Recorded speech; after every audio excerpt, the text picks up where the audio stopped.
And we are live. Hello, folks. It's the chill island oasis of truth and reality. I think that's the name I'm going to be going with from here on out, just because I think it's funny and good. Um, this is, as you can tell, a very minimal setup.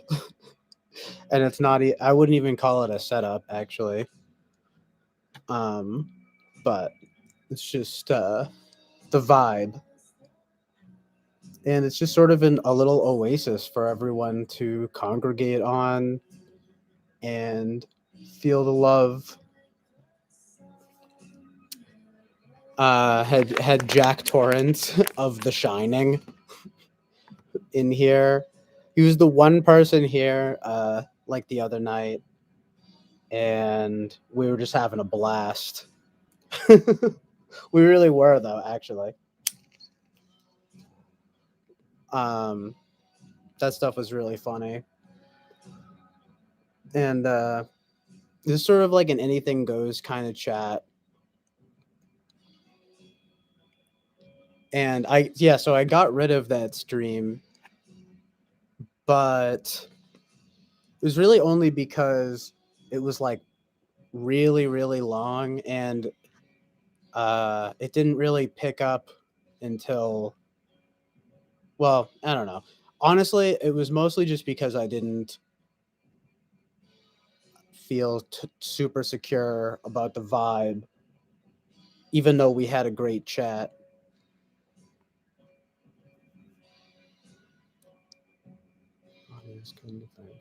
Thank you, Winston's mom, and thank you guys for coming through here. I really appreciate it. Again, it's not really any structured kind of thing. But I just want to start doing this because it seems fun. And I guess it's easier for me to just run my mouth than to type. But was he surprised when I light up? No, yeah. And I might have to stop. I don't know. Maybe it's not the most professional, but whatever. I mean, we come from the school of talking with famous people. I don't think it's that shocking. I mean, I'm not using a blowtorch. I always think it's funny how Eric uses a blowtorch. I don't really understand. Oh, well, I mean, I guess it's different with a bong, but it's just really funny.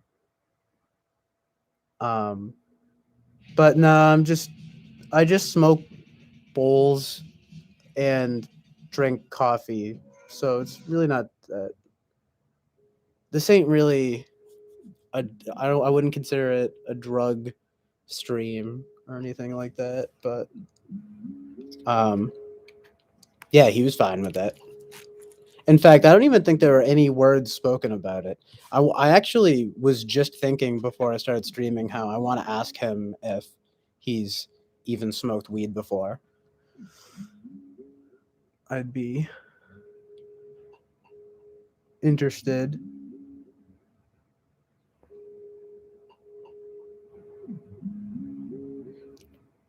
Winston's mom says, it doesn't matter to our community if you light up and make this fun for you, but the algos will send this to not family friendly, which is also cool.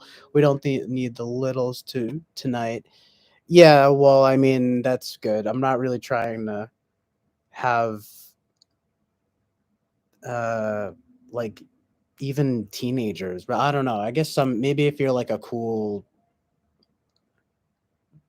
teenager, that's fine, but whatever that means. But no, preferably 18 plus, but I didn't like put like a thing on this. I didn't really think about that.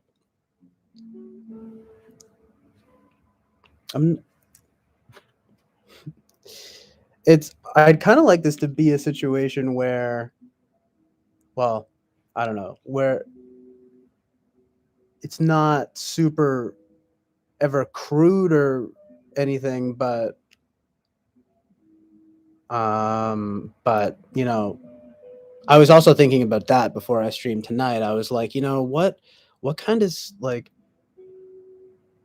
I say to myself that I want to be, you know, on some level family friendly or something, but like not but then I think, well, realistically that's not what's going to happen. And like, I swear a lot, which is kind of a bad habit. Uh so yeah.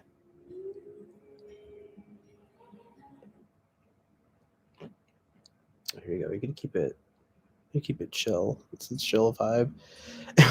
I was dying laughing because no one for like a while no one was coming in here at all, and but I still called it this, and I had this like some like crazy like strobe lights going, and someone came in and was just like, I mean, they just said the obvious, but for some reason I thought it was so funny. They were like, "Wow, really chill is like having this seizure-inducing lights," and I was like, "Oh yeah, I forgot that I titled it this." Like, and I literally just started dying laughing, and then I was like, "All right, man, I gotta regroup. I'll sign off for now." They were nice about it though. Oh, and thanks for telling people Winston's mom. I appreciate it. Bob Dylan vibes, nice. I am down for that. I'm not even like huge on Bob Dylan, but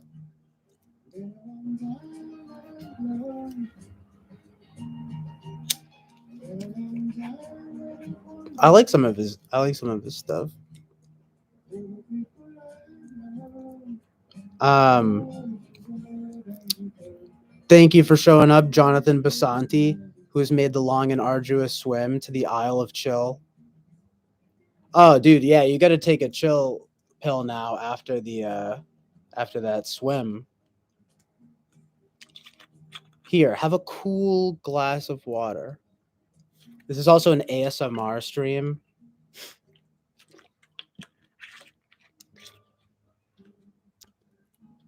Well, well, well, how tables have turned.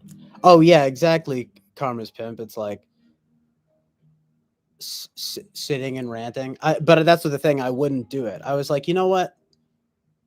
I have too much to say to just speak to no one. So I would just goof off and like blast music and stuff. Singing Lou Reed. Oh, thanks. That's major compliment. Love Lou Reed. I've been spreading you around, CJ. Spread you around. Thank you, Jack Torrance.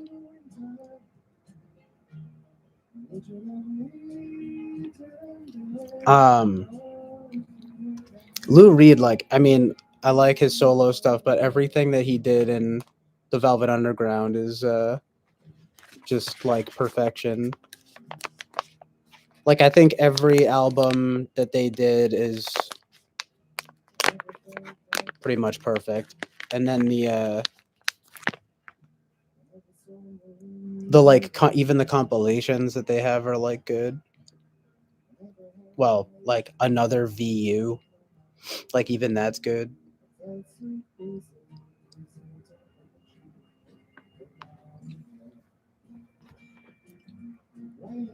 Um,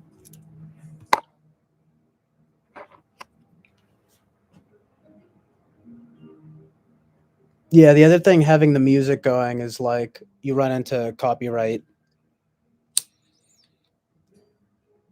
but I don't mind doing that. It's like it very clearly notices it too. So it's just like this is not available for sorry, for monetization. And I'm just like, okay, I don't really care. That's not something I'm thinking about. Not yet. Not yet. Um, we always get deep into Kubrick. When are we not? When did we? Oh yeah, I was talking a lot about A Clockwork Orange. Yeah. Um. Jack, I was wondering what you thought about Lynch, Jack Torrance, because I would just love to know what you think about Lynch. He says, I had a good coworker buddy who was in the Lynch and Twin Peaks. He wanted me to check it out. Didn't know you're into that, CJ and Kermit's Pimp. Yeah, okay, that's a good topic. But he's I like many elements of Twin Peaks. But yeah, there's definitely like heavy occult type stuff going on that is hard to ignore. And it like took me, I don't know, a little while. I mean, cuz I watched the series like 6 years ago now or something. And then I watched it live as it aired, and watching it live was really one of the most fun experiences of any with any like media or art that I've experienced, just because it's so whacked out, but and surprising. I mean, it's also everything. It's like funny, and it's occasionally some like moving actually. And then but yeah, it's a bonkers show, and there's a lot of nonsense. But that's what people don't it's really funny how it has that reputation of being like, whoa, super weird and wacky, which it is. But what no one wants to talk about is how it's super weird and wacky because it's all like weird occult type shit, you know? But oh my god, the Return episode 8, when they do like the origin story of well, well, see, then that gets into like explaining the show, and I don't know where everyone is on that show, but um, basically, it's spiritual. There's what you would call basically demonic possession, but they don't call it demonic possession, and in that episode, it shows kind of that there is the dark side of that, but then there's also the light side of that, and it's all magic, but it's still, you know what I mean. It's sort of like there's the evil, and it's Bob. They call it Bob. They call him Bob, and that's the thing that like possesses people and causes them to do crazy evil shit. Very, there's a lot we could talk about if we don't even get me started on that. But the thing that's I go back and forth on is like, well, it's kind of an interesting topic in itself, right? Um, you got this possession thing happening, and then when they're out of it, they're like, I didn't know what I did. I didn't know. They're like freaking out. They're on that like Lynch vibe where it's like hysterical, and as in like they're acting hysterical, sort of like, and it's like, are you trying to make us feel bad for people that do evil? Like it's not very explicit, but it's very conspiratorial. It's inspiring. It inspires a certain like, I'm just like, what do you mean? So do people get absolved, right? By like doing evil when because they're not them. They're possessed, they're not them. But again, they don't use the word possession. They don't say anything about demons or angels. It's all Lynch Fantasyland stuff, which is like wacky. It's cool and it's weird, but it's definitely hinting at a lot of very dark stuff. Like, not even hinting, it's very clear. Like Twin Peaks Fire Walk with Me is the prequel, which is also hilarious that they even made a prequel because they had the nerve to end the first 2 seasons on a cliffhanger, like on a massive cliffhanger. And then Lynch decided, or who, David Lynch and Mark Frost decided, you know what would be a great idea? If while we have everyone clamoring for the follow up on this cliffhanger, let's just release a prequel movie that chronicles what happened before the events of the show. And it's like, no. And apparently Quentin Tarantino actually really gave him a hard time about that. I always think of the quote that he said, where he said, he was like, when I saw Twin Peaks Fire Walk with Me, I realized his head disappeared so far up his ass, that there was, I don't know what he said, but like, there was no saving him or something. And he was like, and I loved Lynch. I loved him. I'm sure he would take that back nowadays, but anyway, Fire Walk with Me is very like disturbing in a way that the show even isn't. But I guess that's movies for you because it's, rated R. The show is like a TV-14 type experience, and the prequel is, an R-rated movie. But then you have The Return, which is an anomaly itself because it aired on Showtime. So he put it this way, David Lynch had free reign over uh the events of Twin Peaks The Return, right? So I mean Mark Frost too, but there's a stark difference though. You can tell I think Lynch had a way more input, and that, you can look all this stuff up. It's all very like known. I mean, basically the network was, as you would imagine, there's a lot of network interference and with the original run, and like they actually wanted them to reveal the killer because, by the way, I know I didn't even mention this, but it is about, a high school girl's death, and it's well, her murder, and I'll just leave it at that. But the investigation that transpires with Special Agent Dale Cooper, played by Kyle MacLachlan, who is a really great hero type, archetype. Uh, and if you've ever seen Blue Velvet, it kind of like a recall. It kind of like builds upon some of that. But in Blue Velvet, he's a lot more like compromised, if you know what I mean. But he's still a good guy. But in Twin Peaks, he's pretty much like your upright, very upright citizen type FBI agent. Uh, and yeah, there's just a lot of stuff. It's all about good and evil and everything. The black box thing, yeah. It's wild. Sort of okay, so that alone is like The Return saying to you, this is not going to be apple pie and coffee Twin Peaks. This is unhinged. This is 25 years later. Okay. Uh I also stole that from someone. Someone else said something like that. Uh like there's the idea that it's kind of like a meta reaction to the legacy of Twin Peaks, and it's like everyone thinks of it as this like quirky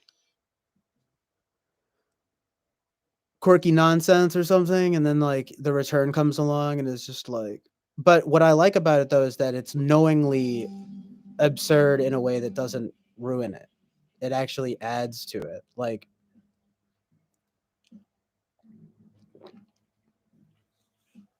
cuz you're like watching it, okay? And like there's like a scene where I think they're playing Sleepwalk by Santo and Johnny, and it's just like a classic like 50s song. And you're just like watch it's an instrumental with like pedal steel guitar, and a lot of you probably know it if you heard it, and it's just a guy sweeping a floor for like, let's I mean, people exaggerate and they'll be like, oh, he's sweeping a floor for 10 minutes. It's like, no, but he's just sweeping a floor for like 2.5 minutes. So you got like there's stuff in there that's like very much so trolling the audience. um that's just one of many things where you're just watching it and you're just like, what? But not even so much that. Like that isn't as funny, but it certainly expands the universe of the show. The Return. The Return feels like it's taking place everywhere, if you know what I mean. It, the original run of the series, I can't stress it enough. It's like the original run really is this like it does get supernatural and scary, but it's very much like network television. But Showtime, well, was, I mean, the liberties that basically Lynch was given with The Return on Showtime really made it so that he could make basically it's an 18-part movie. And that's like how he wants it to be thought of too, which is great because that's exactly what it is. And yeah, there's that whole there's like a beautiful video where, I mean, he got like a standing ovation or something at something, and he, stood up and he kind of wiped away a tear, because it's like, I mean, as much as the show was like clearly a phenomenon, I think it's only in recent years, not, I mean, you know what I mean, not necessarily recent, but the appreciation, I think, for Lynch as like as sort of like a true legend of film, I think has taken a while. I mean, at least since Mulholland Drive, right? I mean, which is 20 years ago, but still, I didn't see that much love for him, I feel like, until uh well, kind of actually when there were rumors about The Return coming back. I mean, and then you really started seeing like,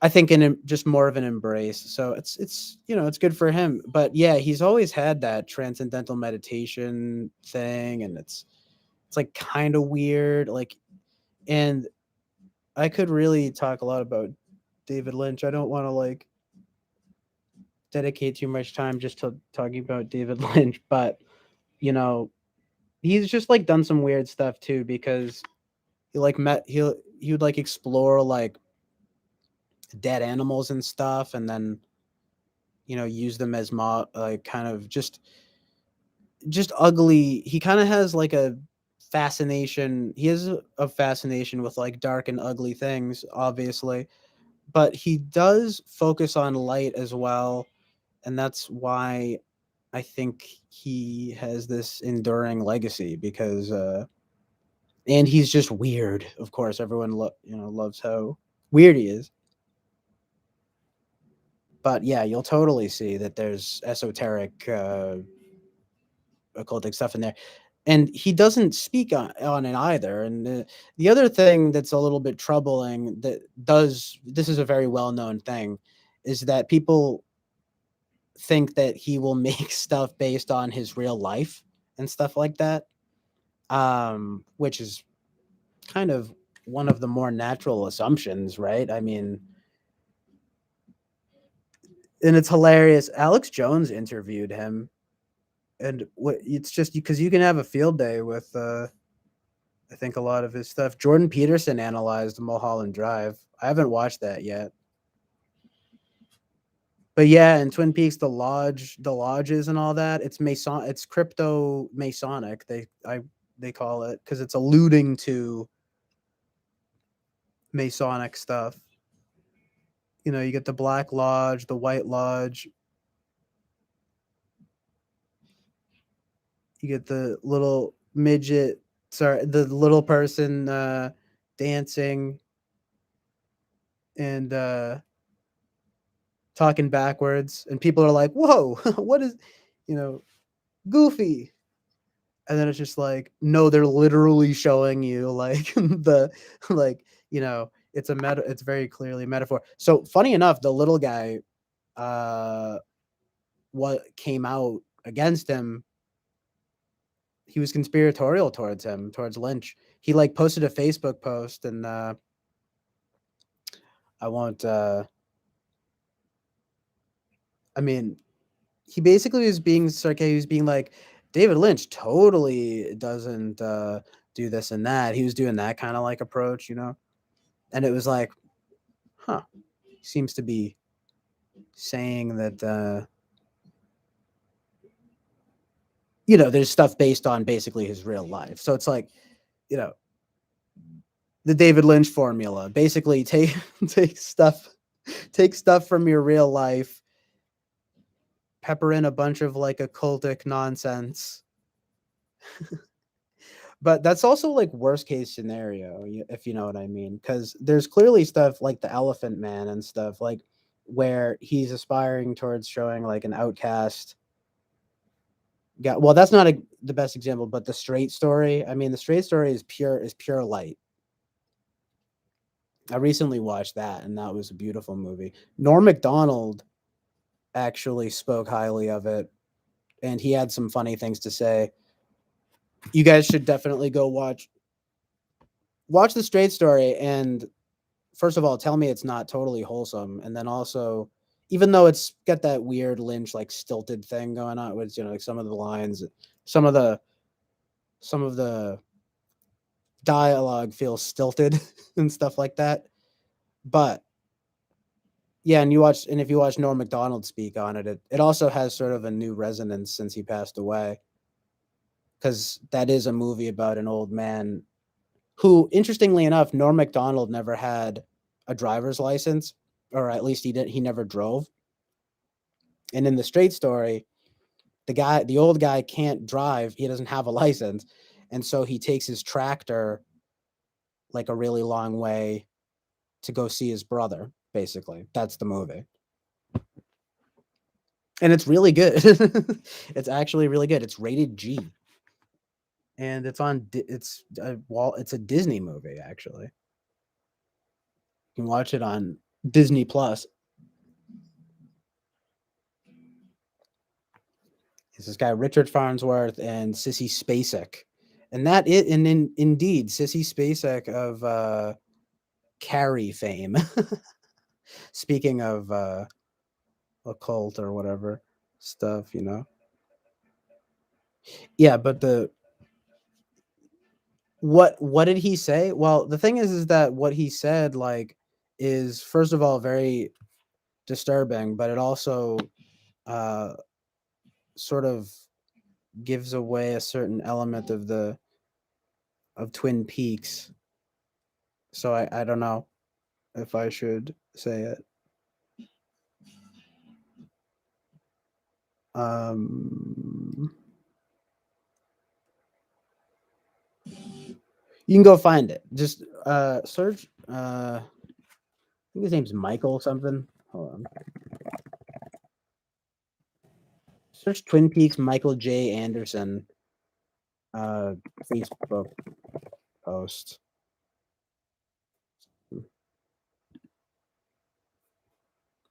You know, they're uh,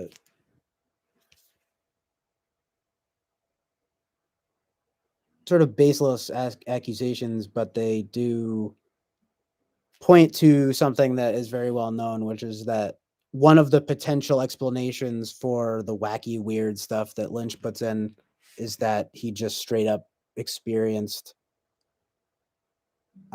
Yeah, for lack of a better word, he alluded that David killed a woman, and you know, there's worse stuff than that involved. You know, stuff about his daughter, but Jennifer Lynch is his daughter, and she seems to not mind, for example, that Eraserhead was made, you know, when Lynch was when Lynch was about to have her.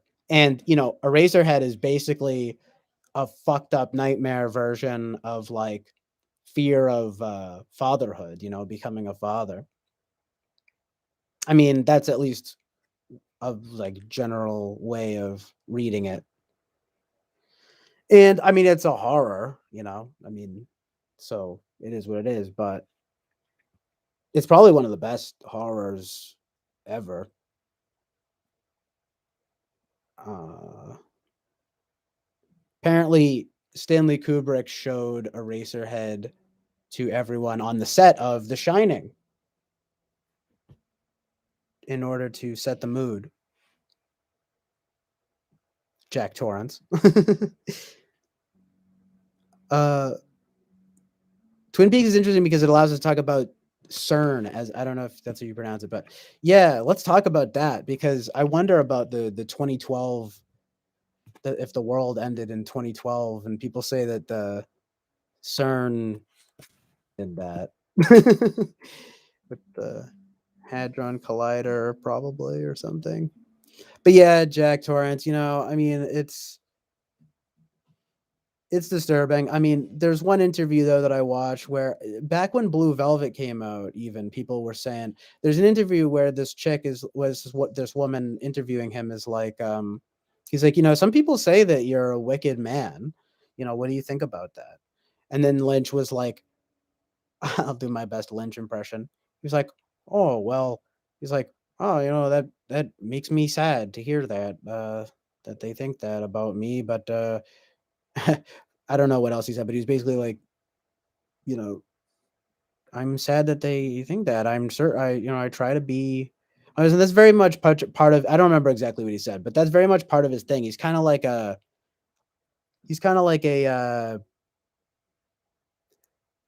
weird kind of autistic Jimmy Stewart. So it's very much like Americana, but it's like both sides of the spectrum, and that's why he's kind of a legend because he does both really well. I don't think it comes from a place of like, I mean, I think he sincerely idealizes certain elements of 50s conservative Americana, but he also, as I say, basically cannot help himself but to delve into that, as he would say, the deeper, darker world, into the woods, into a deep, dark wood. And he'll say crazy stuff. He'll be like, well, when you zoom in on a sore, like a sore on a human body, and you don't know what it is and you don't put words on it. I sound like it's almost like Jordan Peterson. If you don't put words on it, it can look beautiful. It can look beautiful. I'm like, really? But this honestly though, I know what he means. Personally though, I've never really found like, microscopic germs stuff. Like I'm not, I wouldn't be like, ooh, beautiful. So I'm kind of like, ooh, scary. Like kind of creepy. But I get what he means. I mean, if you don't see it, I mean, maybe this sounds messed up, but like, I mean, even blood, red, I don't know, can be beautiful in a way. I mean, but it's very often though that people just take it overboard and do gore. I don't really. I like horror, but that's something that Lynch doesn't really do, though. By the way, I mean, you got to give respect in the sense that, I mean, he doesn't do gore. He doesn't do like traditional horror, really. So it is what it is. I mean, there's a reason that like people praise uh Mulholland Drive so much, even though it's so dark. I mean, it's literally about Hollywood darkness, like the darkness of Hollywood. If you want to have a frickin' field day with like with trying to figure out what meaning they're trying to convey, just watch Mulholland Drive, dude. It's like an instruction manual. Actually, something Julie Cruz just came up on my shuffle. He also makes uh he has good taste in music, like um but yeah, I mean, he has a warped sort of demented sense of beauty, but he does know how to achieve it at times, and I think that's like what I mean, he really like the Straight Story is beautiful, for example. The versatility is you got to hand it to him. But people have even said he's not really a story guy. He's more of a mood guy. And if you were to be honest, right, the mood is of a darker persuasion generally speaking, but he's just so freaking cool and weird that you almost he seems not pretty nice, even though he does seem kind of weird, but he's he seems kind of nice, and like you just kind of want to be like, no. I think he's just a weirdo. He definitely likes to cultivate that mystery around him, like because he doesn't elaborate, and everyone thinks it's really funny, right? But on the same hand, I'm just like, dude, like I'm a fan. I'm a fan of like honesty and transparency. You know, it's like I understand cultivating a certain air of mystery around the meanings behind what you're doing, but you know, if you're gonna be so fucking occult, like maybe explain yourself a little bit and don't just say the same old like buzzwords. Like now he says the same things every time. And dude, like it's kind of the same with like Tarantino and violence, for example. It's like he will get so mad when people are like, why are you obsessed with violence? It's like, dude, just say that you like putting stuff, you know what I mean? He basically did one time. It was really funny in an interview with someone with this woman with like a hat, and she really looked like she was, yeah, I mean, she was not your target audience for a Tarantino movie. And she was like, but why the need for so much violence? And after a while he was so frustrated and he was just like, because it's just so much fun, Jan. And I was like, oh my god.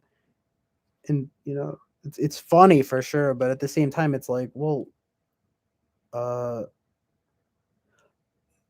something kind of based though about Tarantino that he said was how he doesn't like if there's any stuff in movies with animals. And I actually kind of wonder if that's part of his, you never really hear him talk about Lynch anymore after Fire Walk with Me, so he might not have recanted. You know what I mean? You never hear him talking about, oh yeah, you know, Mulholland Drive, one of the masterpieces. That's interesting now that I'm thinking about it. Maybe Tarantino doesn't like that Lynch is, either he thinks that he's fucked up or he thinks that it's too revealing. Because let's be real, Tarantino is pretty Hollywood. But Lynch has been Hollywood. Like, I mean, Dune, but that was a flop though.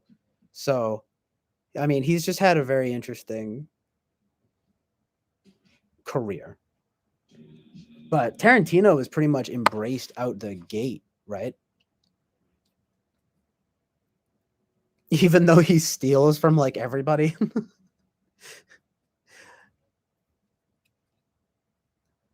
That's the thing about Lynch too, is that he's pretty original.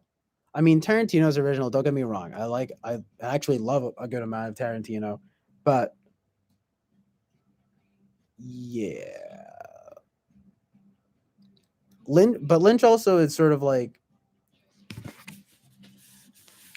as Vincent Gallo said, it's kind of like, you know, people were doing weird stuff before people were doing weird stuff before David Lynch. You know, he's not the first person to put cryptic, you know, kind of like, what does it mean type of stuff in there. You know, it's like his first movie came out in 1977, so yeah, it's like,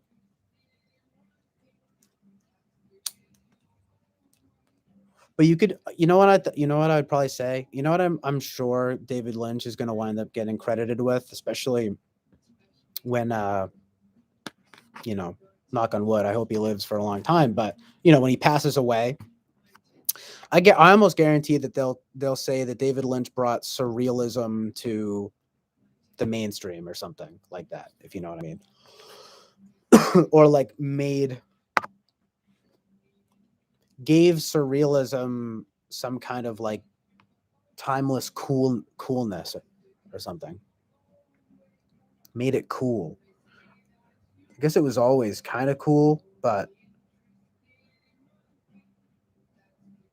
you know what I mean. Roger Corman. I know the name Roger Corman. That's like a big name. Let me see what he has been called the Pope of pop cinema.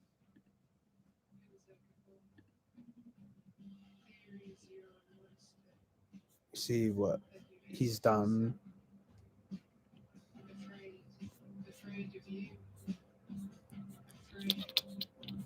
Yeah, like Jean Cocteau, he was doing weird stuff. way before Lynch, and like even Bergman, like Persona, like Ingmar Bergman, Persona is amazing. But you watch Persona and you're just like, oh, hold on, no. I need this. I need my boy Roger Corman's filmography.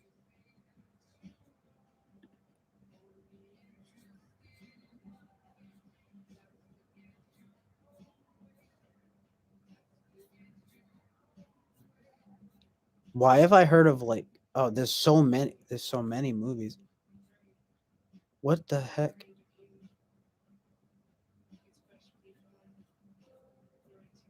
I've like never seen any of these movies,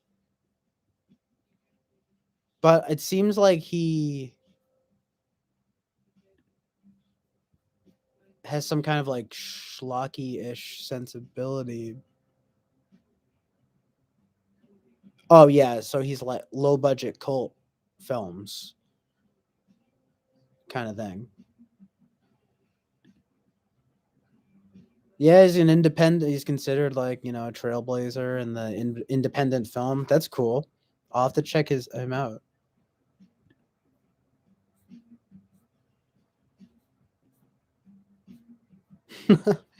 I like the vibe though. It's kind of like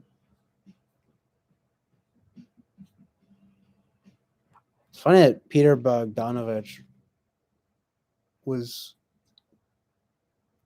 well, a lot of people. I guess he worked with like a ton of people here. Francis Ford Coppola, Martin Scorsese, yeah, Peter Bogdanovich and Jonathan Demme.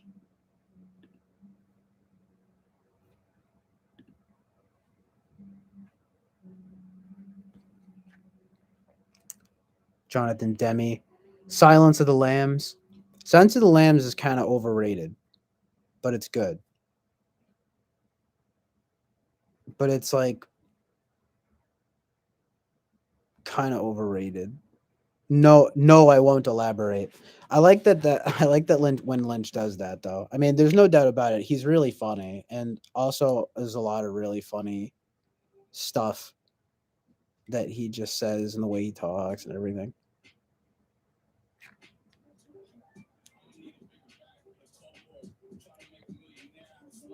But it is like I get why people like it so much because and I actually do like it a good deal. But Jonathan Demme did Stop Making Sense, which is the Talking Heads live show that's amazing and it's like perfect. So that's cool. Uh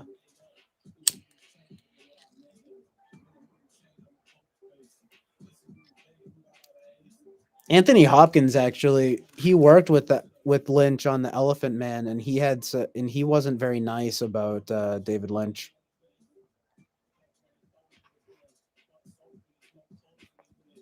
I'm pretty sure he said something like, David Lynch is like a messed up guy who like puts his problems in his movies or something.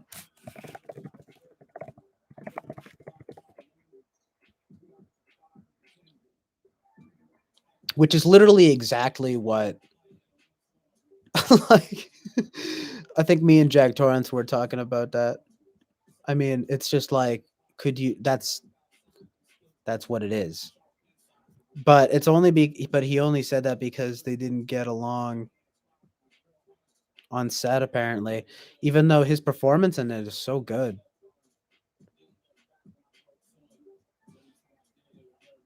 Got to be one of his best. As the doctor, he like helps John Merrick, the Elephant Man. He's like deformed. His like face is deformed.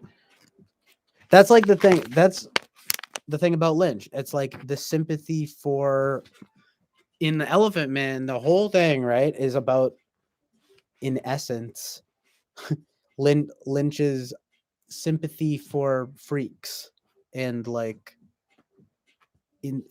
but it's done so well that it's like I mean I think it won Oscars and stuff like that, so but it was his second movie after after Eraserhead, which, like I said, is like a batshit horror kind of thing. And then suddenly he just burst out of the gate with the Elephant Man with Anthony Hopkins and John Hurt and in these just like legendary roles. And the story just is so like timeless of and the Elephant Man himself, John Merrick, is a fervent Christian and just a beautiful soul, right? And the soundtrack for Eraserhead just popped up on here. But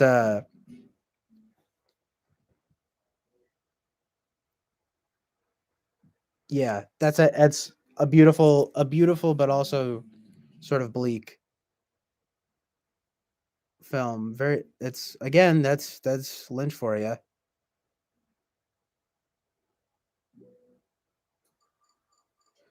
But yeah, that's interesting, Winston's mom, that you think he's an ENTP because I can see when you say that way, but I feel like I still always think of him as being some kind of NFP or NFJ or something.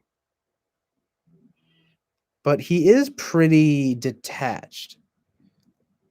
Like, and yeah, you would think now that I mean, I don't even know how I haven't thought of but like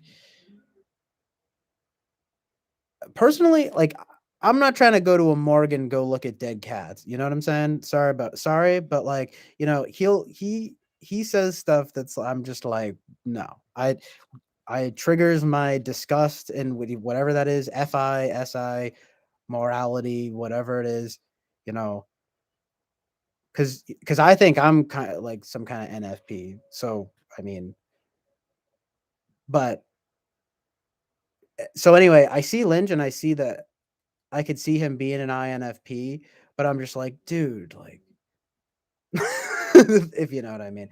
But I never thought of him as being. Um, it's weird. It actually hadn't even like occurred to me of him being an NTP.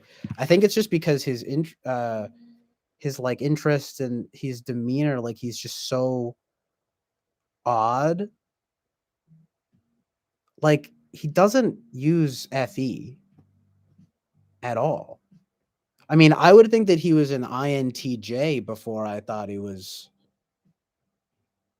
any other NT type. Winston's mom says, if David Lynch were an ENFP, then he would have scores of Oscars. He's odd, quirky, darker than lighter, and a creative genius, always seizing new possibilities, new projects. Yeah, exactly. I mean, you just nailed it. I think. I don't know if he would have scores of Oscars even ENFP, but you're right.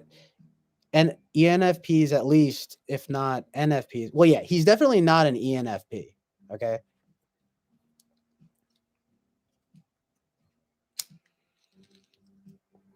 He might use FE. I might be full of shit. The only reason I say that is because he has that thing going that's very like um he just seems kind of shy or something. I don't know. I don't know. It's actually a good question. I mean, you got me. Because he could very well be using FE, but you know what it is that he's kind of robotic sometimes.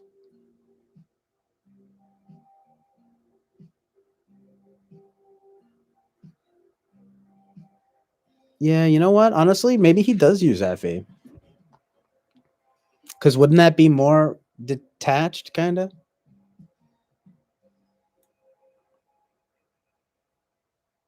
I think people just tend to get hung up on the idea that he's INFP because there's this just idea of the INFP as the, you know, sort of reclusive and creative, uh, And then for some reason though, then always associating it with some kind of darker thing, right? Because people think it's Tim Burton, you know what I'm saying? Robert Smith from The Cure and like Morrissey and stuff. I love Morrissey though. uh Morrissey's based. I was just saying this. Morrissey is based in cringe at the same time.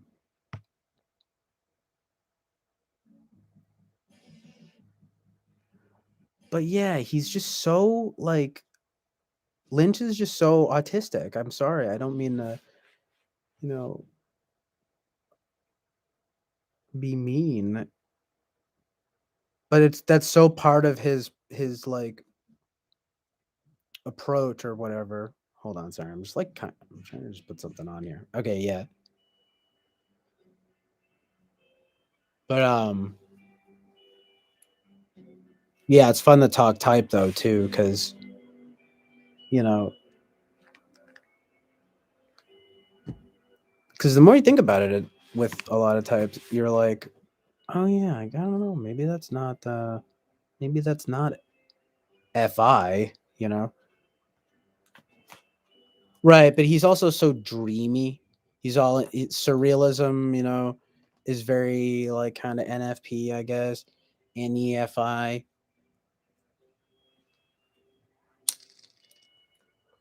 Henry Selick.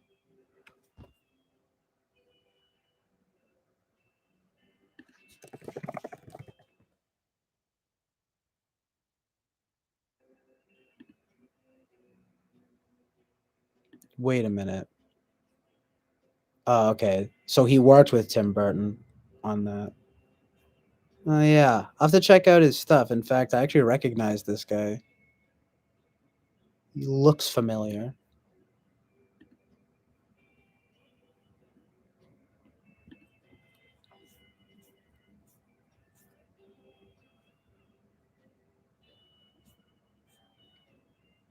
Yeah, FI stuff. Oh damn, he did visual effects on The Life Aquatic with Steve Zissou. I did not know that. That's dope. I was just talking about Wes Anderson with you, Jack Torrance. Love Wes Anderson. I'll always rep him just because, one of the first like movies, like real movies after like Ferris Bueller and stuff like that was that I really loved was Rushmore. It's a big one. Uh, FE can go towards fantasy elements, but I don't think they are as surreal as FP. Yeah.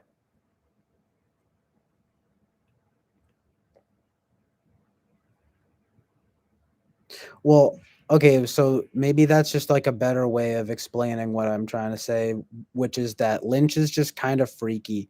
And he's also uh like I said, he'll be people ask him a question, right? And he'll just be like, "It's very good." And then they'll be like, "That's it?" Or he'll just be like, "No." I'm like, that is some piss poor FE right there, buddy. But he knows he's doing it and it's funny and like it works. So it's like, might not be the same thing, but I think it's easy to see something like that and just be like, huh, this is that FI, or it's sort of like receding, reticent. Is that how you pronounce that word? Reserved, maybe is a good way of putting it. Even reluctant to explain himself.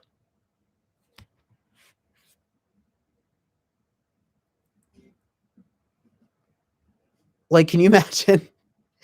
Like, you get basically, I would love to get David Lynch in a room and be like, all right, dude, I swear, I take off my shades. I'm like, look, I'm not going to tell anyone, but I just want to know. why did you make Mulholland Drive? Really? It's like, the Twin Peaks. Please tell me, really, you weren't just struck with an idea. Something happened. Because he always says this stuff. He's like, ideas are like fish, and when you cast a fishing pole, and he doesn't say that, but you cast out your line, and you get lucky, and you reel in an idea. And I'm like, really, David? Is that how it happens? or or did you see a demon man behind the dumpster at Winkies? That scene is so good. Just broad daylight, and he's like, I had a dream. Yeah, and you were here. I love that shit. I'm sorry. That's the thing. But when you really get to thinking about when you really get to thinking about it, you can't help but just be like, what's up with this guy? If I were Lynch, basically, this is the last thing I'll say, if unless anyone has something else to say about it. But you know, personally, I would be much more like wanting to explain myself, like, and being like, you guys don't. It's not about my real life, blah blah blah blah blah. I'd be writing pages, I'd be writing essays about it. But honestly, maybe I need to be less concerned. Maybe I need to be less concerned about what people think of me. Plus, it's like David Lynch. I mean, he's laughing all the way to the bank, but I wouldn't think of him as being like, because it's just so obvious. One of like the things that always brings me back is sort of being super critical of him, as being like, well, I just don't know, because it's also like brazen, or something, that it's almost like, well, okay, I mean, he's not like flipping crosses and stuff. You know what I mean? He's not Marilyn Manson, but he does vouch for people like Marilyn Manson. He does associate with people like that back in the day, and he did 9 Inch Nails and stuff like that. But then he also, will keep the company of like Eddie Vedder or something, or even like, I mean, because of Transcendental Meditation, at least, like Paul McCartney is like cool with him. I mean, uh, say what you will about him and the Beatles or whatever, but Paul McCartney strikes me as a pretty sensible type of guy. He's probably like some kind of NFJ, and I just don't know. I mean, people speak highly of him like all over. It's actually kind of like a thing I've noticed at this point. Like every woman, Sky Ferrara, who's one of my crushes, she's always gushing about him. Naomi Watts, one of my crushes, is like always gushing about him. About how fairly indecently he works with people on his sets and everything, and he's not one of those people who has like that reputation. It's interesting how that works. It's basically like, it's not the same, because but it's similar to how people will say how people in the metal community are like some of the nicest people you'll ever meet or whatever, right? It's like they get their energy out on that stuff. But I could go on and on, because it's like I told you, Jack Torrance, Jack Torrance of The Shining. I'm like talking to myself. It's like I told you, Jack Torrance. It's like I told you, Jack Nicholson. Um, what did I say? Well, that artists have responsibilities.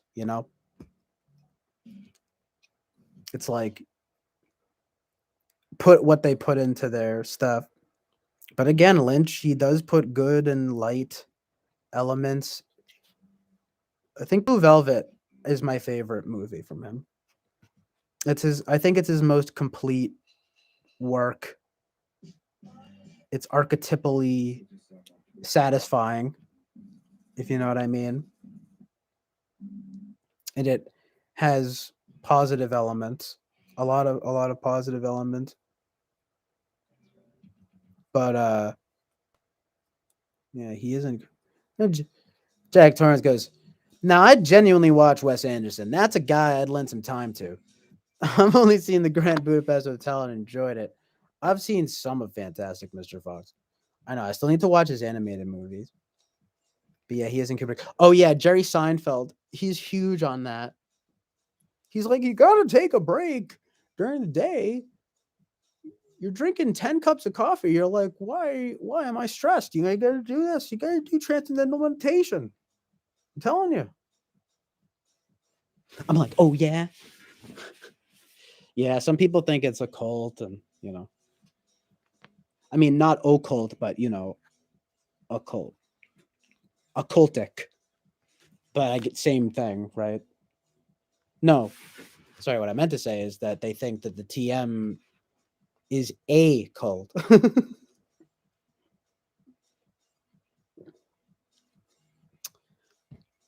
I don't know. It's all speculation. They're just talking about inner peace, inner stillness, an ocean of knowledge, or whatever he says. It's like a pure ocean. I'm like, nice. Can you give me like a quick 5-minute tutorial so I don't have to pay whatever insane amount of money they probably charge to learn how to like sit still?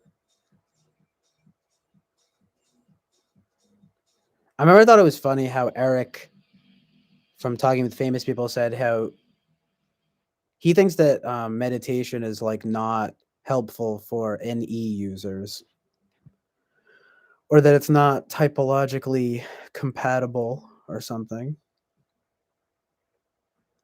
But I still think it's probably a good virtue to try and be peaceful and stuff like that. There's a lot of good ways to do that, though.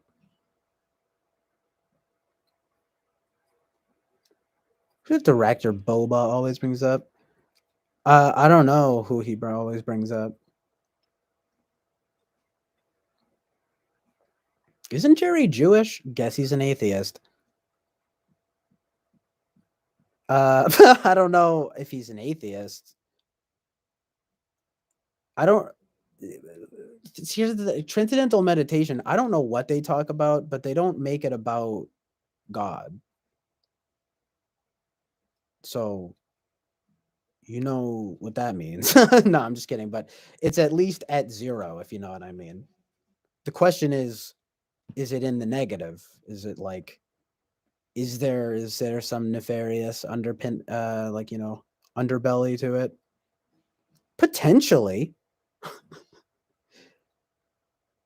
just like with anything else, I guess. Church friend of mine probably be Winston's mom popping off. Hold on.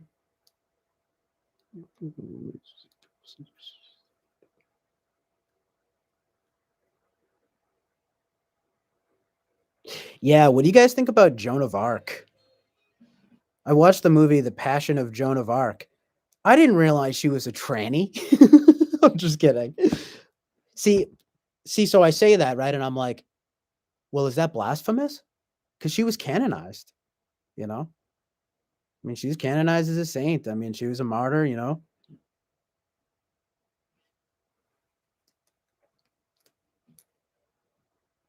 She was certainly convinced of her cause. Oh yeah, Darren Aronofsky. Oh my goodness. All right. Yeah, let's talk about like hold on. I need to just get a you know what? Wait. Nah. I just am grabbing a water. Hold on.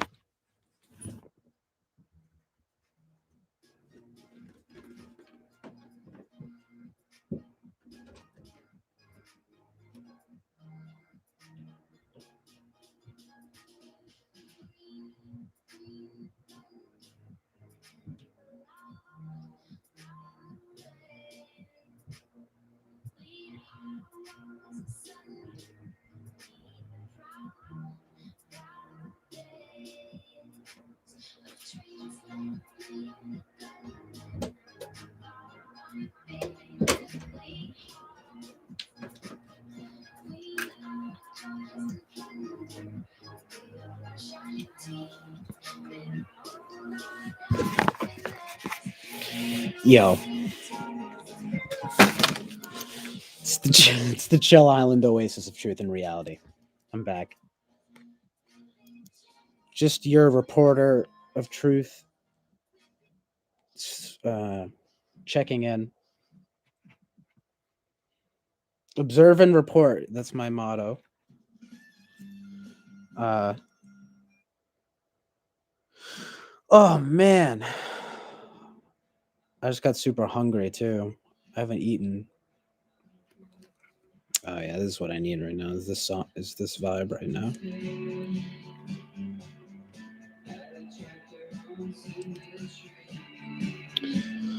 Woo! All right, let's talk about let's talk about Darren Aronofsky. I have a few words to say about this guy. Oh, Joan of Arc. Yeah, The Passion of Joan of Arc. I hadn't heard of it either until I watched Jean-Luc Godard's Vivre sa vie, which is an amazing film, probably one of my favorites I've ever seen. And she watches that movie in that movie, The Passion of Joan of Arc.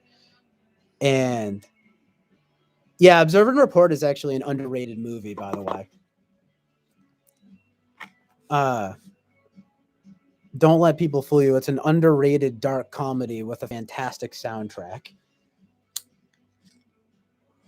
Uh but you know, it wasn't received that very well when it came out. But what was I talking about? Oh yeah, Joan of Arc. Yeah, dude. So yeah, and it just outlines the whole thing, right? The passion of Joan of Arc. Uh the watch it knows exactly what you would think. She was passionate, all right. No. But it's funny though, because then it brings to mind, of course, Mel Gibson's Passion of the Christ, which I know that the passion thing is like biblical, but you know, the invocation of that biblical undertone, of course, is there as Joan of Arc was canonized as a saint. So, but let me read what Jack Torrance said here. Hold on. I haven't seen it. From what I understand in terms of history, is that she's a woman who just went undercover as a man to fight. But I'm not Catholic. Grew up. I know how you feel about Catholicism, Jack Torrance. Well, actually, I would like to know a little bit more. But anyway, he says he wasn't Catholic, grew up Catholic, did communion at 8. But no, I'm not Catholic anymore. So it's irrelevant to me who they canonized, honestly. Once his mom thinks Joan of Arc was an INFP. I'll tell you one thing: Joan of Arc's eyes in that movie. She's all like, I don't even want to do it because I'm gonna look scary. But she's all like, she's freaky. She's freaky deaky. But Jack Torrance doesn't give a frick about who was canonized in this Catholic sainthood. Please, please. Yeah, I was raised Catholic too, and I did communism. I did communism and they converted me to communism at 8. No, I did communion at 8, and I got confirmed too and everything. Got baptized and confirmed, but I don't consider myself Catholic so much as I do generally Christian nowadays. But I was always pretty agnostic until recent years. I've started just to embrace Christianity and just be like, yeah, I'm just a general Christian. Oh yeah, I just have a few words to say about Aronofsky. Yeah. So like speaking of religion, speaking of Christianity, uh oh man. Well, not just the Christianity. I mean, basically Aronofsky takes the Bible in Mother and uses it to like critique it kind of, which is fine. I mean, look, he said he was in a dark period of time when he made that, when he made Mother, but let me take it back. Let's take it back to 1998 when Darren Aronofsky made Pi, a mathematical thriller horror type movie about a mathematician.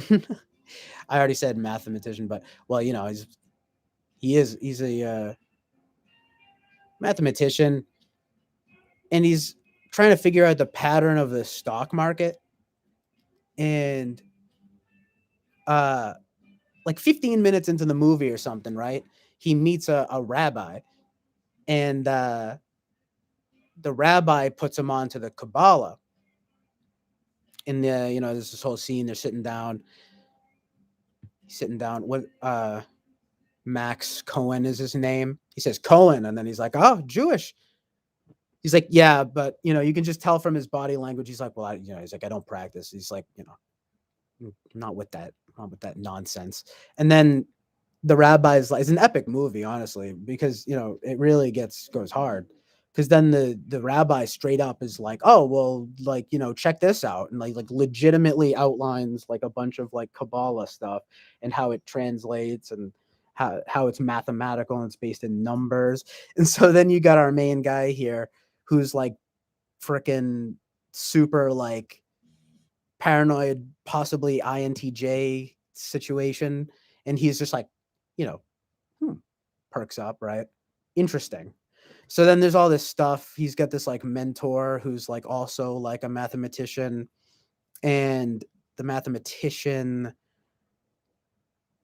mentor is sort of like this, he's some kind of German or something, he's some kind of like European, and basically he's saying like, Max, like chill out, like, you know, this stuff isn't related, blah blah blah. It kind of turns into like a thing where Max is being pulled between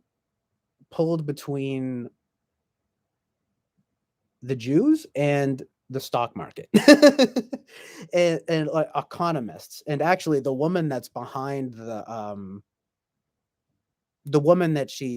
he associates with is this reporter woman, and it's like, and she's a black lady, and she's like, starts off really nice. Well, she's very professional, and man, and then later in the movie, as the movie goes, right, it's just gets crazier and crazier. So I won't spoil it, but you know, the thing though that I'm trying to get at here is that um Pi, like, I don't want to spoil anything, okay? But what I will say is that it does advocate for a certain like okay. Basically, it's unique. It's very unique because it's using it's kind of based in some ways almost, you know what I mean? But he's also but it's also using it to say, you know, this stuff will drive you crazy. You know what I mean? It's kind of saying, oh, I don't know if you want to look into it because it's so crazy and you're gonna go crazy. Woo. And it's just like, eh, maybe. But I'd rather know the truth. Damn, why can't I skip the song? Sorry, I'm like distracted.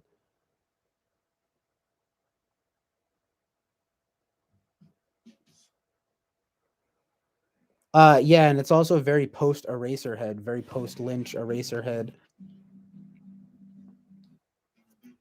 but like super fast and stuff. So it's kind of like the mate. It's almost like It's actually better. I think it's like better than The Matrix.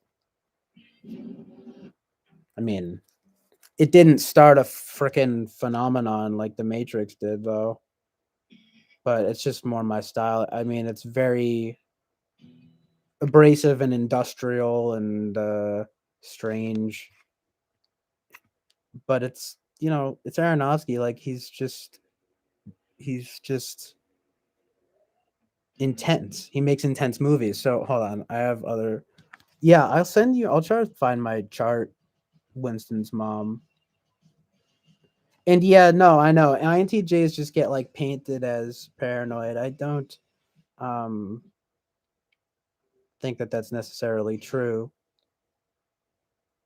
But the guy in the movie is like very obsessive in his he literally does not care about anything else other than figuring out the pattern in the stock market and figuring out like how it then spiritually progresses and like where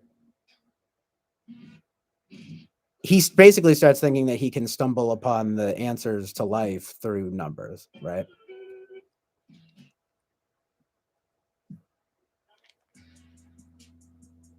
Here we go. Yeah, Jim Carrey is bonkers. He's a bonkers man.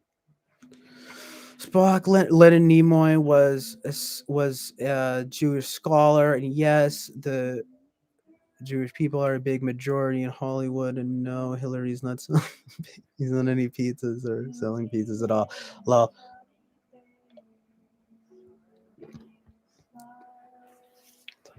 it's like shh, we don't talk about that. Requiem for a Dream is insane. That was like one of the first movies that ever uh, both disturbed and intrigued me. Black Swan is good too,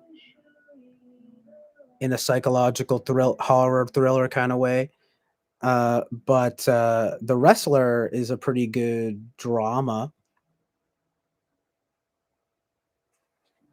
straight ahead drama. Okay, so anyway, Mother though. Whew, all right.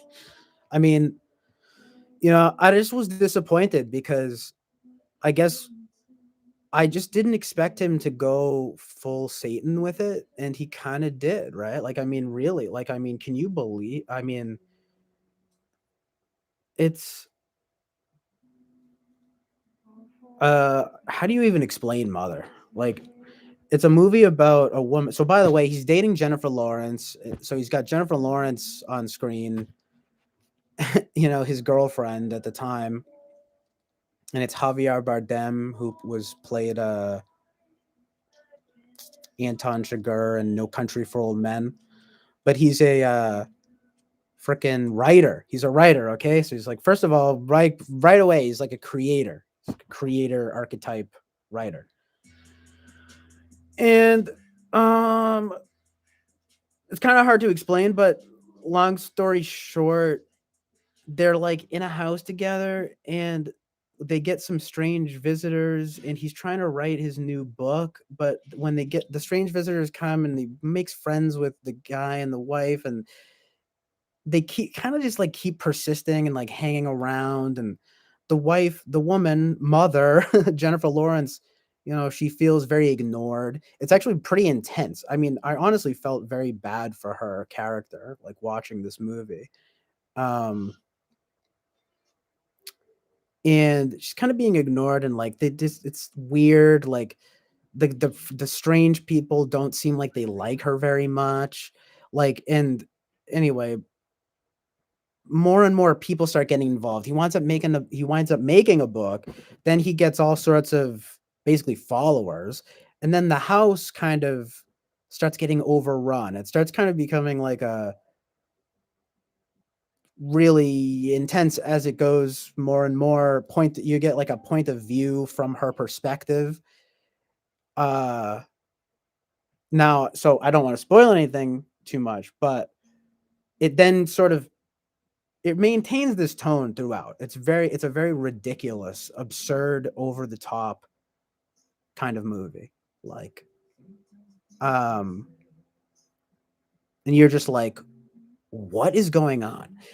But you realize I will admit that I didn't understand at first. I knew a little bit about it, that it was biblical stuff, but I didn't put the pieces together until after I watched it. Because in the middle, there are these two brothers that come through that are fighting wicked crazily. And it's like, oh, it's Cain and Abel. Like that kind of missed my radar at first. I was like, oh, what are these people doing in the house? Like, what the fuck? What the heck?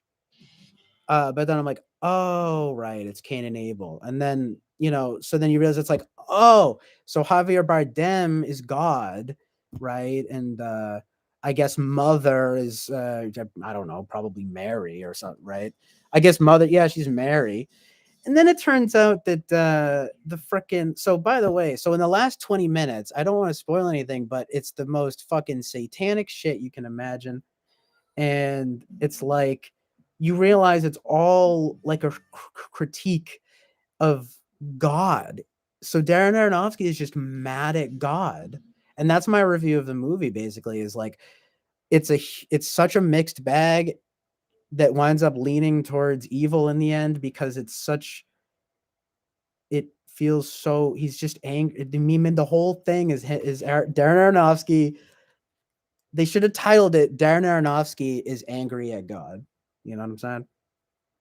Darren Aronofsky thinks God is a mean man.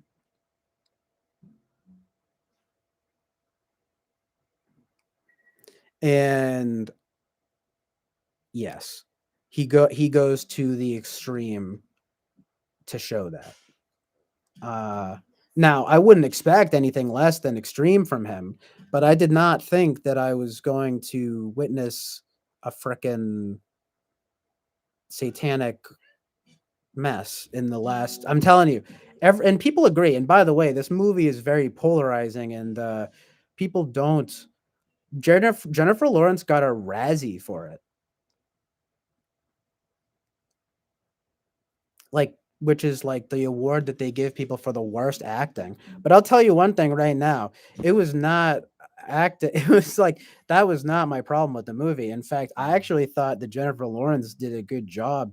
I mean, I felt bad for her. Like I had never frickin' um seen in some aspects because she's it's very over the top, but you really it's like a nightmare. It's like she's being ignored.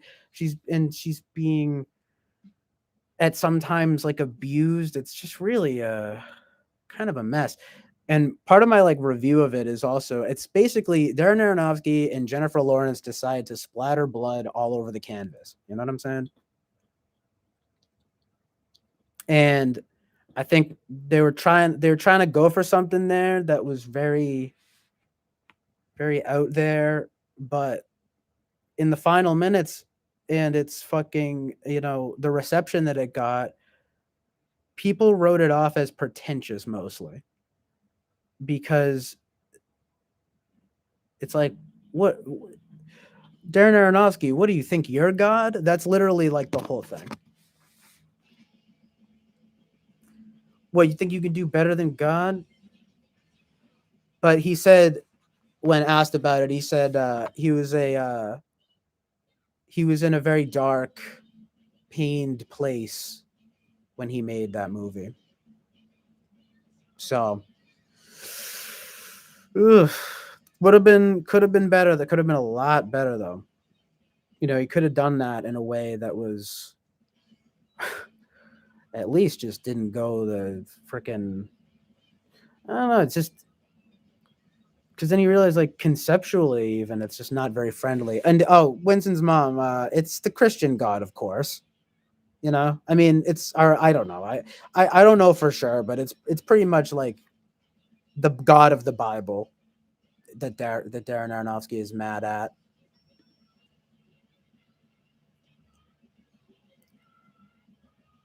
Um,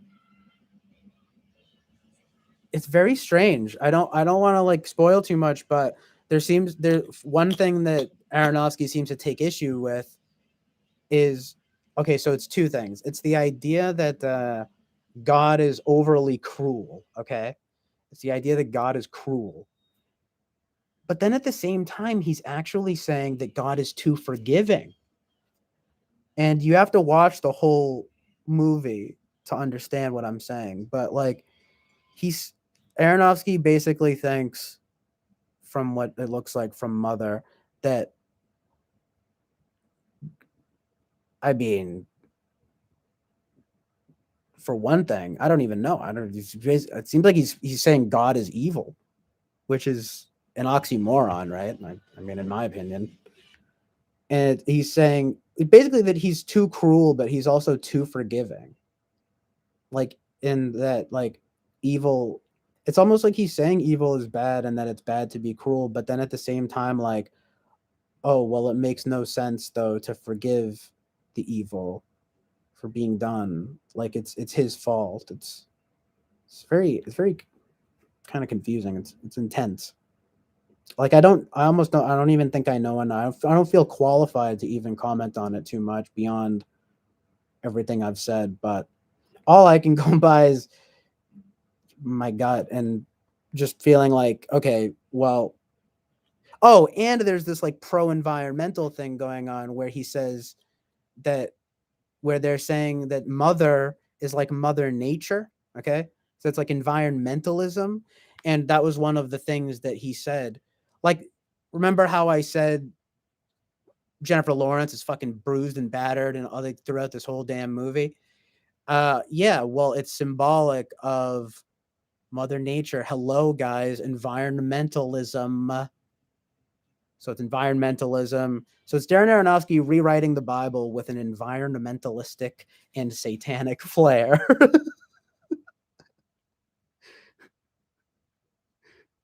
Gotta love it. No, man. Yeah, so it's just like the definition of like a mixed bag. And I mean, it leans towards not being good. I wouldn't say it's a good movie. But like I said, it's very jarring, very like harrowing and sort of impactful. I honestly am a bit of a contrarian. I think Jennifer Lawrence did a good job. It's Darren Aronofsky that I got an issue with on this one, because I just feel like as an artist, it's not only like, you could say cheap or dumb, but it's also just like, it's a little too evil for me. It's a little too much. Like, it's a little too dark and evil. Come on. Like, we were just talking about Lynch, right? Like, Lynch at least knows dark and light at the same time, dude.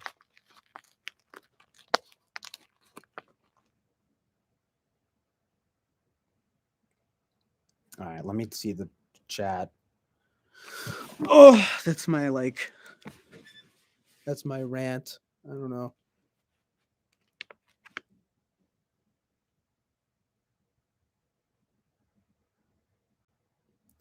It's hard not to mention the thing that was happening at the end, the last 20 minutes and what happens, and really talk about the film, but it's just like sort of,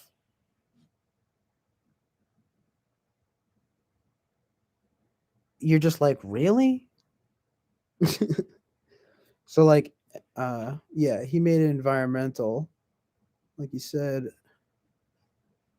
Just stand strong in truth. Thank you, my brother. There's something lately is potent. Who is Sir the psyops? Oh, you mean the psyop of Darren Aronofsky's mother? No, I'm just kidding. I know.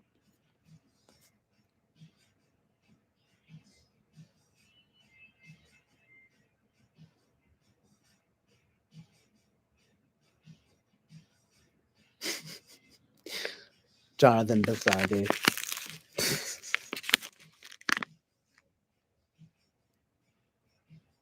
Yeah, that is true. You know.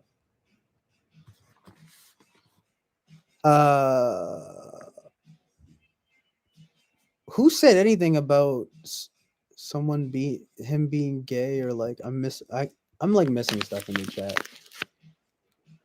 I gotta catch up here. Man, that's really cool though. Thank you all for being here. It's amazing. This is like, perfect.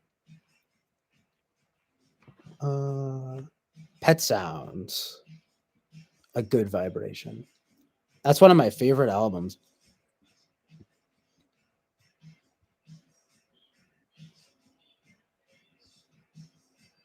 Seven is a lucky number. Yeah.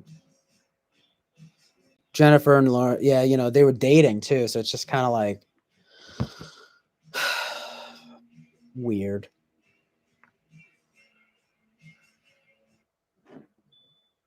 When the cat's away.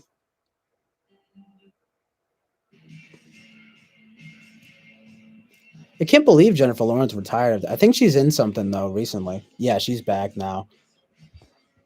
Well, that's what people said about Mother too. They were saying, look, Aronofsky is shallow, basically.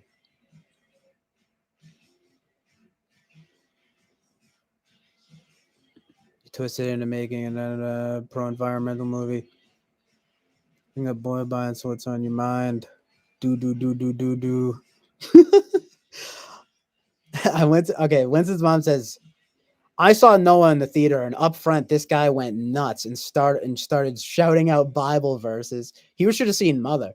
This is Tennessee, and everyone was carrying strange movie Bible experience. Karma's pimp says, I don't know. Winston's mom is drinking the Kool-Aid, is what I gathered. Jake turns says, went nuts. He sounds like a based man with the capital B and capital M. Sorry, I snorted. I hate that. But no, it's like based man. Is that a superhero?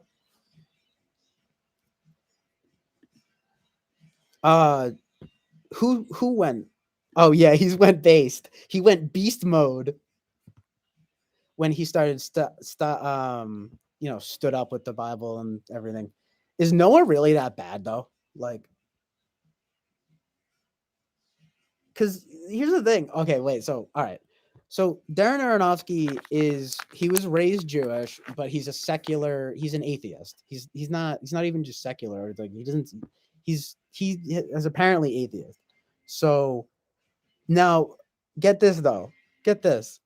Like literally all like a ton of his movies are completely his first and latest movie are focused on religion. So it's that thing that people say about atheists where it's like they can't get their mind off God. Like, isn't that interesting? Norm Macdonald said something like that, which was based. He's like, he's like, what I notice about atheists, they can't seem to stop talking about God. Based.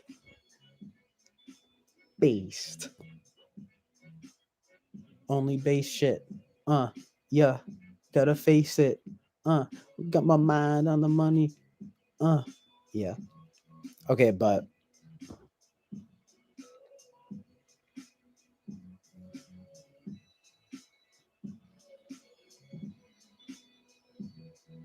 yeah, it's just that I didn't think of Aronofsky as being someone that was trying to like necessarily subvert religion or anything like that until Mother. But like I said, the man himself said, it came from a pained, dark place. I mean, I still don't think it's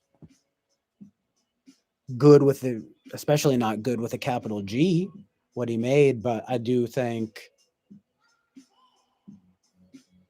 like I said, pretty kind of a loathsome final 20 minutes to that movie. But he had if he wanted to make a dark, pained expression, and then that's cool. And even invoking the Bible and whatnot, but he didn't have to flip it. It's like, you know what I'm saying? You notice that? I don't know if I said that to you, Jack, but it's just like, why is it always going to be flipped? That like 12-year-old mentality of just like, or 13-year-old mentality. We're just like, what if this good thing was bad and this bad thing was good? Wow, that's a hot take.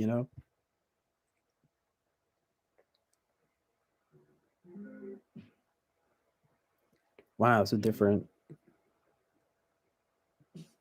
and unique. If I'm being if I'm being honest with you, a different and unique take. I've never thought of that. I never thought of flipping it like that. Wow,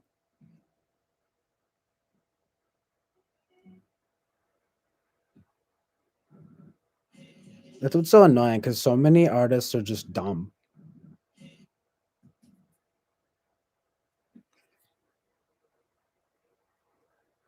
Uh,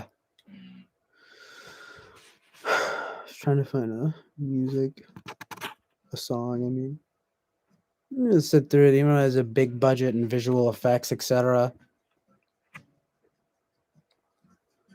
Big budget and visual effects do nothing for me. I've read that Russell Crowe types INTJ. Yeah, I've seen that too. Liz's mom says, "You have a fantastically dirty little giggle." Susie O'Connell. Check out the. Yeah, thank you. I don't mind that. I guess.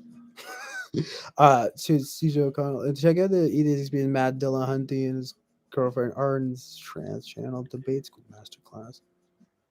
Okay, so you server with the because the do code. I mean, it's Morse code, dude.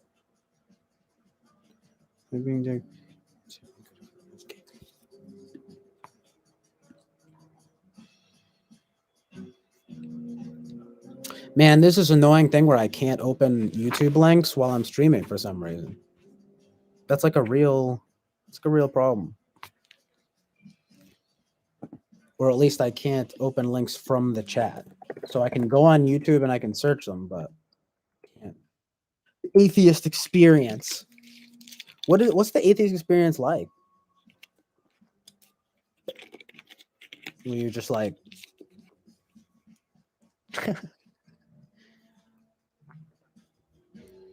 you're like, I'm so happy I'm just gonna be dirt one day.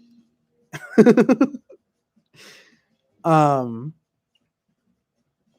yeah, the reason I have a fantastically dirty little giggle because I'm way too satisfied with myself and I need to humble myself.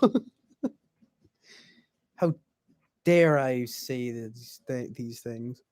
Um Jack Torrance, honestly, if you leave to it's you know that whole thing about the doth protest too much. I think it's annoying too, but honestly, you can't be too mad if people are gonna jump at the opportunity to say you're gay and shit like that.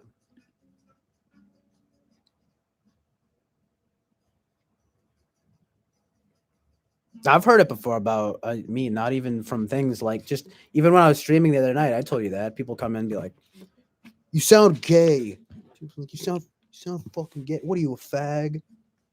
Nah, I don't get. I've never been like really hate on like that. But dude, honestly, if you're just even the slightest bit outgoing, uh, I feel like as a guy, people just be like, "What are you, gay?"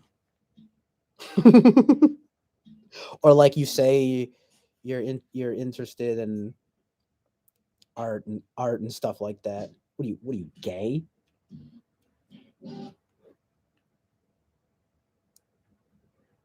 What are you, freaking gay? What are you, one of them queers? Get that out of here. I don't take kindly to queers. um Atheist experience. Yeah, I've heard of atheist experience. Like Matt Dillahunty is a name that I need to become familiar with because I've been seeing it around.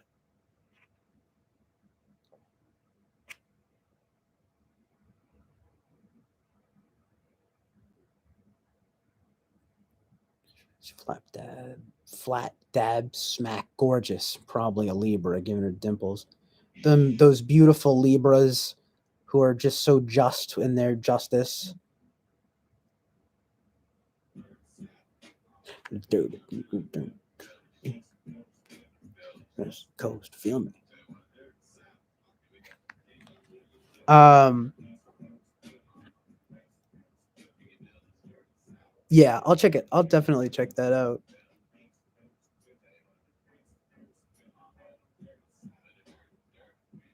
Yeah, Sam Harris and Jordan Peterson. Oh no, he lost his faith, and he has a magic act. Oh no, I'm just kidding, but literally, he also has a magic act and debunks faith healing magic. I don't know. I've actually, there are a lot of studies about faith healing actually working, which are really interesting, like scientific studies.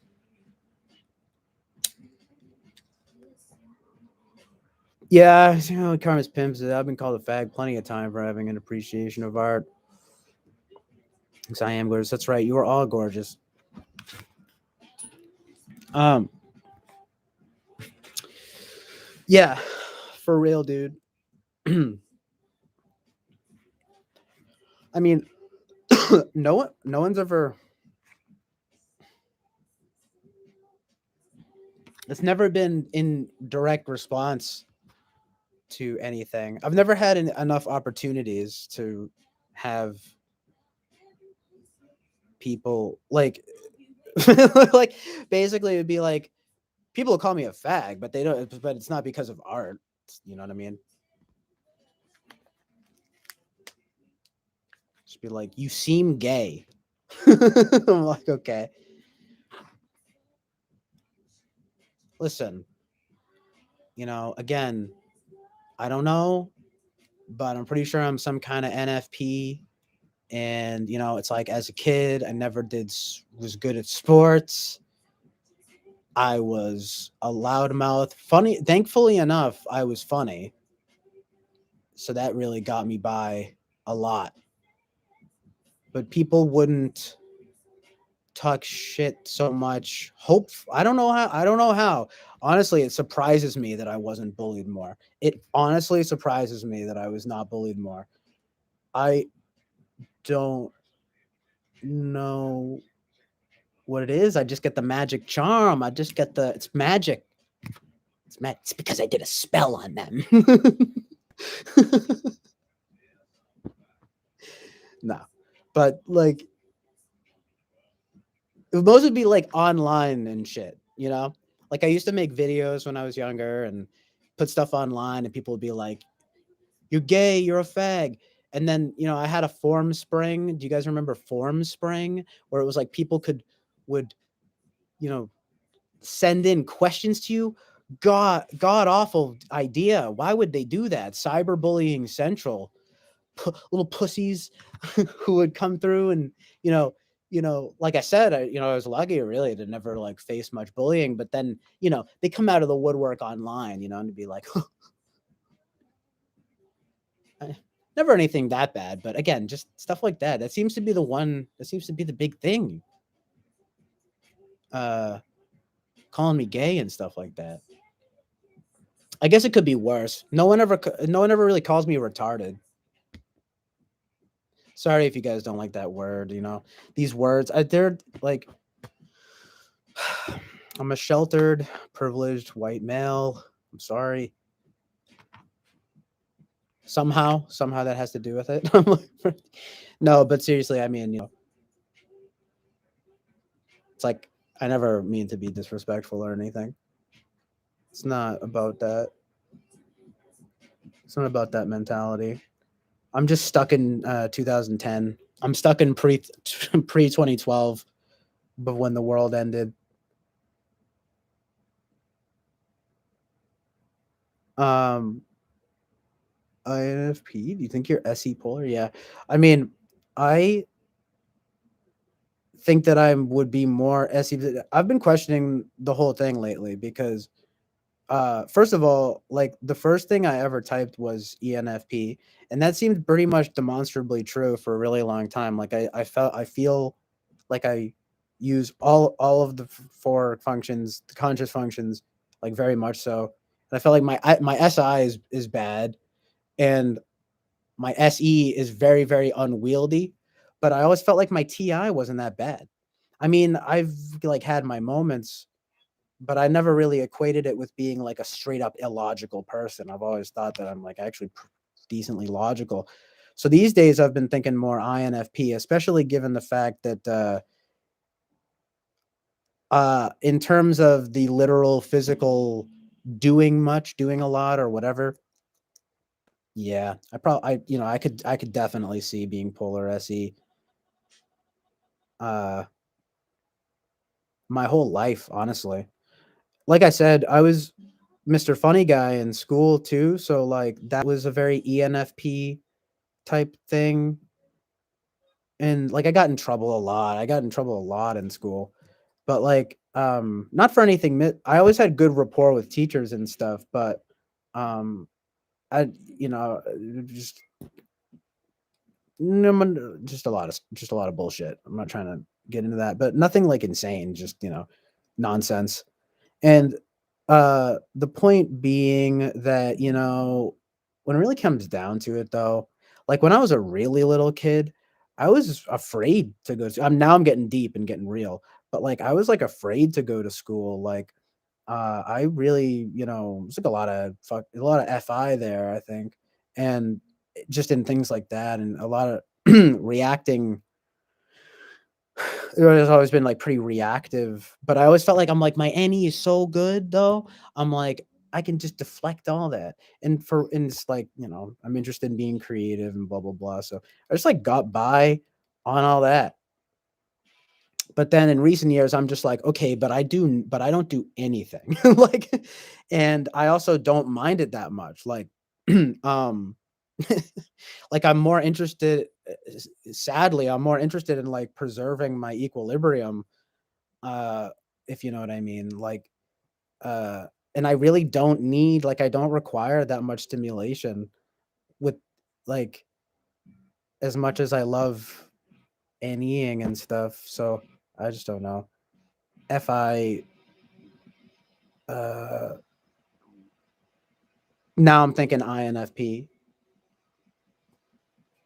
but yeah, I even feel like I'm, like, an unusual NFP because I feel like I don't see eye to eye with a lot of NFPs, but then I also do. Isn't that amazing and so deep? Duh, I don't relate to them, but I do. I do though, honestly. And I can see their problems in myself and I can tell them all of you are just trying to be different or whatever. It's overrated. Counterculture is the new culture. NFPs are running rampant in the streets. And I'm an NFP myself here to help shepherd them, I think. I don't know what I am. Honestly, some days I'm like, I'm an INTP. Some days I'm like, I'm an ISTJ, honestly. Fuck it. Some days I'm like, nah, I'm just kidding, honestly. It's really for me, it's like I know that I'm some kind of NF. So like all of us, I'm sure, because everyone wants to be the mystical INFJ. I'll be like, I'm actually INFJ. And it's like, no, probably not. Maybe though, honestly. And then I think ENFJ, and I'm like, no, I'm definitely not that. So if you had to like rank them if you had to do a list, I just wind up always coming back to the NFP style. But like I said, yeah, I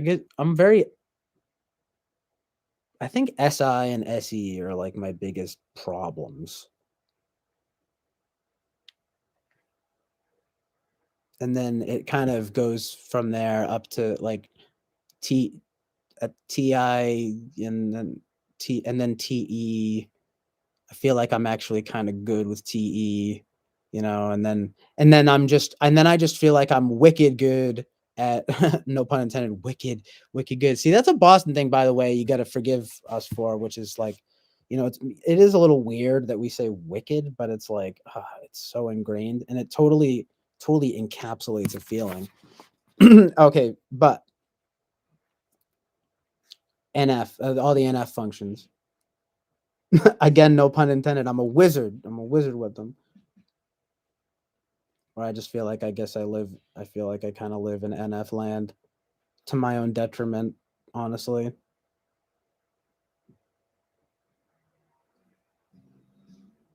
But, it's part and parcel with the territory is you basically have to figure out how to balance out your life just like with anyone else.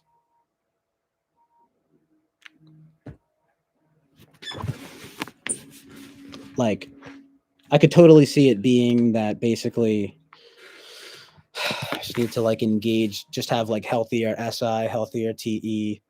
um Now, I know about people say that the polar function you can't really like work on, but I definitely think I need to work on my SE in terms of literally like this exertion, like physical like exertion and but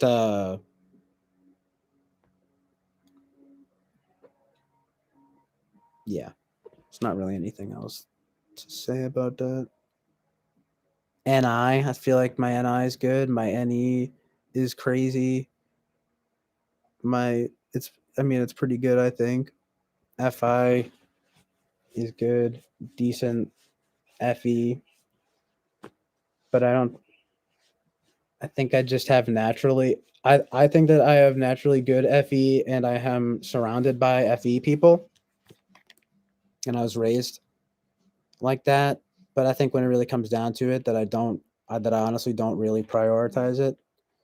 And a lot of times well, don't get me wrong. I actually really do. I do prioritize it because I like to facilitate a good atmosphere.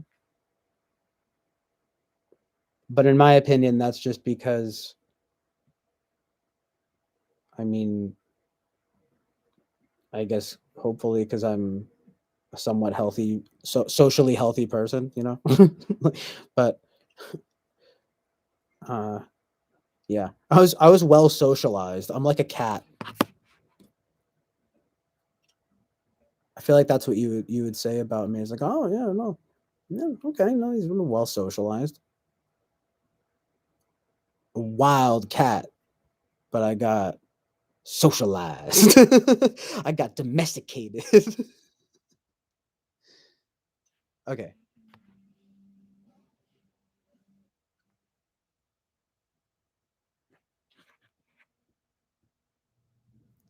now let's look at the chat here.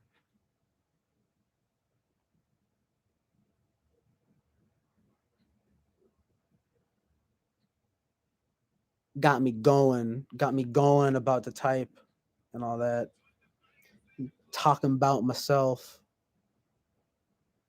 That's good though to it's good to vent. I'm just kidding, but no, it was a good sign. I think I just did a really like a pretty good summary of that. Um Bruh. Yeah, I never did homework. I always got in trouble with homework. I was always late. Especially when I was young, I was very disruptive in class. Very disruptive. Oh, poor teachers. They didn't know what to do with me because it was like, I was nice and everything, but you can't be distracting everybody from learning. The teacher has a job to teach. I didn't understand that as a kid, I guess. I don't know. Well, to some to a degree. Uh Nothing insane because you would always observe those like actual people who were just like fuck you. Like that wasn't me, but what happens though is you wind up honestly in some ways getting lumped in and not always, but the end result winds up being sort of like similar, but it's not the same. Everyone knew that. Like I was miraculously able to, I guess, maintain some sort of decent reputation or whatever. But like,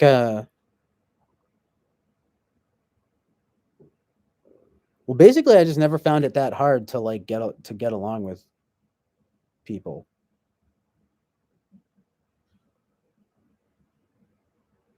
I find it easy, and I think that people make it difficult. Well, I that's just how I kind of feel about it. I don't know. I get it, but it's not. It's really just not that complicated. I feel like as long as you're just honest and you're reciprocate, you listen, and then you talk, and you try not to talk over them, and you listen, you hear them out, and okay, I'm distracted.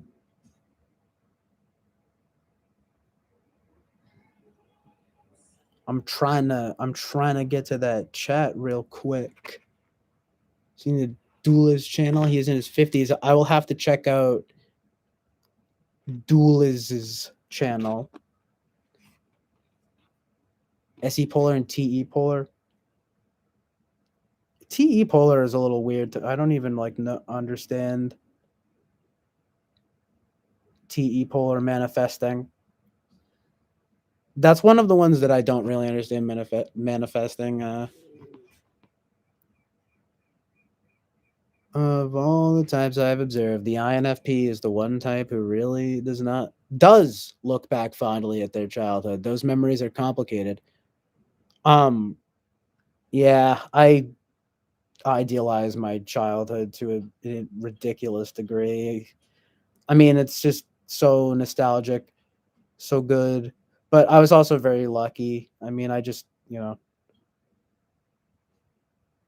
but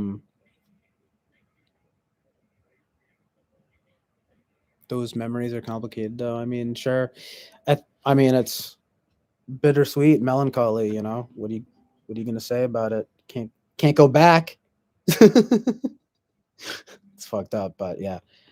Uh, you know, can only move forward. But him before it's ending. About from the South Shore. I am from the South Shore of Massachusetts.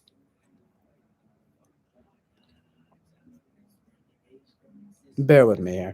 So Jack Torrance says, I still think there's something not being addressed in typology enough. How some people may just slightly have a cognitive function over another, so that shows how people of the same type aren't identical. Facts.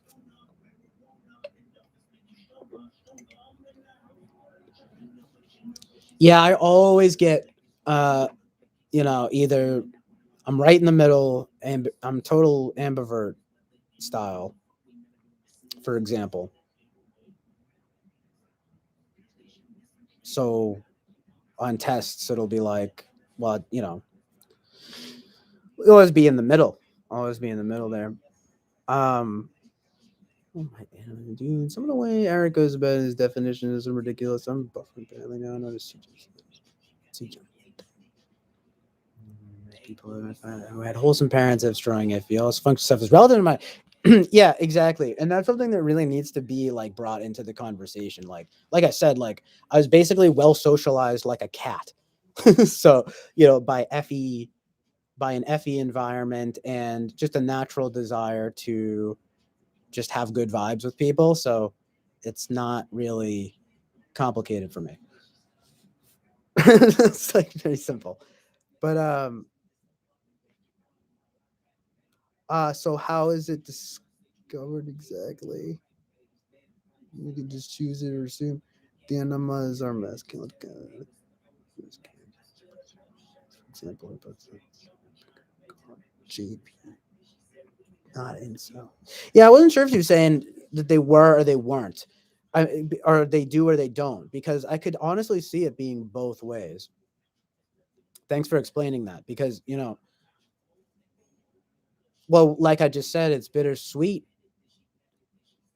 But if you were bullied, like I said, though, right? Like, I mean, if you were bullied, I mean, I know, and I have an INFP friend who, I mean, he's got to be INFP, and I mean, like INFP to the max, and he's like, um,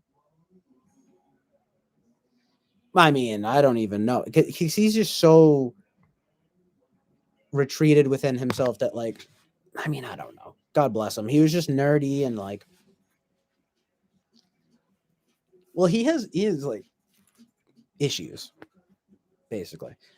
Like, I mean, he deals with bipolar. I'm not trying to talk too much about it, my friend here, but it's like, he deals with bipolar. He deals with like a mild like schizophrenia, and like, we would smoke weed together, and like, I'd be ranting over here, like, and don't get me wrong, like I understand like retreating in yourself. I know what weed is. I'm very mixed about like weed. Honestly, you'd be surprised, but it's like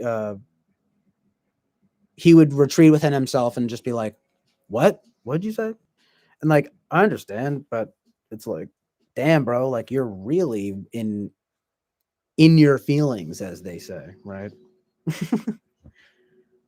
Which I get, like, but not. I understand because he's high and he's sensitive. He's obviously he had to quit weed. It was making his schizophrenia worse and stuff, and like that's a whole other topic. But he's doing well nowadays, which is great. I'm like, which is just honestly amazing because like I was getting at, he was picked on a lot when he was younger and fucking dealt with shit. I'm like, and I have another friend who's picked on, who's gay actually, and you know, people definitely give him a hard time. He's an Aries like me, so I mean, he faced it head on, which I'm not saying I always face so head on. But I mean, I'd like to think that if I was really straight up bullied, though, that I would defend myself and stuff. I mean, when I was a kid, I might not have done that well, though, if I'm being honest. But I had a point here, and it was going somewhere, and I'm getting caught up in the brambles. I do that a lot, but my point being that I think, yes, it makes a huge difference if you're well socialized and you're freaking, like, I don't know, your parents. The weird thing about my friend, though, by the way, is that his parents are like pretty normal. I mean, I don't know.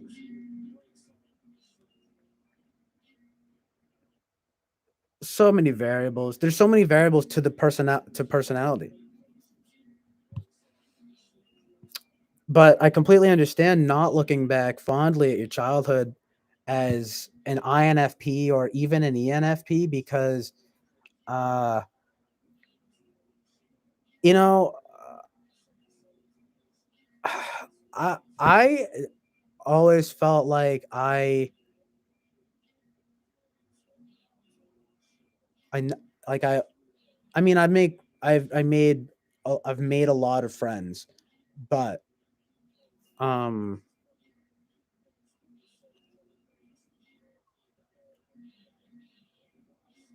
I like I said, I never wanted to go to school from day one. And I was very, very upset by it. I was very upset. If I wanted, my life could have just been being an only child with my mom and my dad because they were pretty young when they had me. And like that shaped me, if you know what I mean. Like that,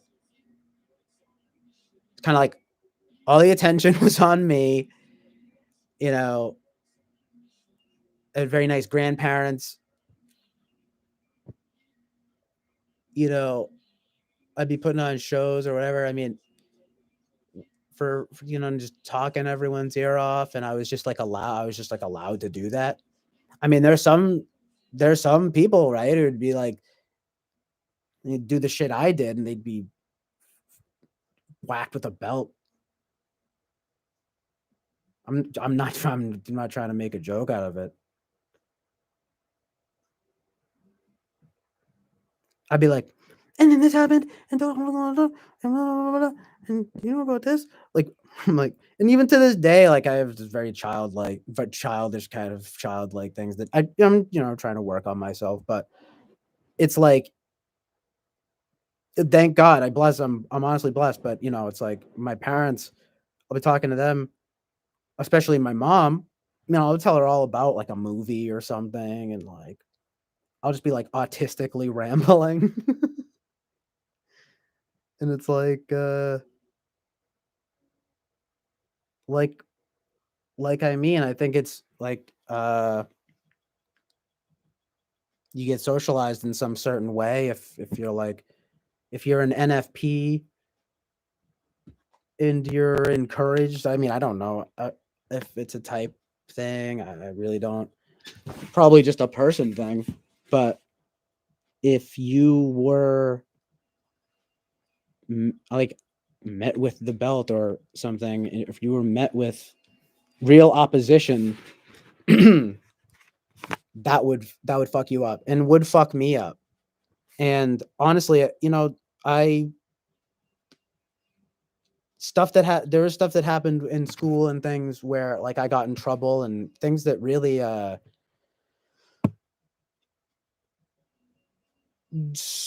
well, upset me. But it's like but I never had someone be like, I'm gonna I'm gonna fuck you up. You know what I mean? I never had like and I never had a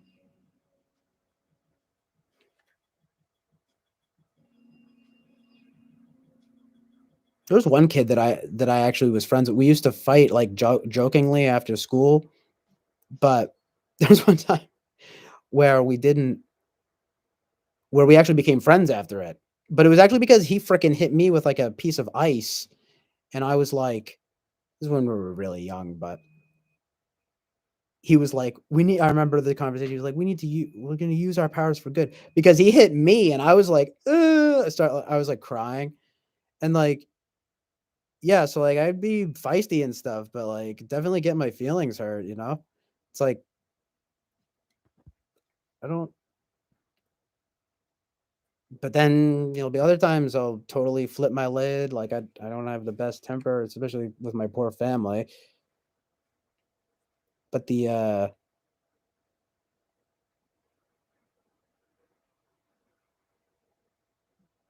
but it's like the goal is to be having good and chill vibes with people though. So, unless someone's like really fucking with me, I'm not trying to sound like I sound like, unless someone's really fucking with me, I'm like trying to be a badass. But unless someone was really messing with me and like then that's the vibe. But when stuff like that happens though, I guess what I'm saying is like I take it very seriously. Like like I was a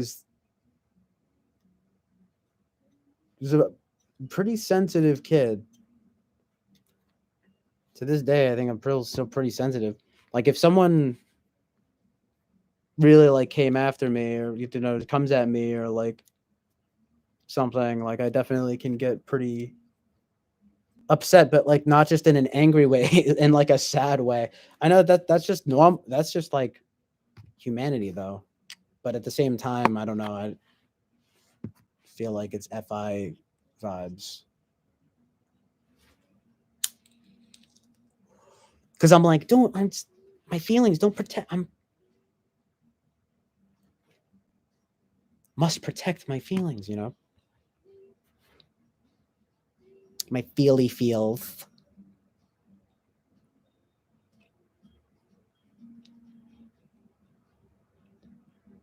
My emotions. All right, let me check. Let me get you up on chat a little bit here. Winston's mom says Jordan Peterson acknowledges our primal urges drive our id to be a beast, while some of us seek bigger beasts, and some of us are a beast. Yeah.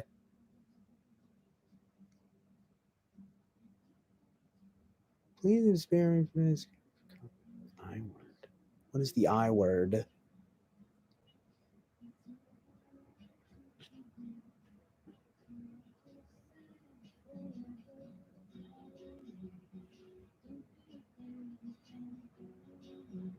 Even if the thought had crossed my mind to call you an incel, you would first need to boomer explain the word incel.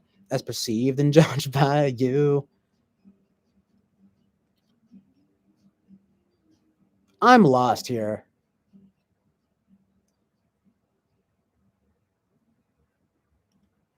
What's an incel? I'm just kidding. I know perfectly well what an incel is.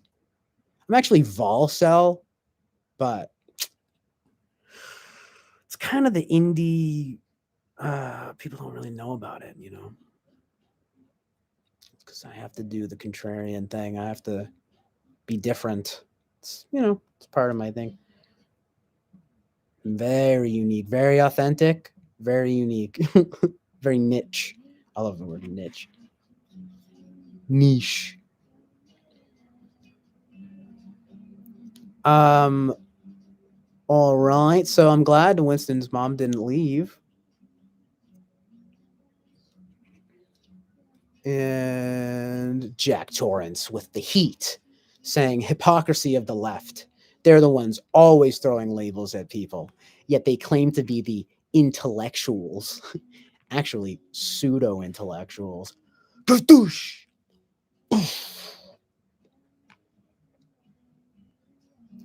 Yeah, funny enough though, that's true. Funny enough, the labels thing though, not really sure, you know, what you mean, but yeah, a lot of pseudo intellectuals, a lot of people who ironically racist kind of thing, you know. It's weird. You have to acknowledge race. It's like I know what you mean, but at the same time, it's like why are you militantly?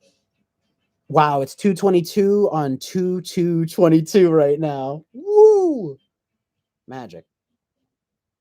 No, that's not magic. That's God. It's not. I try not to, you know, it's like magic, right? Doesn't have the best affiliation or whatever. But I don't want to get distracted. I'm done talking about big stuff. Like, I'm talking about whatever. But um, Windsor's mom says Aries fire sign and intuition extroverted rods slash staves. Are those wands though? Speaking of magic, I always thought, yeah, I think trying to be on that wand vibe. I know tarot's evil and everything, but I'm totally a wands. uh my guy Jack Torrance says if there's ever something controversial and involves CJ and another person, my first thought would be, what did the other person do to piss him off? Thank you. That's the vibe I'm trying to cultivate, where people don't assume that it's my fault and that it's the other person's fault. That's my fate. That's the best because it could never be my fault. No, you'd be surprised. I don't want to get like it too into it, but I can be pretty mean with my family and stuff. Not, but only because of stuff. Only because of like my own problems and stuff like that. Really, mostly on like, and I'm not just saying that. I'm not like beating up on myself. It's just true. Like, I mean, I can get really unnecessarily angry about really stupid things. But again, it tends to be things when I'm like feeling like I'm offended or I'm feeling like stuff. So that's sort of my NFP peeking out or whatever, my potential NFP peeking out. Volcel 100. Nice, CJ. Do you identify as a Volcel, Jack Torrance? It's not Eric the INTP. It's his birthday on the 28th. Yours must be close. Oh, that's cool. Eric the INTP.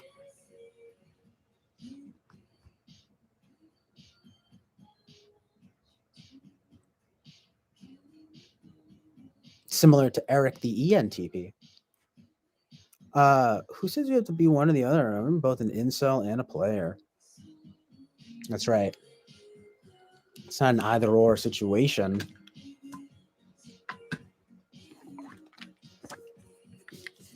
You get a John Belushi vibe, but only sometimes. You mean from me? Yeah, that's funny. Mhm. No, it's probably the hair and like the vibe or something. I don't know. I've only seen John Belushi in Animal House. Oh yeah, and I guess I saw him on. I've seen him on SNL. He does like that sketch where he's like the athlete's breakfast of donuts or something like that. It's pretty funny.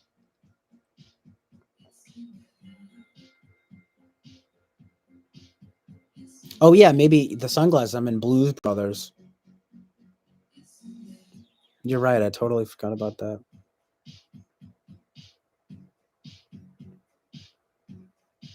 Yeah, that's a big one. That's high up that I for some reason haven't seen Blues Brothers.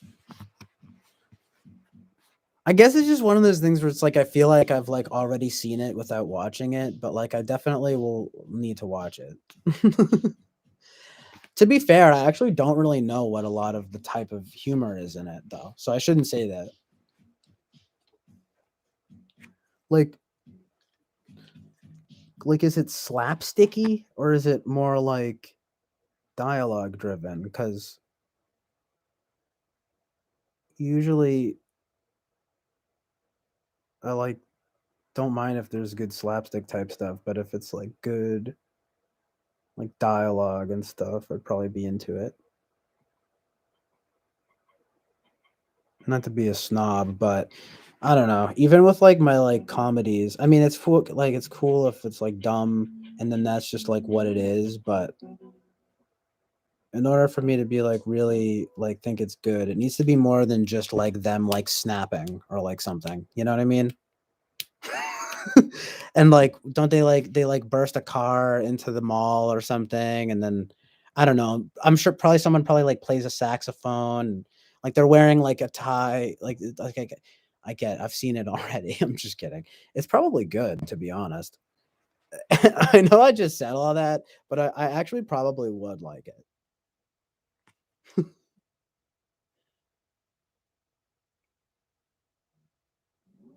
Just being a contrarian. It's just because you hear about it so much, okay? I'm sorry. It's like you just hear about stuff like that all the time. It's similar but different. Like I've never seen Dumb and Dumber, for example.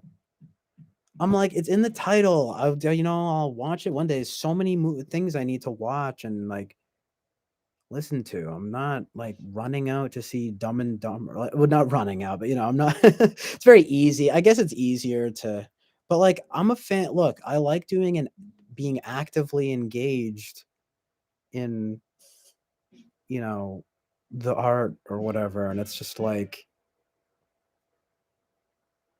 I'll watch like it's like there's a time and place for everything, for like all kinds of art. And there's time and place for all kinds of movies. But I just don't know these days. Like chilling. I mean, I watch a lot of stuff though.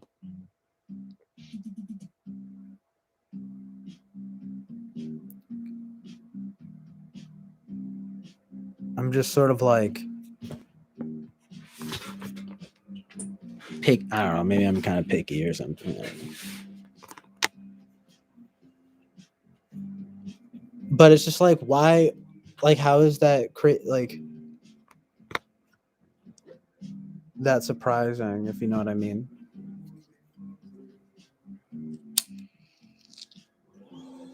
Like no way. You haven't seen Dumb and Dumber, where isn't there like there's like poop? He's like pooping on the toilet, like you know what I mean? Ugh. I'm sorry, I'm such a snob. It's like I haven't seen the Adam Sandler movies either. I haven't seen Billy Madison. Okay, but I've seen Punch Drunk Love, Paul Thomas Anderson. It's a great movie, though. Yeah, and I've seen Uncut Gems. Cause, but it's weird. I mean, I've thought about this, and it's I was never. like raised on that stuff so much. Like if I was gonna watch stuff with my family, it would either be something like a family movie, like Spielberg or like John Hughes or something. You know what I'm saying? Or it would be something that I recommended, or it would be like maybe like a sort of modern, maybe like a Will Ferrell movie or something. If you know what I'm talking about, but it's kind of like that. It was it, like once I got into movies, I got into them because of stuff like Wes Anderson and stuff like that, Or well, like I like John Hughes stuff, like I said, like Ferris Bueller, especially. It was like probably one of my first favorites. But then, before that, it was like Disney movies and like, you know, maybe because I was a little bit sheltered or something in a way, but I just didn't. There just wasn't going to be a time where and like it was either I wasn't aware of something like Billy Madison, or I knew that it was quote unquote bad. You know what I mean? I never had like the in between where it was like I didn't have like an older brother who like showed it to me when I was 5, you know. Sometimes I wish I had more of that, but I didn't. I was my own man. I'm just kidding. I do have a little sister, by the way, but we are 8 years apart, so technically I have a kind of only child syndrome. But no, it's like if we were gonna, and then I get older and I don't know, my dad likes stuff like This Is Spinal Tap and stuff like that, or like, you know,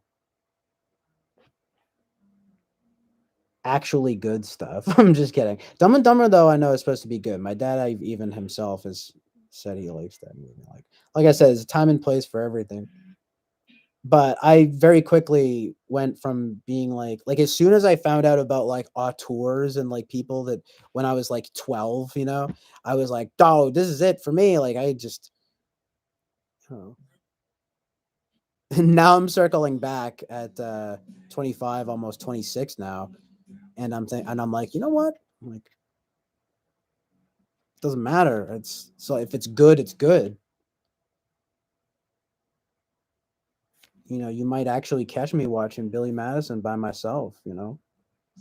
But that was kind of my point. Is I feel like that's the kind of movie you watch like with people, different types of vibes.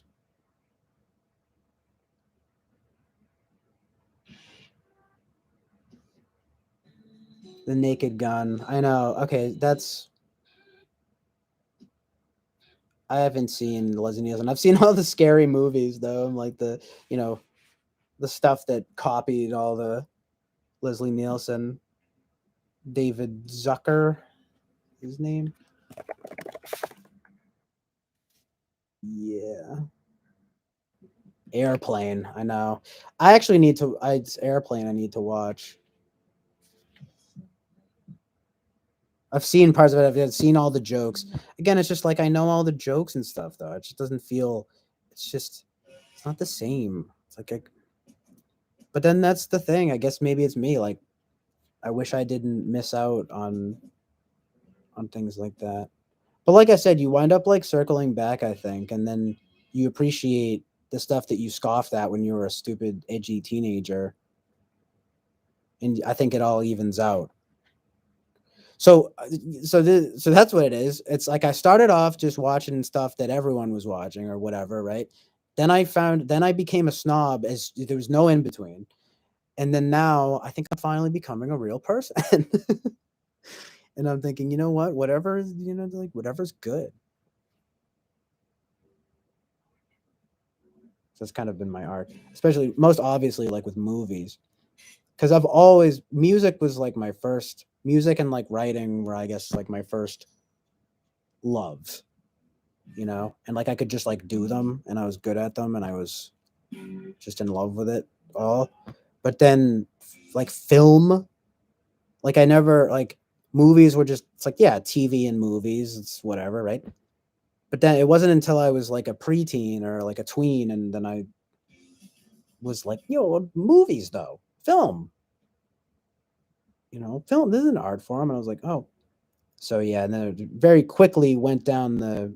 I've always been very aware of critics and reviews and things. That stuff kind of like got to me maybe too early. Like when I was very little, I would open my dad's like Rolling Stone and I would flip to the back and look at the ratings, the stars, and like then and look at the charts. But I didn't really care so much about the charts. There's some weird SI pleasing thing or something about just looking at the thing. I don't know. FI maybe FISI thing where I was just like, even if I didn't quite understand it, there was something where I was just like, I like this. It's like it's neat, and I like it for some reason. Because I guess I'm just a nerd. That's my big long-winded way of saying that I'm a nerd. It's like that's what nerds are. Like no, no, way cooler than any nerd. I don't like. I don't like. Listen, I don't like any nerds, geeks, or dorks. Beat them up. Just kidding. Um. Oh God, move around. We just going for hours and hours. We stay. We keep going. Don't really even remember what I was ranting about. Yeah, this is Spinal Tap is fantastic. Yeah, that's a great movie. That's what I mean. Like I think I get it from my dad. Like he would be like, like this kind of thing. He'd be like, we're gonna watch a Christopher Guest movie. You know what I mean? It's like my parents are both. I mean, they're Gen X. You know.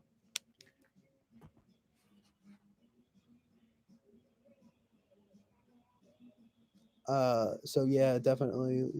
Some of the early stuff, like I said, Hughes and Spielberg. I'd watched E.T. and Home Alone. But Home Alone was one of my first favorites.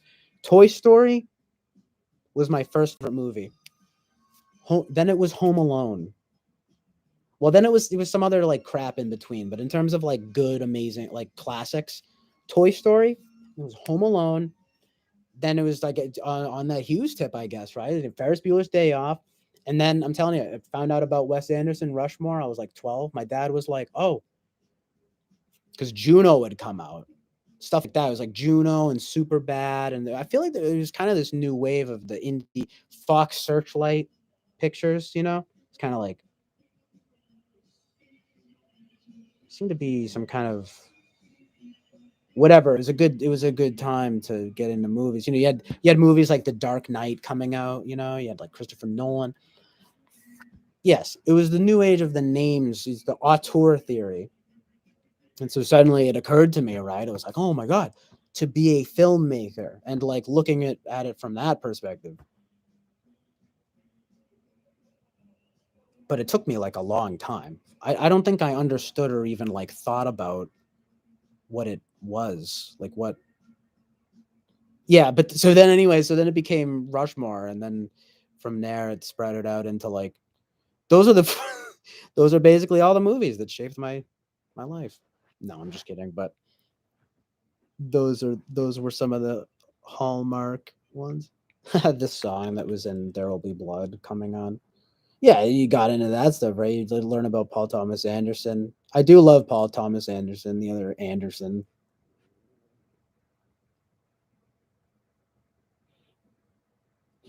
Yeah. Oh, yeah. And there's a Quentin Tarantino. He's probably that was one of the first people too, right? It's like you know, Martin Scorsese, of course.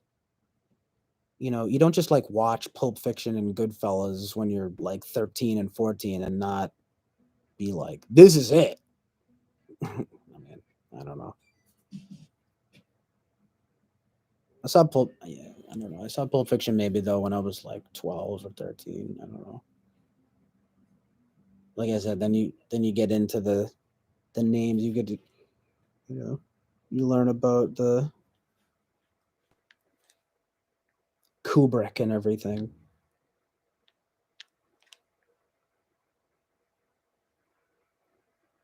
I remember my like dad wanted me to like watch to like save A Clockwork Orange. Like he was like, I think you should wait to watch that, and I'll watch it with you. And I just couldn't help myself. I think when I was like 13 or 14, and I was just like, just watch it on my own. I was like, sorry, Dad. And it was amazing. um, because I still love Superbad. I know Superbad was on the other night on Vice, and I wanted to like hate on it for some reason. I was because it was just like I've seen it so many times, and it's just Apatow and Seth Rogen, and you're just kind of like, but I just like was laughing. It's 2 seconds in, like it's such a good movie. It's like the best, definitely one of the best things Seth Apatow or Seth Rogen did or would ever do. But see, this is the thing. I could totally believe that Seth Rogen and Evan Goldberg wrote that when they were like 13. It's not. Yeah, there's something about those ages, or it's like at least for me, you're just like, I could do that. Seth Rogen voice, I can make that. You just American. You watch American Pie, and you're like, dude, I can do this and do it better. That's basically what Superbad is. I mean, they were a little older at because Rogan was on Freaks and Geeks. Freaks and Geeks is good. Karma's Pimp is not a fan of Tarantino, but he liked Reservoir Dogs. That's cool because we were just talking about Reservoir Dogs last night and how it's like his truest indie movie, kind of good stuff. Reservoir. Oh yeah, and his most original. You could no, sorry, not original. His most small scale, right? Because we don't need all the big productions, Quentin. Reservoir Dogs is like pretty perfect, yeah. Um, have you seen Rocky Horror Picture Show with Tim Curry as Dr. Frankenfurter, the sweet transgender? Yeah, no, I've never seen that. I know it though. I always knew that it was campy schlock, and so I just never watched it. But I know that it's like the campy schlock movie. Tim Curry. But it's like a musical too, and like I don't know. I never really like musical. I've never really liked musicals or anything campy. So that was one of those ones where I was just like, haven't seen it, But it's one of those movies, right, where it's kind of like one of these days, I guess I'll watch it.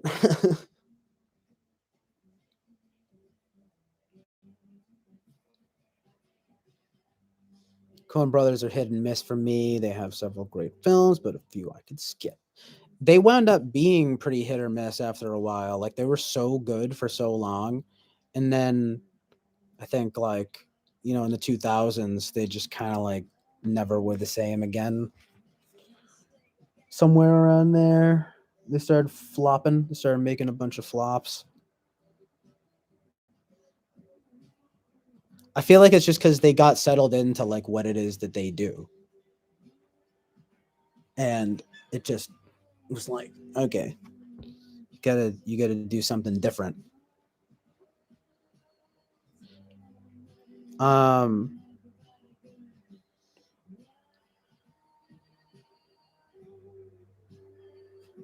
all right, catching up on the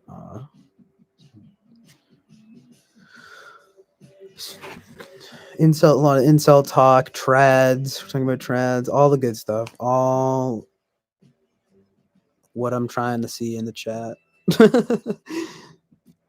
Literally. Writing. Did you invent? When his mom says, writing. Did you invent your own language as a child? Have you noticed sometimes your water tastes heavy, and do you like to get creative with your oatmeal toppings? Named your toaster Fred. That's quite a bit of. Something tells me that you have maybe some personal experience with that. No, but I've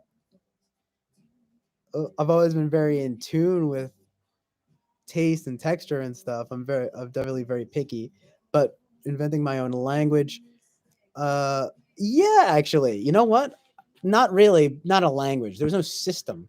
But I used to write songs on the computer. Now that you mention it, all the time, and like they would have so many nonsense words, and it was things that would like, yeah, my family remembers them and stuff like that. Cute, but it was all very much surrounding made up words. Yeah. The mind of a child, people. You just make up words. It's amazing when you think about it. Lol, I love the story of how Bill Murray got into Garfield. I don't think I know that story.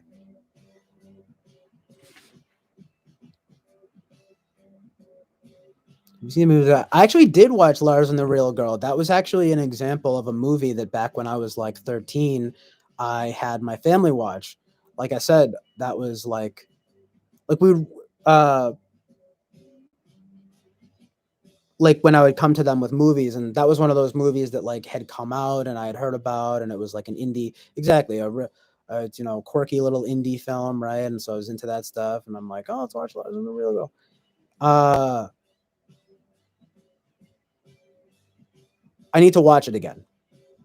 That's all I'll say about it, because I remember it being pretty good and unique, but I don't really remember much from it,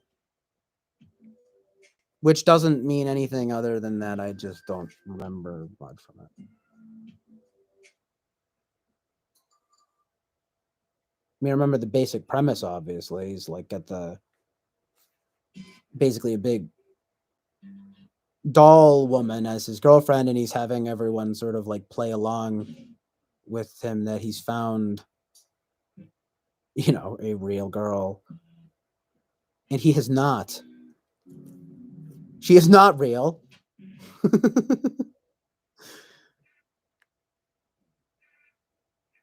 Amazing incel film somehow, probably. I don't remember much from it. Why? Like, what happens? I know that like, he's like, obviously you're gonna have the people that are like, do we tell him? It's like he's so happy though. Ryan Gosling is kind of good in that though, in the sense that he's got that he plays it straight, and he's a little troubled. He's kind of a troubled man. You got a little bit of a troubled man vibe going on. He's like finally cracked. He's like, yeah, this is my girl.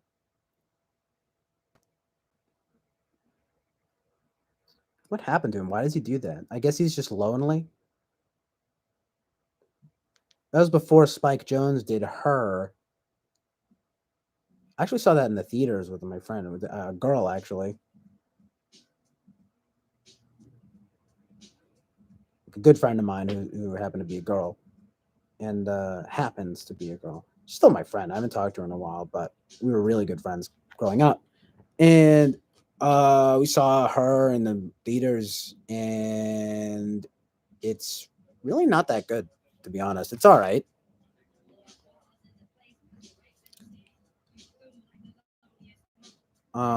Spike Jones is pretty hit or miss to me. I never really. He's got some cool music videos, and he's like unique, I guess. I don't know, but I'm not crazy about it. I actually recently watched Being John Malkovich and was kind of underwhelmed. I thought it was funny though. Uh, I'm not really suckered in by meta stuff, you know.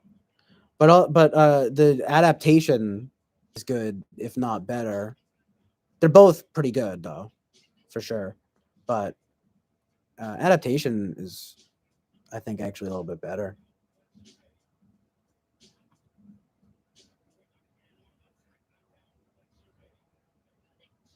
Uh,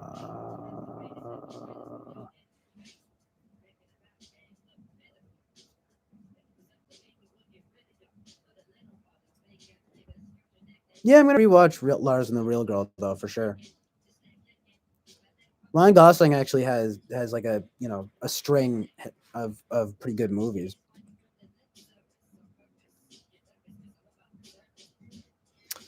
It doesn't really seem like he ever really reaches or anything like that, like in terms of who he plays, but he's good at being Ryan Gosling. And that's all that counts. Especially if you're good looking like him. It's like, brother, sign you're hired immediately. How funny that his name is so funny though. I don't know why it just makes me laugh because it's so like beautiful. Ryan Gosling makes me think of like a gooseling, like just like a dove. I don't know. Is that gay? Does that make me gay for Ryan Gosling? Probably. Probably somehow. Uh Garfield though. Garfield is like, isn't it bad? I'll probably never watch it.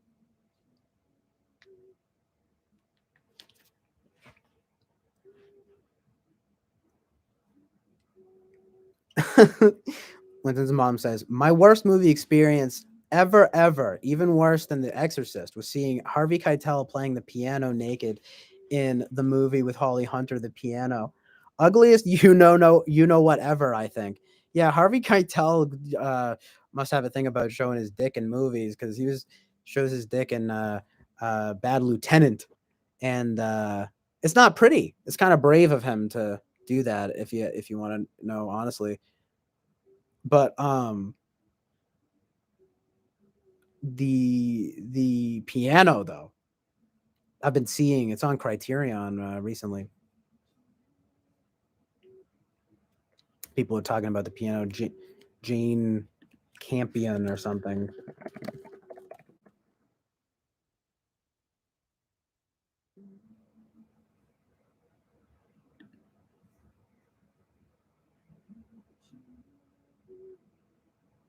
Oh yeah, where the wild things are. I meant to watch that. I mean, I need to watch that. I missed it when it came out. I should have watched it when I was a teenager and it came out, but for some reason I just didn't. I really loved that book growing up. Actually, that was like one of the first books I really loved. Man, super nostalgic, right? I feel like I lived in that book.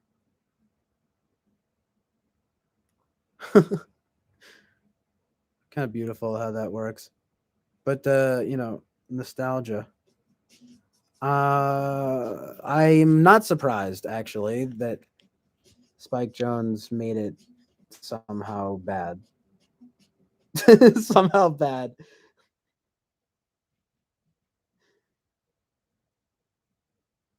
Ah, this is a good old yay. There you go. Damn. Tom Hanks. Oh, you mean Mr. Shadow? I love shadows and kids' shoes.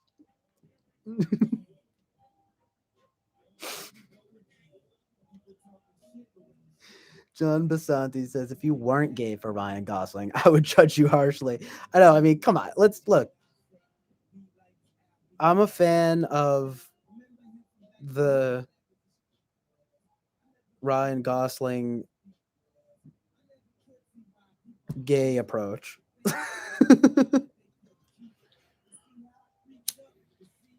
Only gay. The only gay. Here's what I'm trying to say. I think that only being gay for Ryan Gosling should be added to LGBTQ. You know, OGFRG. Only gay for Ryan Gosling. Um,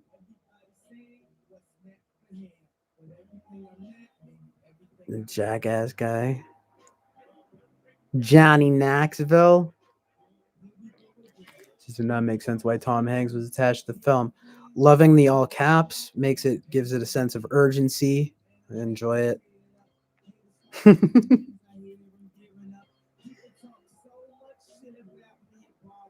sometimes they forget to get their hair cut. I need to see. You're not gonna believe, but I haven't seen Drive or Only God Forgives. I saw the work he did with like Derek Chan France though, and other things that he was in.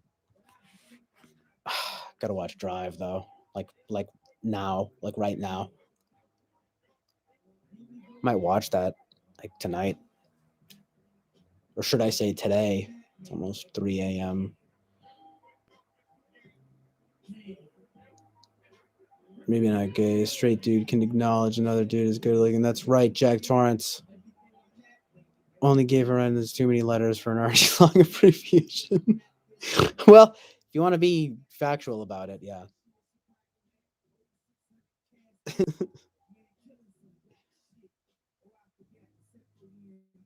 Yeah, Nicholas Winding Rain. I never know how to pronounce his name. Reffin Rain, French guy. Everyone gets one gay pass. Well, that's what I'm saying. Yeah, it might be get Ryan Gosling for me. I don't know. I don't know if I could. That's just such a cliche. It feels too cliche, but yeah. I was going for emphasis, not urgency. Lamau. Yeah. Why does it make sense that he was attached to the film? I like he was a producer for Where the Wild Things Are. That's creepy. Well, I mean, he's always been, I mean, in kids movies and stuff. I mean, Toy Story, like I said, freaking. I mean, he's Woody, dude. I mean, God, jeez. Same with the Polar Express. You know,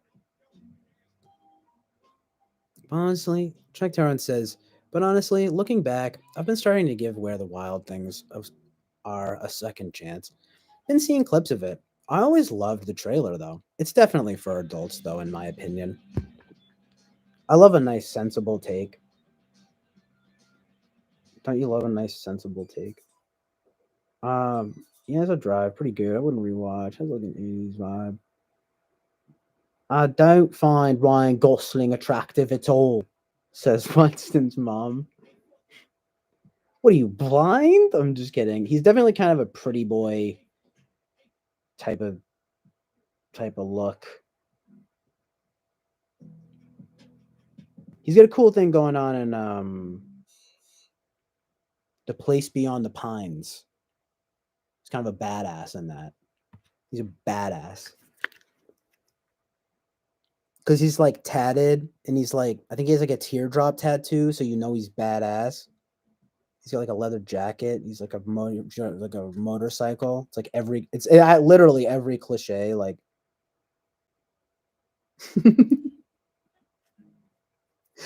for some reason, I like that movie a lot, but for some reason, thinking of Ryan Gosling's like super solemn face, like in that, like is making me laugh. I don't know why.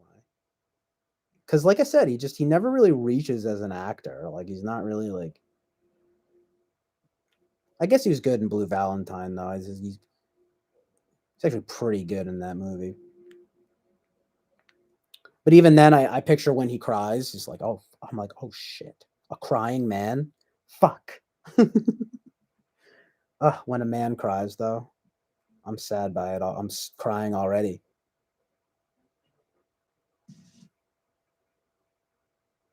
He's like, no, baby, don't do this to me. Oh, and then he gets choked up, and it's like, oh, John Candy. Yeah, he's a dreamboat. Dude, everyone knows it's like Ryan Gosling, Brad Pitt, and John Candy. Okay? The three sexiest men alive. Period. Fucking don't bother me about it anymore. People keep bothering me about it.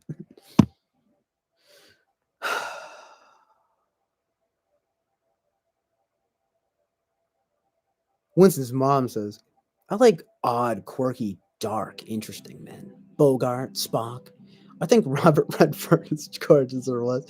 Yeah, well, these are just like classic men though. So that's, you know, it's understandable. Too Pretty for Me, however, Robert Redford, I guess. Too Pretty for Me, however, I think John Mayer, Sex on a Stick. It's actually just listening to John Mayer's cover of Radiohead's Kid A, and it's so good.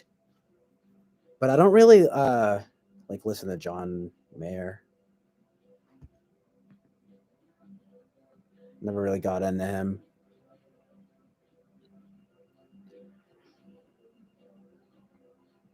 I don't know. What do you guys think about John Mayer? I don't really feel one way or the other about him.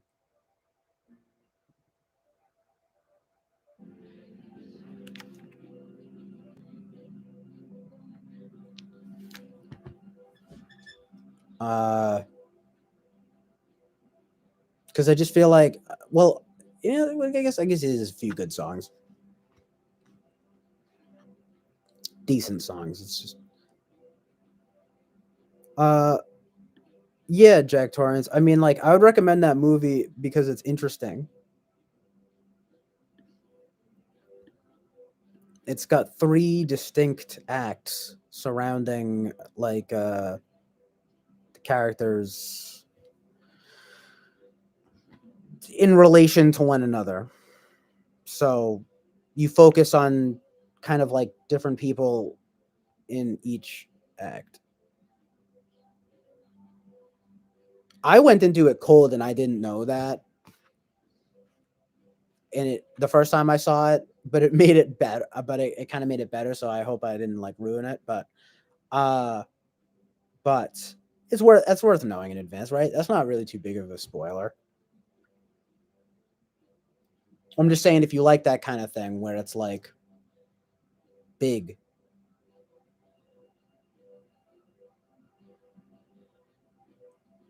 or not even necessarily big, but just kind of sprawling. It's got that thing going on. It's like different generations and stuff.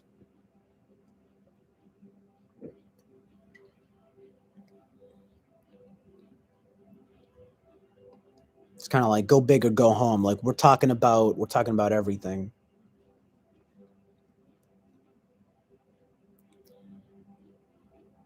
There's Pizza of Norwood, Shia LaBeouf. There's a Norwood in Massachusetts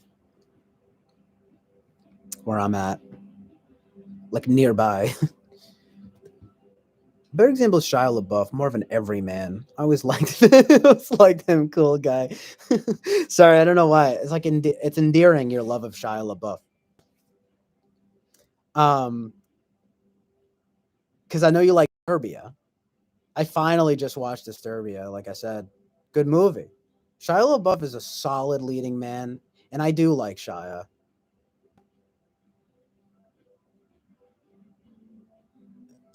Um, Spock took me by surprise. I know you guys keep saying Spock, and I of like Star Trek.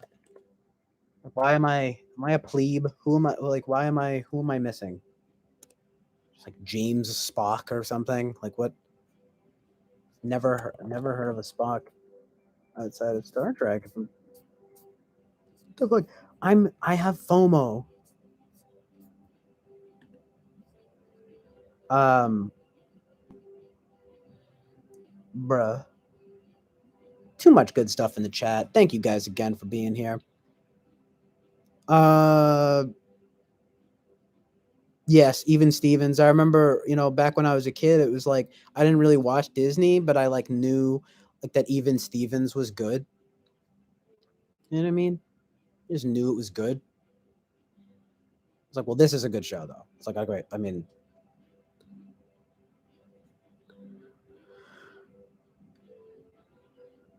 uh, yeah, dude. Oh, I don't know what happened with him. There's a really funny story about Sam Hyde from $1 Million Extreme with him and how he says that they were like they met up or they were or like Sam saw him at something and then Shia was talking to him and then he was like really cool and then his like handler like came up basically and was like, "Do you not know who this man is? He's a voice for hatred." And so they kind of like pulled him away from him. He said something to him, quote, like I totally believe that this happened, where he said, because it's so specific, he said, a lynching is never a somber affair, because Sam Hyde's like a comedian, and so he's kind of saying like, bad things. Comedy can be used for bad things. Because that was the whole thing, is it promoting that. But anyway, I totally believe that Shia LaBeouf is like actually a pretty down to earth guy, though. I think it's just Hollywood definitely has its claws in him. You know what I mean? I'm not trying to make it sound too bad or anything. It's just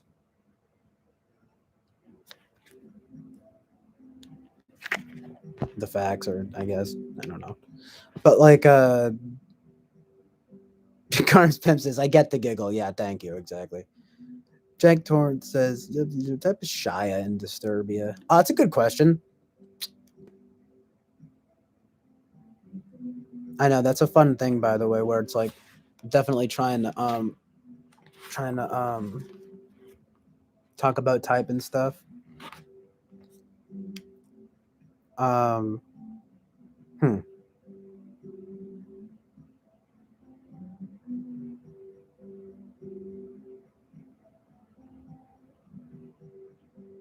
Well,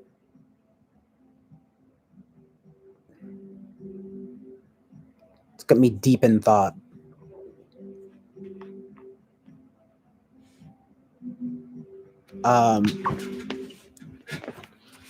I don't know, because I just don't feel like you get that much of a sense of like who he is, if you know what I mean.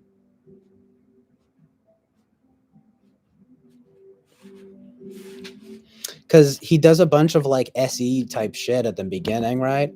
But then he kind of is just himself. Like he's kind of just like it. Like he seems a little more introverted, though. I mean, I don't know. He just kind of seems like shy. Like he's just like some kind of NFP, maybe. But like I said, he's got those seemingly sensing tendencies or something, and he's kind of a more of a bad boy in that movie too. So uh, either he's some kind of rogue ENFP, or he's like an ES. I don't know. He could honestly be a few types in that movie. Be like an ES. He could even be a freaking. Honestly, if you were like, I know there's very different types, but like if you said that he was like if Shia if the character that he plays in that movie took the personality test and got like ESTP, I would believe it, because he's not exactly like I said. There's not. I don't feel like there's that. Tell me what you think, Jack Torrance. I don't think there's really enough information given to us about him, and it to really narrow it down to just more of a bad boy Shia, which would be maybe a like some kind of NFP or some kind of SP. Well, I guess we could narrow it down. He doesn't seem like any kind of like NJ or SJ, so he's probably some kind of NP or SP. Probably is an ENFP, yeah. Yeah, Spielberg is pretty sus, and people don't seem to know or care. I don't know why. But yes, mention Sam Hyde. That's one demonetization. And to be, to be messed up through the Hollywood system. No, lots of people get messed up in the Hollywood system.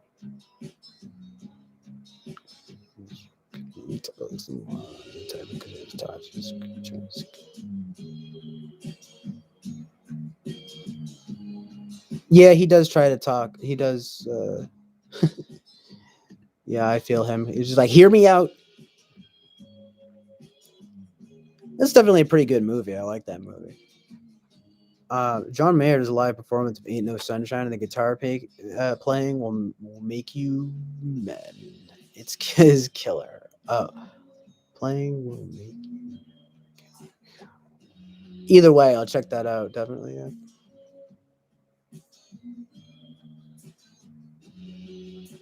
or ENTP. Yeah, he could be. I would also believe that. Yeah, like I said, he's any kind of NP or SP.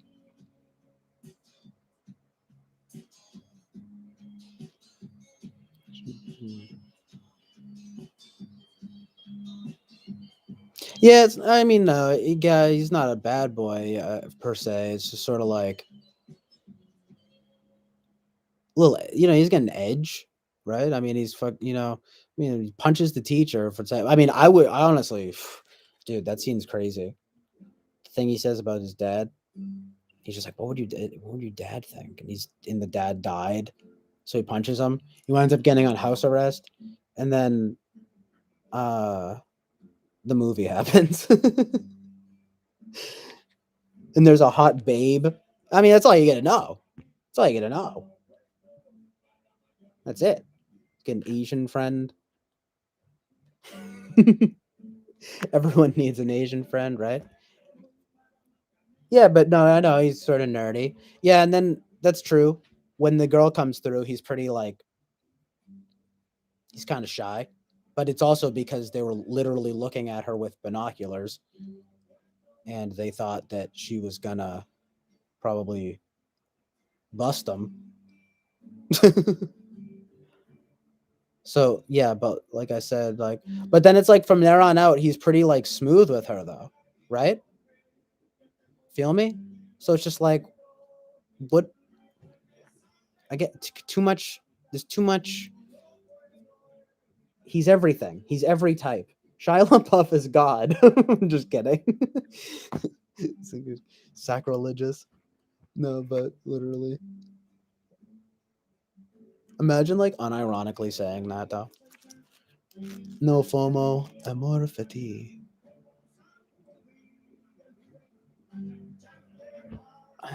It snuck onto a organized comprehensible 20 speech 27. Where'd you find this, Winston's mom? Yeah, that was Sam Hyde's big like um thing. He somehow got like a TED talk, and it's pretty funny. Um, we all refer to him as Asian friend. I know that poor guy, but it's not like he tried to be anything but that. He's just an Asian friend.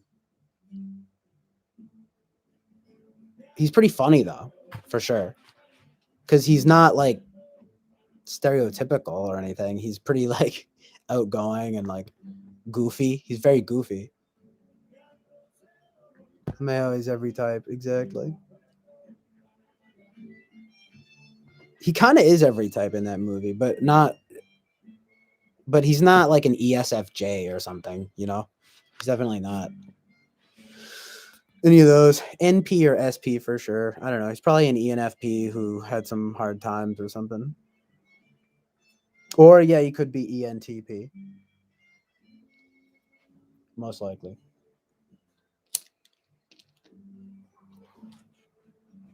Some embers here.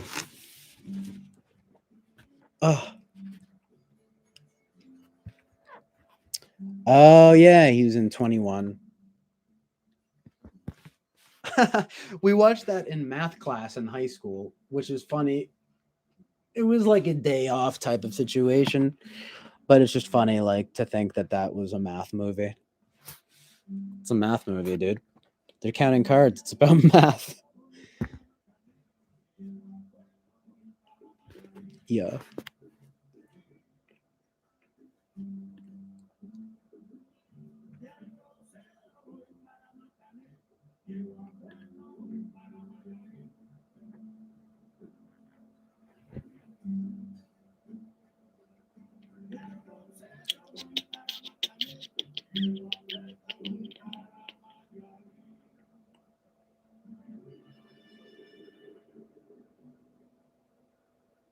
I need to watch Shia LaBeouf's like recent stuff.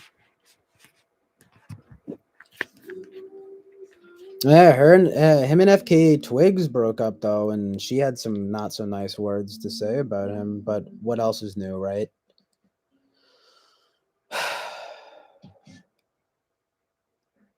Of course, you can kind of believe it though, and sadly, I'm not trying to like talk crap about Shia, but remember that video of him like shirtless, like freestyling with a bunch of guys? That was pretty awesome. He freestyled on like Sway in the Morning. That was fucking awesome. But I feel like he probably does have the propensity, like the just do it, of course, Nike. I mean, like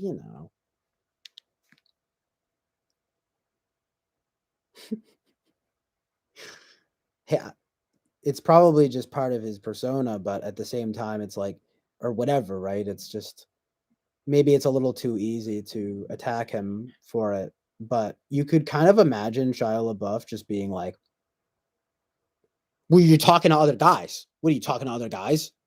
What are you doing over there? You're talking a little too. You're taking a little too long."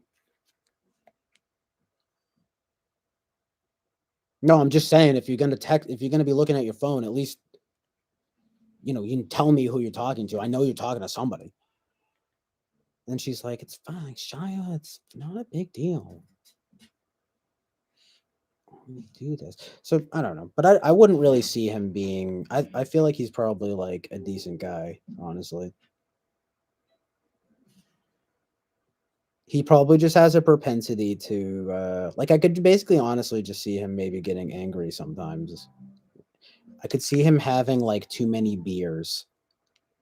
He's the type of guy who would like have too many beers and become slightly unhinged, but not that unhinged. He's just freestyling with the boys. He takes his shirt off. He's running around. He's saying some stuff to girls, but it's nothing like really bad. And like the girls like him because he's Shia LaBeouf. Give the guy a break. As if he's not like a major, like huge celebrity. Remember when he died? I'm not trying to talk so much about Shia LaBeouf, but remember when he did all that crazy shit with the art exhibit stuff? He was like, and he was like, "I'm not famous anymore" and stuff. That was some Kanye level like shit.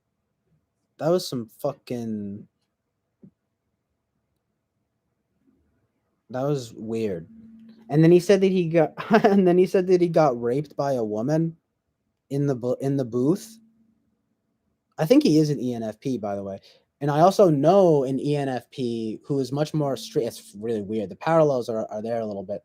Who he told a story where he got sort of quote unquote raped by a girl, but it was because they were on drugs and she was just some fat girl that he didn't want to have sex with. So it's a little unclear to me how it was. I don't know if it was exactly rape.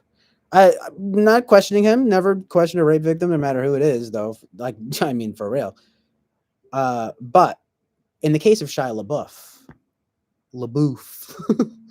in the case of Shia LaBeouf, he was doing an art exhibit thing where he was sitting there still, and people could come in and do whatever to, they could say whatever they wanted to him, and I guess they could do whatever they wanted to him because I don't know if the actual sex act was performed, but apparently there was some girl that did something sexual with him, and then he was just sitting there, and he could have done something, but he didn't, and but he said that it was like rape.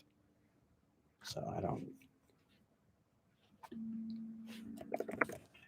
I feel like I remember it. I don't know if I'm imagining this in my head, but I almost imagine like him like having a single tear like going down while like a woman like well like as I feel like he said he cried. He also got arrested by and there was a black guy cop, like he got arrested and there was a black cop and he was like, what you're doing is against your people or something like that. Like, oh, what the fuck? Don't say that. So funny. Yeah, I think it's really messed up. I watched the tape. He was like, you know, it's online. It's like I just want to say, it's what's going on out there. You're really turning on your own people, man. I don't know if he didn't mean it racially, but it seemed clear. It seemed it seemed like it was a race thing. He thought he was being an ally. Okay. Yeah, putting a bag on his. I don't know. This is very Kanye.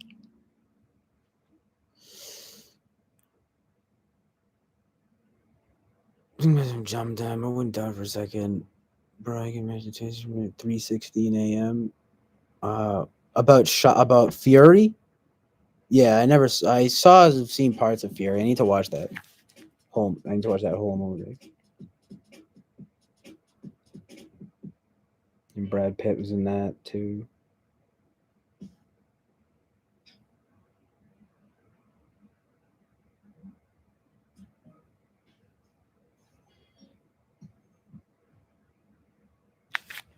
Um,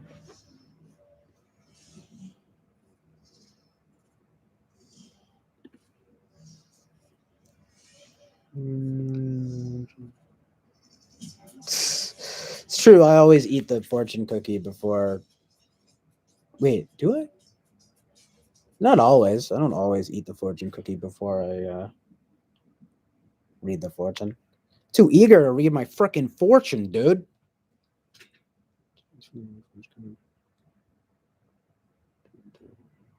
That's funny too. That last bit. Quote. Yeah, like this one. Yeah, he probably did. He's a pretty good actor. I mean, I like his vibe. I don't know why, but there's something relatable about Shia LaBeouf.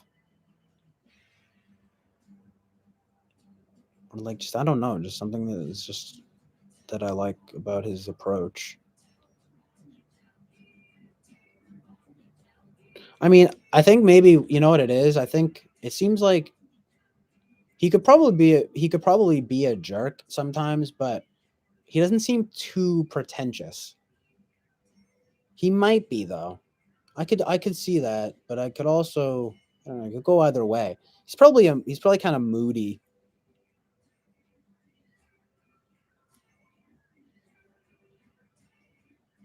But yes, exactly. He's an everyman. He's cool. He's just cool. It's that simple. The thing is that he did do that. He will not divide us stuff, and that was pretty cringe. I mean, I guess I respect his uh energy.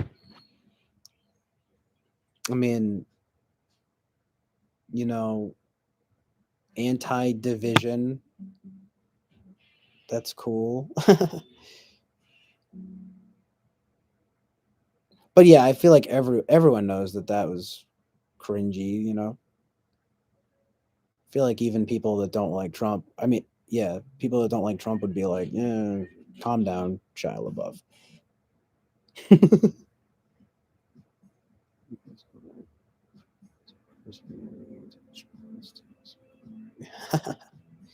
That quote from Shia LaBeouf is pretty good. I'd love to go to school and have a normal life, but I don't see any professor at Yale being able to teach me more than Steven Spielberg. Shia LaBeouf. Well, I mean, he could have named someone like cooler, but uh, I appreciate the sentiment.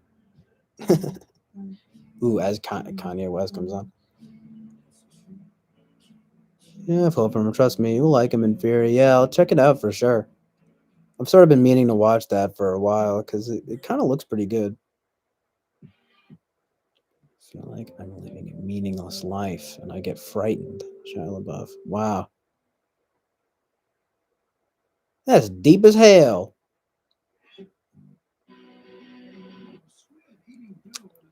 There you go. Before he grew frustrated with working with Spielberg, there's a quote from Shia about how he got fed up working with Spielberg because he felt like a robot, had no freedom.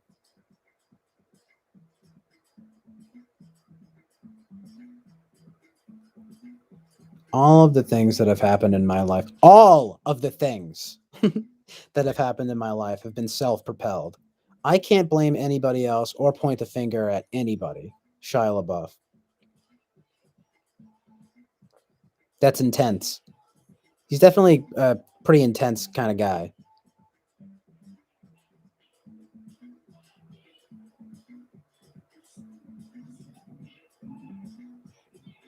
I mean, just in general. That quote, maybe not so much, but it's kind of just like, but it is a little bit like, really, like, I mean, he was a child star. I don't know. Was, I mean, I guess, I don't know.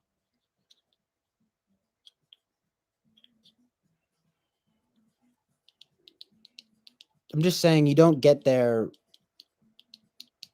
by yourself.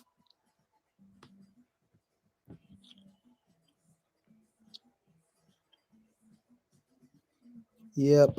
He said that he was raped by a woman. Shia LaBeouf. I was raped during performance art project. Let's check it out, folks. The Guardian. Yep, I'm on that article too. Shia LaBeouf.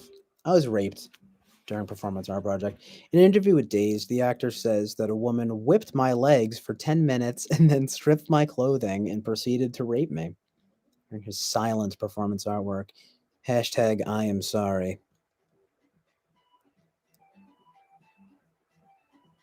What the heck?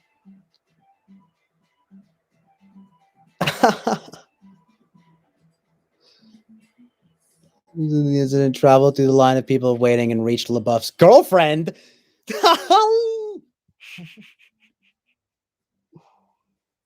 Come on. Ah, man, that sucks though because it's like you don't want to ruin the exhibition. But he goes, when she came in, she asked for an explanation, and I couldn't speak.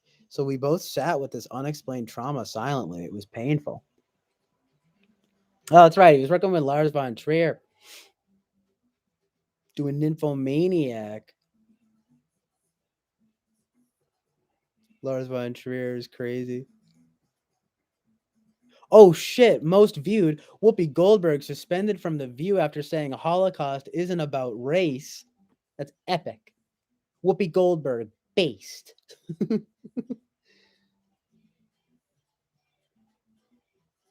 Oh man, Shia LaBeouf, I feel this cool. I love what I mean, I the sentiment of what he says here. It's weird. This is kind of weird. He says that he seems to regret some of the responses. He says, "I'm a deeply ironic, cynical person. I was raised on The Simpsons and South Park. It's my default setting." And in brackets it says, "Our generation want to change things. We want to have hope. We just don't know how or where to look." Oh damn, he went off. And he said the 80s and 90s fucked us. Our culture became a product to be sold. Anyone is a tabloid, is a prime. I mean, everything that he's saying is true. So,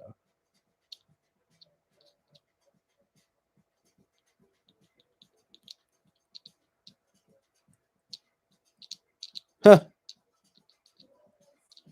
In the emails, so this Guardian article says in the emails he also skirts further controversy in a discussion of masculinity centered around his current Second World War film Fury. He says every primitive culture has a puberty ceremony where children become men. Jews still have it, but it's all religious nostalgia, he says. I think the withholding of a puberty ceremony from young men in our society is a scheme which has been cunningly devised to make young men go to war. Wow. Kind of epically based. The actor is currently undergoing treatment for addiction. Of course, then they got to throw this in at the end. The actor is currently undergoing treatment for, I mean, this is an old article, for addiction, following his June arrest for disorderly content and harassment after he interrupted a performance of Cabaret with obscene language.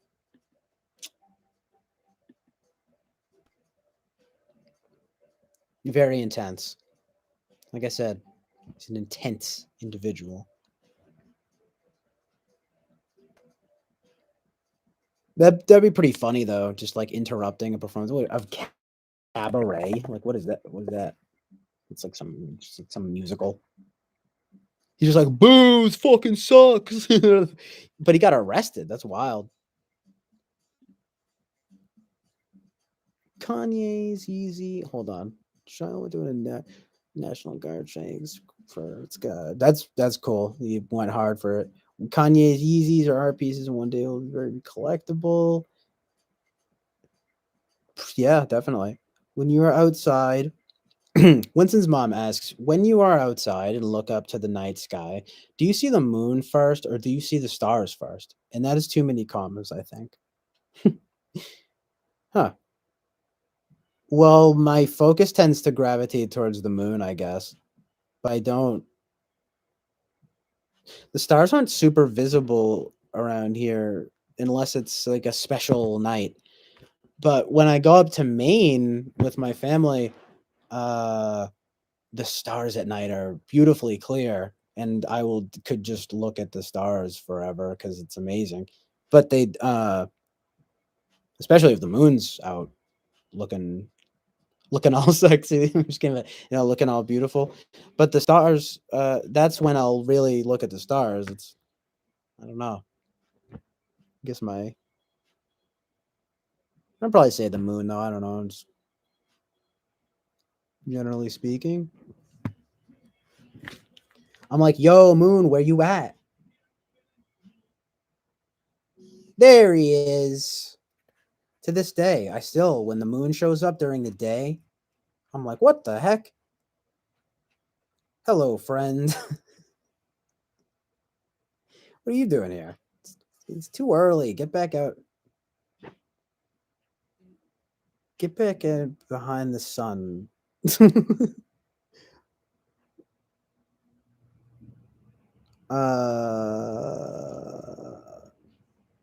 I know I want to hang out with Winston's mom's son.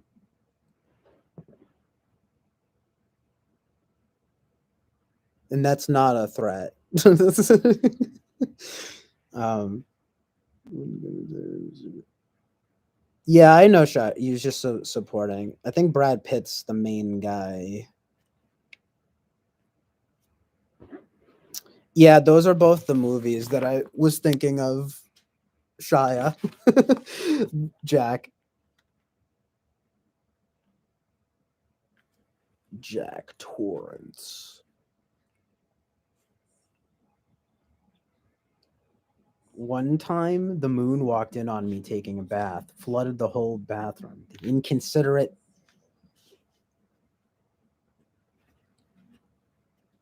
The inconsiderate what? I don't get it. I'm just kidding. Yeah, the moon is magical. Logan Lerman.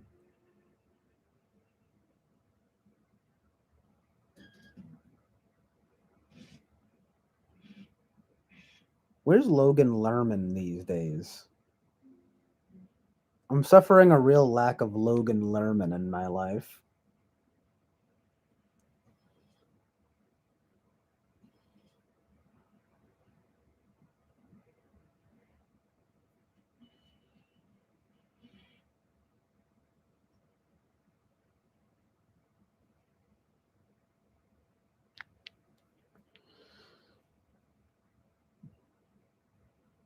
There you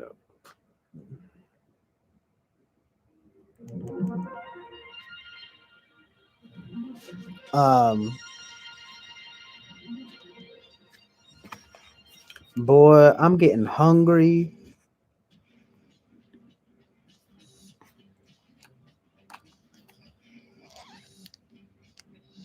Trying to eat something. Probably. That's usually what it means.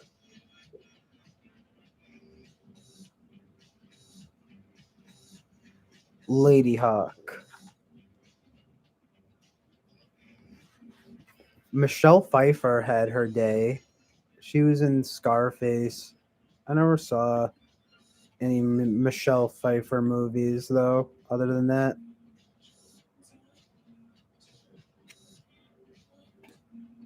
She's pretty in this.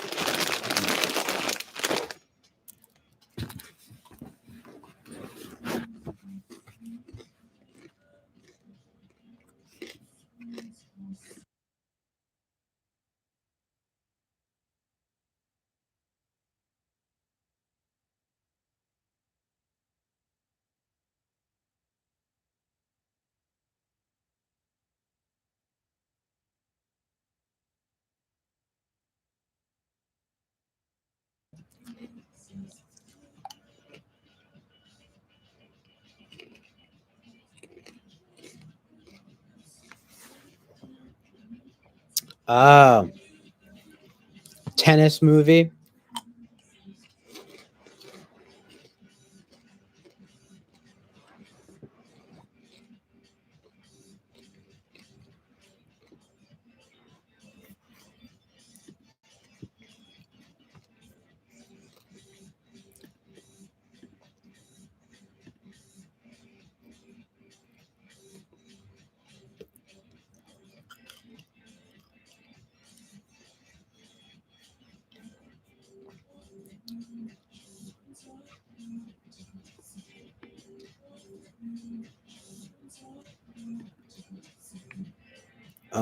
Yo.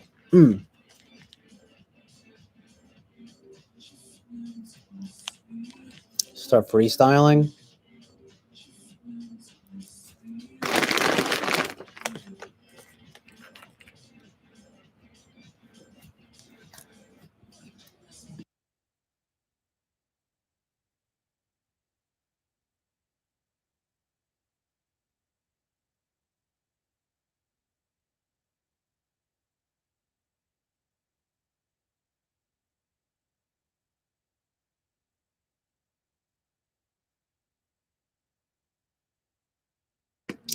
Don't mind the dead air. Sometimes it's gonna happen. Can't just go for 3.5 hours and not just shut up for a minute.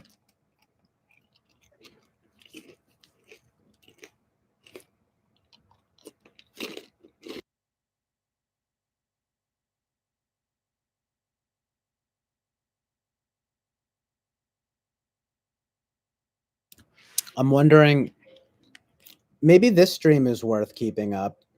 I can't decide what, how to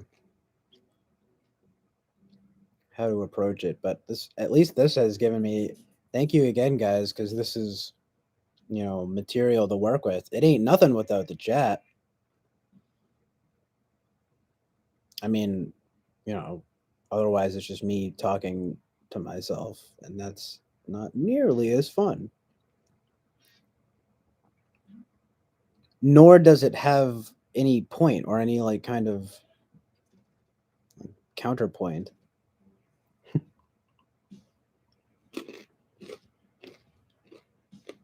Timestamp. The moon is CJ O'Connell's answer, unless he's in Maine. Okay.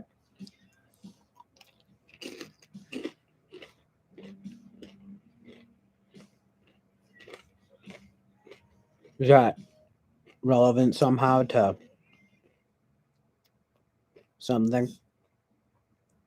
Probably figured it probably was.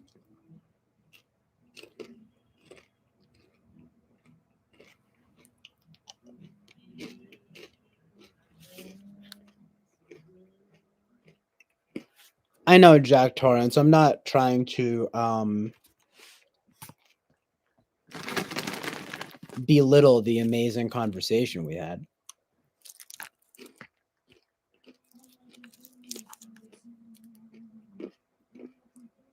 I just wasn't confident about, if you want to know the God's honest truth, I just wasn't confident in leaving it up. I don't know why. Not really even because of what we were talking about.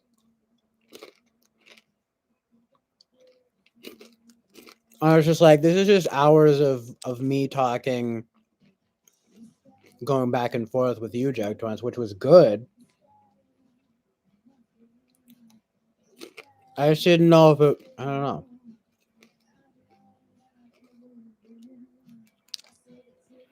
after it was up, I was thinking like, well, but like I need to be more focused or something. But this isn't very focused either, so might as well just keep it up, I guess. I think also it's the over long length. Like it's the really long runtime that I don't know why, but it just looks sort of unappealing to me or something. But I mean, Eric does that. It's like who cares?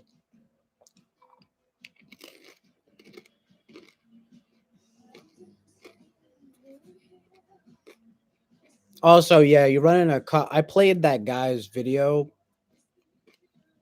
I don't know. Can you get flagged for that?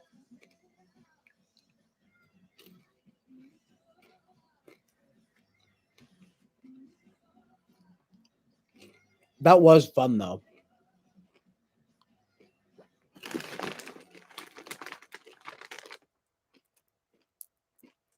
I mean, the whole thing, but like watching that guy's videos and just like reacting, or that guy's video and just like reacting to it.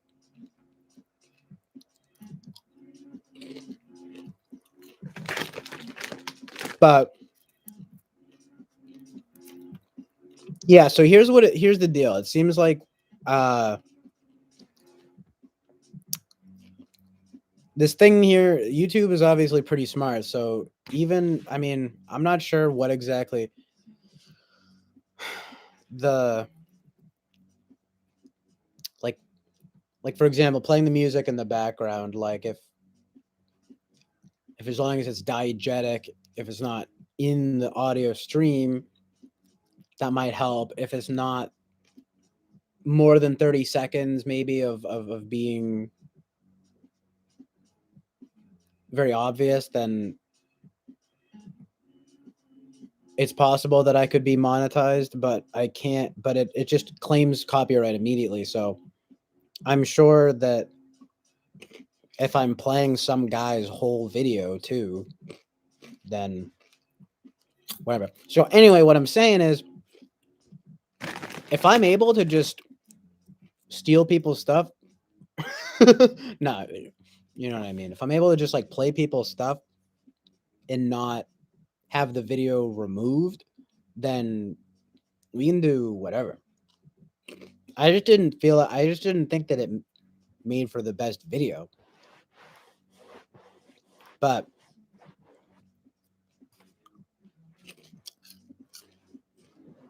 I mean, I just don't know. If it's the kind of thing where like if you guys want the conversations, then that would that's like incentive definitely to, or like if there's content that you want to like save or something.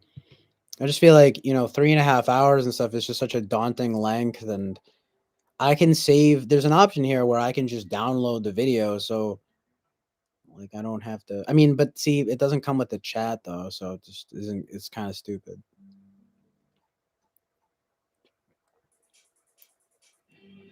I guess that's a good reason alone to keep it up is to be able to look back on the chat and stuff like that. I don't know.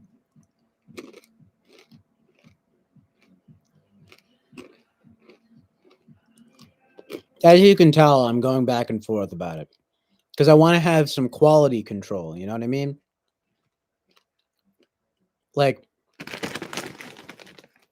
in terms of like content that's going to be public on my channel, which this is my real name, and people and just, I mean, there are just like a lot of considerations here.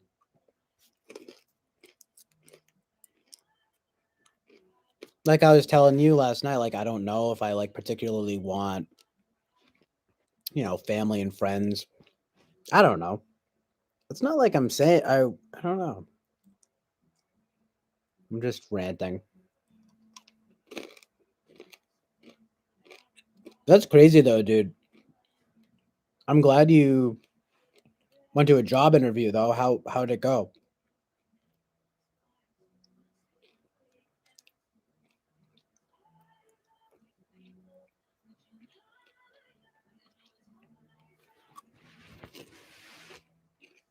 Hopefully you weren't too tired. um yes, though, that was badass. That was based. I think that's the moral of what I'm saying here is basically that, if I'm just like, for example, if I'm just having a conversation with you, Jack Torrance, or something, it's like, and it's 3 hours, I'm like, well, I should just, especially if we were talking about a bunch of crazy stuff, but nothing really that I wouldn't repeat. It's just, it's just a bunch of factors to come in, but copyright, anyway, I don't care about the being monetized stuff. If I can just do that and like it's not a problem, and then that's the hit that I take, then that's like fine. Because this is mostly just about the fun of just talking to you guys.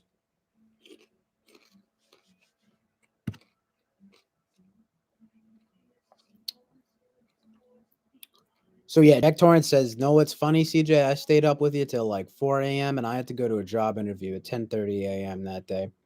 Gives a thumbs up emoji. Says, "I didn't get much sleep that day." Yeah. Well, told me to finish the application online. Did so today. Called them and now just waiting on them to call me back. Good for you, dude. That's dope. That's awesome.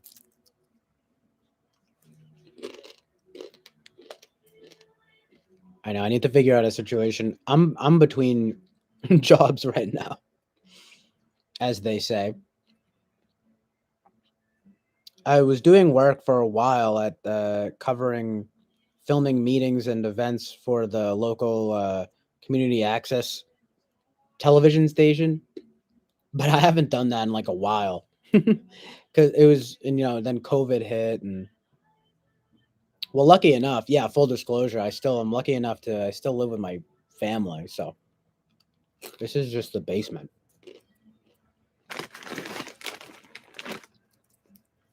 But the clock is definitely ticking. I need to figure out my income situation. I mean, because it's like, like I said, it's like, I mean, I'm blessed to have this situation, but, you know, gotta get work.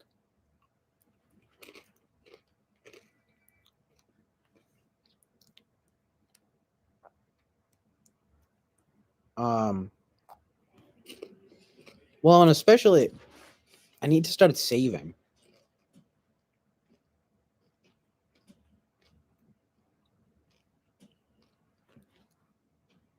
Because even when I was working before, it was like, I just spent the money I made, like,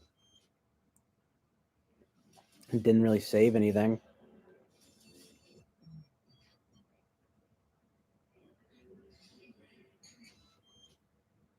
Didn't save anything at all. It wasn't really enough to actually, I don't know. I probably could have saved, but I didn't. So it's time to start making money and saving money.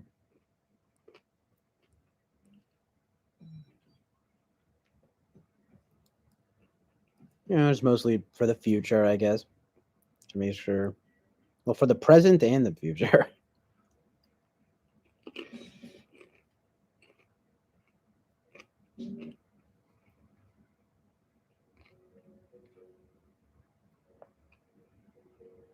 I'm trying to figure out what to do because I want to.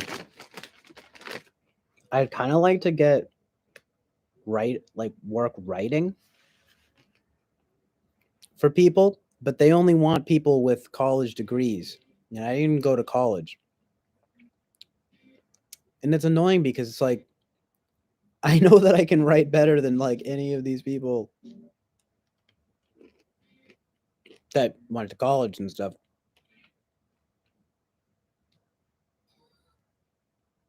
So I got no college degree,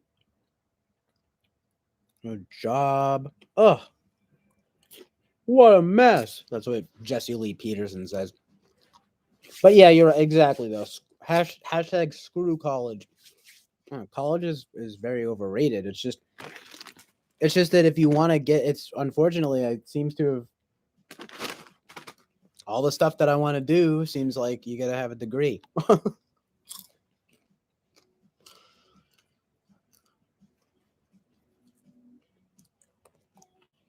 I'm like, well, let me work. It's like, let me do the work and show you that I can do it.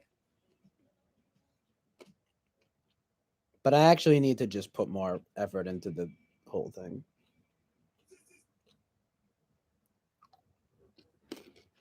We had a 2-week comeback. The washers. Yeah, the React thing is funny. The battery is currently low. I got a low battery there.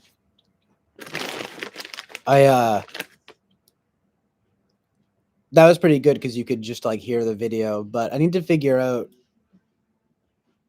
Obviously, I need to spruce up my setup here and like have, like, I'd like to get it to like how like Eric from TWFP has it, for example, like have the chat like up, and then I'd like to maybe have the music laid under instead of just listening to music on speaker, and depending on the copyright situation with that.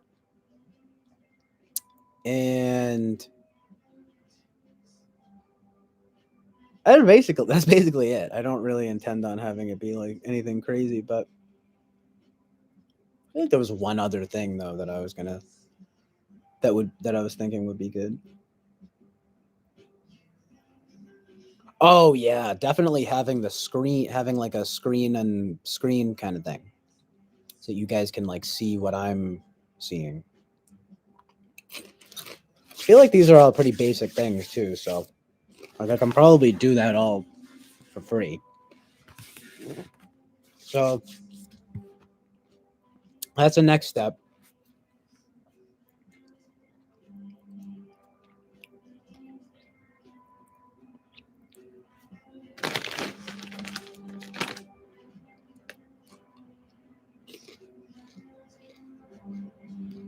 So you guys can witness the evolution, or should I say the revolution, or should I say the revolution?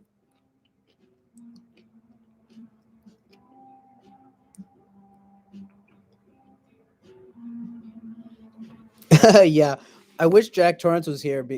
Well, I don't know if basically he sent. It's just funny because that reminded me of the channel that he sent me last night, and it's just like call to action type thing, like, and just like every title is like crazy. It's like, you will not believe what satanic ritual they did on live TV. I was like, oh fuck. It's just this like style of, yeah, like call for an uprising. It was like revolution talk and stuff like that, I'm here for it. I'm just saying that it like it's a little bit it's like it's always in all caps, and it's kind of like, I don't know, I'm not talking shit, but it's like, I guess you could just say it's a little bit corny.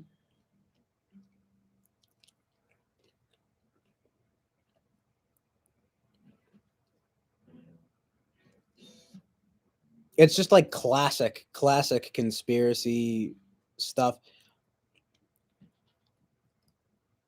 I think they think that if you put everything in all caps and stuff, that like if that it will like get attention. And I don't know.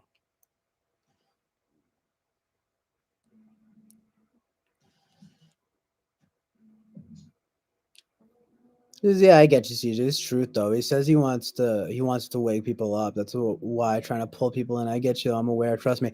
Yeah, he's out. Yeah, okay. Because like you know, like that video he showed me, I was like, okay, this guy's just like talking facts about how weird this shit is here, and it's like point blank. But he posted something that, and he was like, there was like a neat like a hook in someone's eye, and it was like, not, I don't think it was real, but it was just, I was like, ew, why are you gonna, what the heck? Because they'd just be like, the revolution is coming, or let me just find it. Hold on.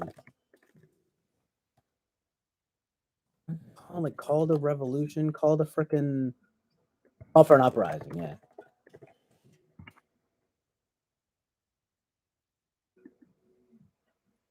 It's just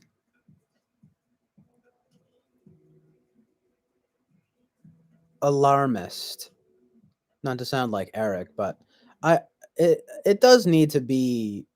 This is all stuff though that like needs to be talked about though. I'm just not sure. Like, I don't know. I don't know what you think, Jack Torrance. It seems a little potentially a little bit fear mongering. I know that's like very like blue pilled of me to say. I know it's just it's just back and forth with me with stuff like that. I'm just kind of like,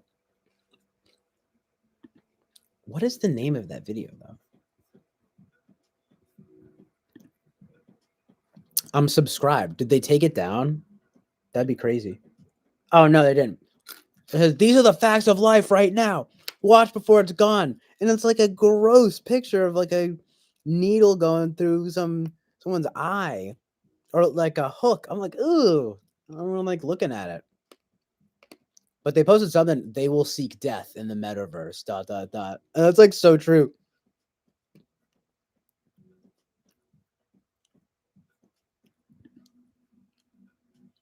I know what you mean though. You gotta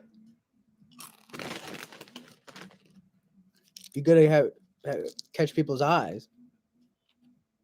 No pun intended. Literally catch with a hook. Uh-oh. Now I'm doing a conspiracy theory about him. About whoever. You won't believe. Yeah, you won't believe what Winston's mom whispered in my ear. Exposed. I know. I like that they put in parentheses exposed, like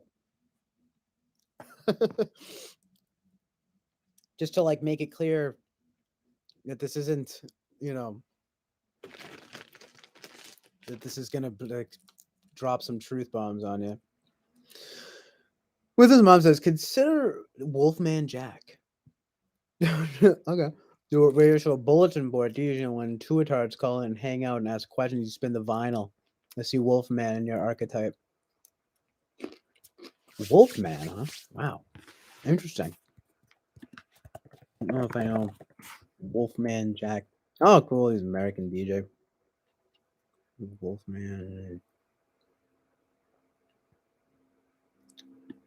That's hilarious.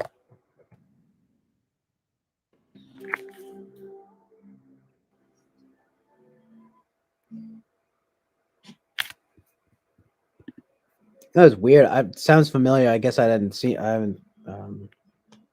heard of him, but that's cool because he's like a freaking. So thank you, because it's like he's pretty famous.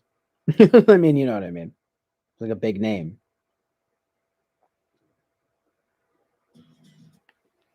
You know. Yeah, exactly. Though that's actually a pretty good idea, because that's kind of the vibe. Like wanting it to be sort of like a video, audio, radio, anything with O at the end, stereo experience. There it is. Now I'm gonna charge this now. This is where the realities. It's around the 4-hour mark where reality sets in, and I have to charge the speaker. And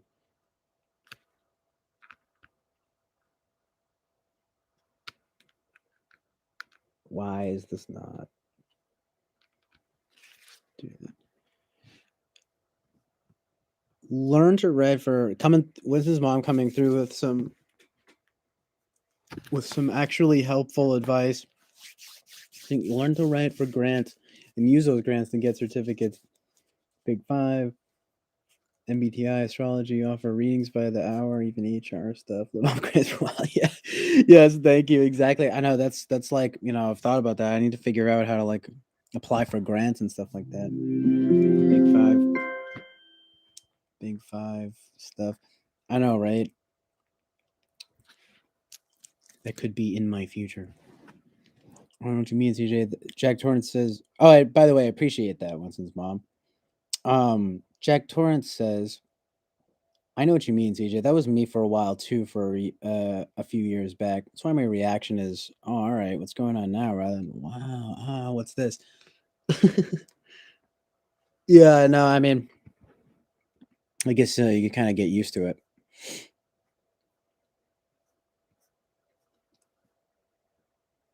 But you gotta admit it, it's like kind of funny and scary,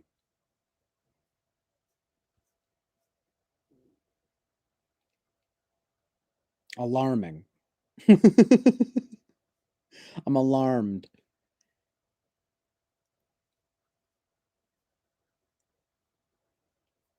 I know, but then you see some stuff though, and you're like, really? Is Betty White?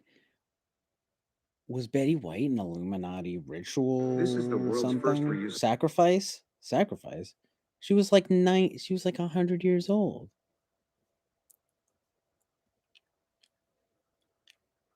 He goes, you don't get to be famous without being evil. It's just that easy. Honestly, though, that's probably kind of true.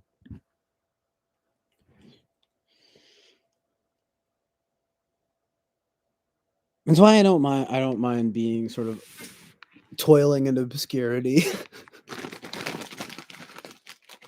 It's weird.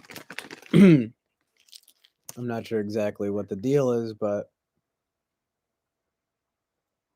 I don't know. I try to remain optimistic, you know? I mean, that I could because ideally I'd like to do kind of something kind of like art stuff, whatever that means. Like like music and film and stuff like that, basically. And whatever, maybe stuff like this, maybe it's speaking, I don't know, maybe writing and speaking and doing things like that. And I'd like to think that you can do that based on merit and merit alone. Uh but it does seem like if you're not willing to kiss a lot of ass and play some kind of game, that you're gonna have to just be satisfied with, like, you know, kind of being more obscure or something like that. But being obscure is cool.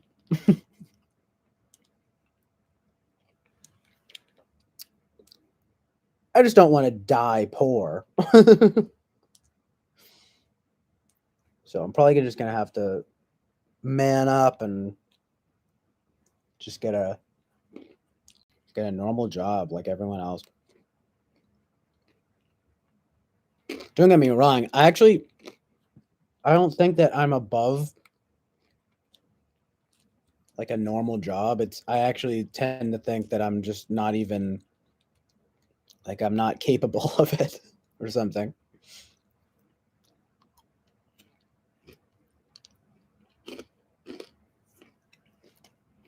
That's probably not the best mindset though.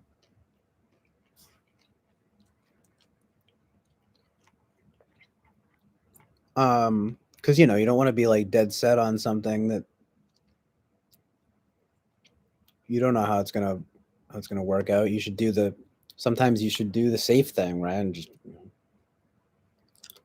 get some kind of normal job. But like I said, I feel like one of the more like practical ways of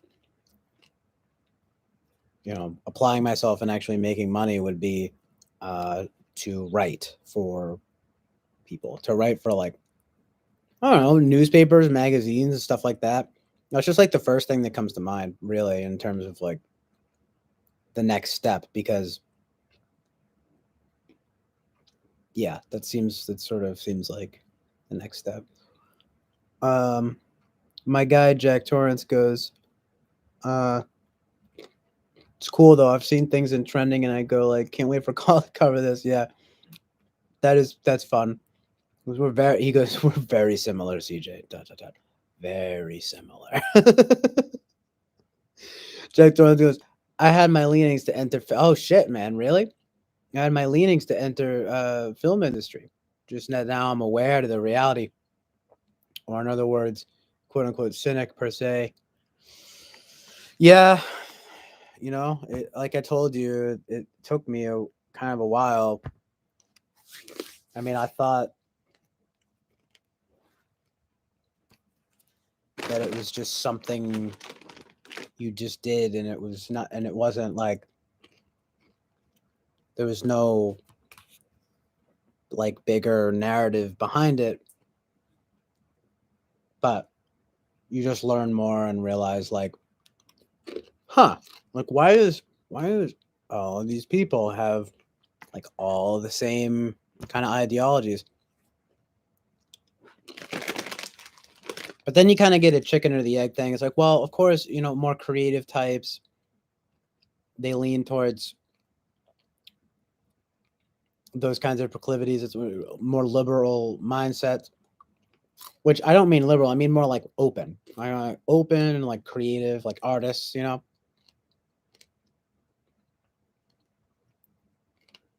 So it's kind of not surprising that they would all adopt like similar ideologies and stuff. But see, the thing I started to notice that I think Jack Torrance, which is that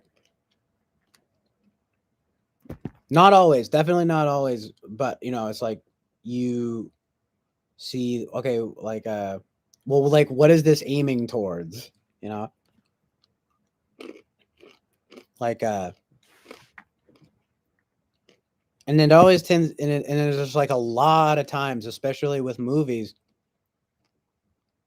it's something kind of like subversive or something, And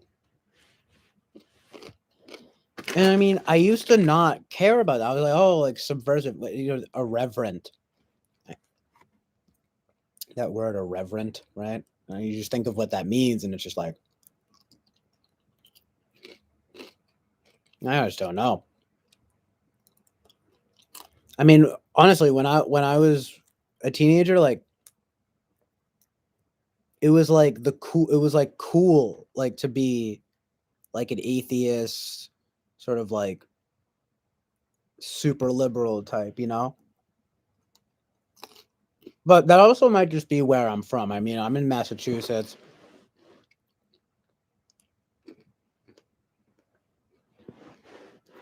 I don't think of, I mean, and I'm not like surrounded, but I don't really consider it to be like far left or anything like that. But it's just kind of like that moderate Democrat thing.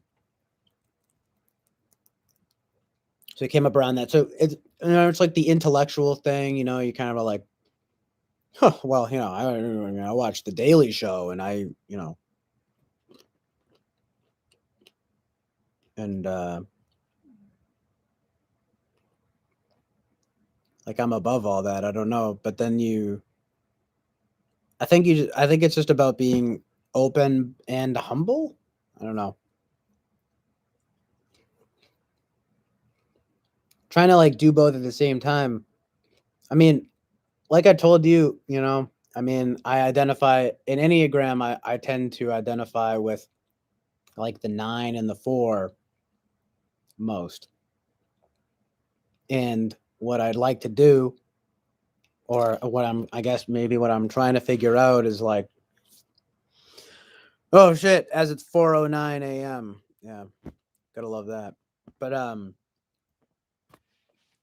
where how to meet in the middle somewhere where it's like the people populism, kind of like the people's choice kind of thing, mixed with some kind of thing where it's like, okay, but tasteful, with like artful approach kind of, or something. And like, okay, so then you get into art, and like I told you, I like the idea of the transcendentals, like the good, the true, and the beautiful. And nowadays I'm just thinking, and bear with me, I'm sort of just thinking out loud and still figuring it out for myself. But I'm thinking like, okay, well, if the thing that you're making in art, right, or something, let alone it, you should act that way in life. But if what you're making in art as an artist is not aiming towards anything good, true, or beautiful, then you should probably consider what it is that you're making, or like, and if you're watching it, then you should consider what it is you're watching. I mean, it's gotta at least be true. You know what I mean? Like, I don't know. Like, if it's not good or beautiful, oh God, it better at least be true. That's why I'll give things a pass. Like, you know, I mean, I'm not trying to be too prudish about it or anything, or too puritanical about it, but I don't know. I am a nine. I am probably like some kind of 9-wing one. So there's this like order. You know what I mean? It's kind of like. So, you know, if something's not true, like if it just seems like it's some kind of narrative of like I'll give you a good example, okay? I tend to get annoyed by like art and media that encourages distrust in people. So, I might sound kind of silly and maybe a little naive, right? But why do we have to have 20 million stories about the worst case scenario? You know? About a home invasion or something, or that whole thing of like some and bad things happen to good people, and it's like true, but I'm telling you honestly, like it does come from. I'll admit that it's like there's fear, like that I'll experience my own like fear and like anxiety and stuff about these things, but I would I just don't know. I just feel like you gotta aim higher though, you know.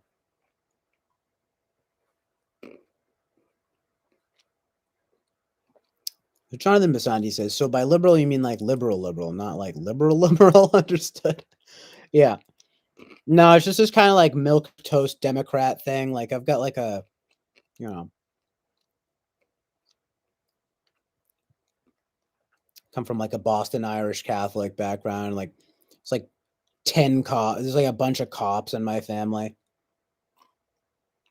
You know, so they like unions.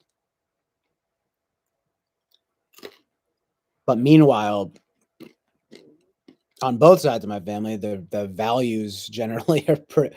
I mean, I don't know if I would go as far as to say that they're conservative or Republican, but they're definitely like very, very center.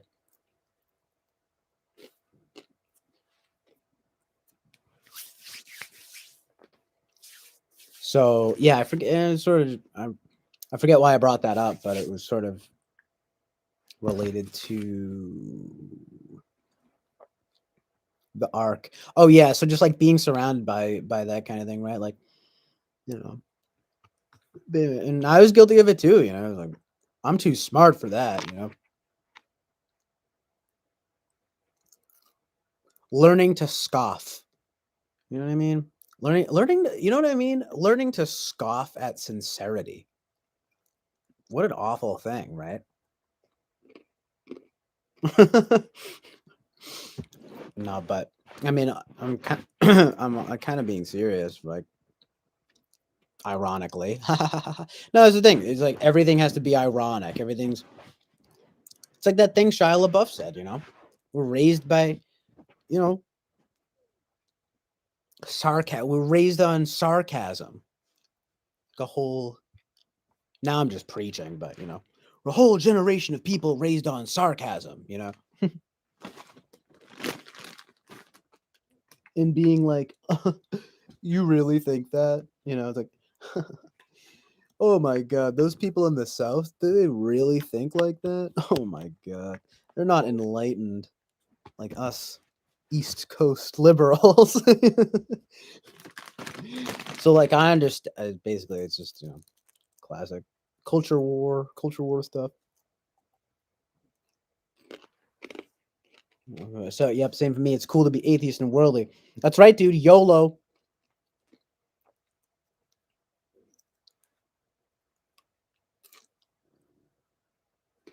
There's truth in that though. There's truth in the YOLO mentality. It's just like don't don't crash your car drunk and die.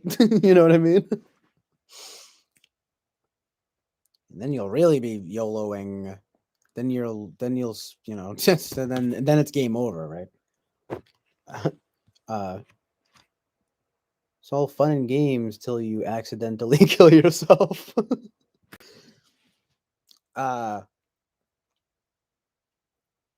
should I say cool? Yeah, exactly. As soon as I talk to Duelist, who is a professional who can offer you real career advice, he writes pictures that make people happy. Is an SD1. Oh, that's cool. I'll have to him SD1, huh? What is it?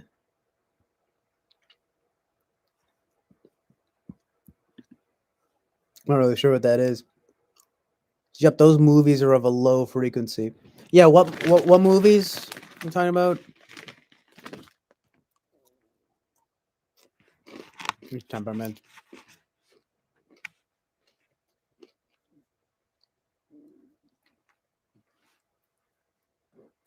At this time, as with every point in history, a nuanced point of view in regards to political theory is utterly necessary if one hopes to approach clarity. Yeah, that's that's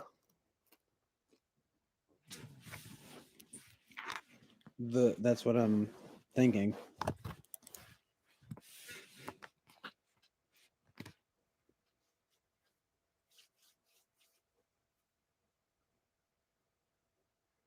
That's why it's like I'm not against like leftists or whatever. It's just that I see where it goes wrong, and I just know why a lot of people feel alienated, and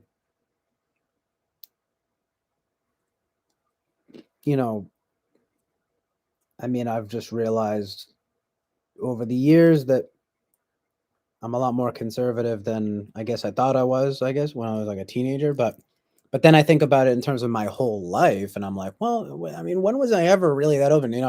Well, it's not like I was like going and traveling to Belize and like, and like making all these like multicultural friends. I mean,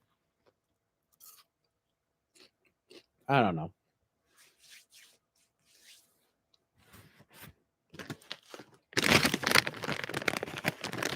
I'm just saying, like, I don't know if I'd be characterized as like, yeah, being like super worldly or anything.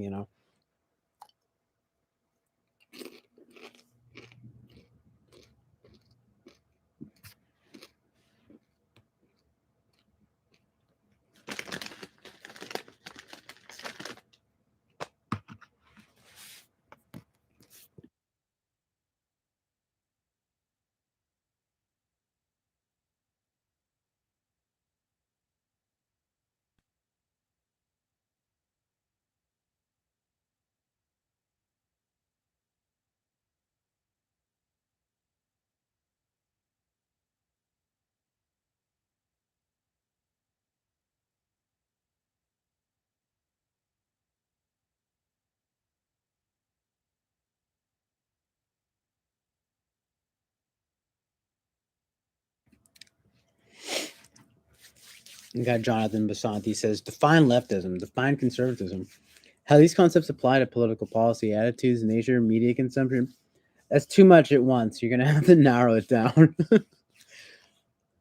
It's too much for me. My brain.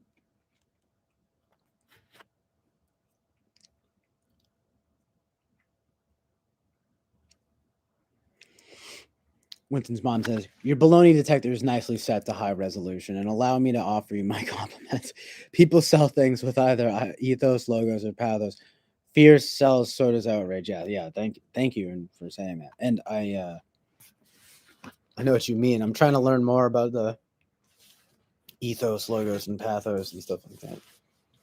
Fear sells, so does outrage. I know it's like, well, like that's what I mean. Is like interesting for me to see that channel that Jack Torrance sent, where like I'm into that side of stuff, and like you can ask Jack Torrance, like we were talking about that stuff back and forth, and I'm like, that stuff freaks me out. It's like, and I'm invested in it, but it's like, but then I see the all caps titles, and you see the freaking, you know, I just as someone who like I don't know, I guess maybe it comes from a personal place of getting fearful and anxious and stuff, but I'm just like, okay, like I'm not sure if I need this though.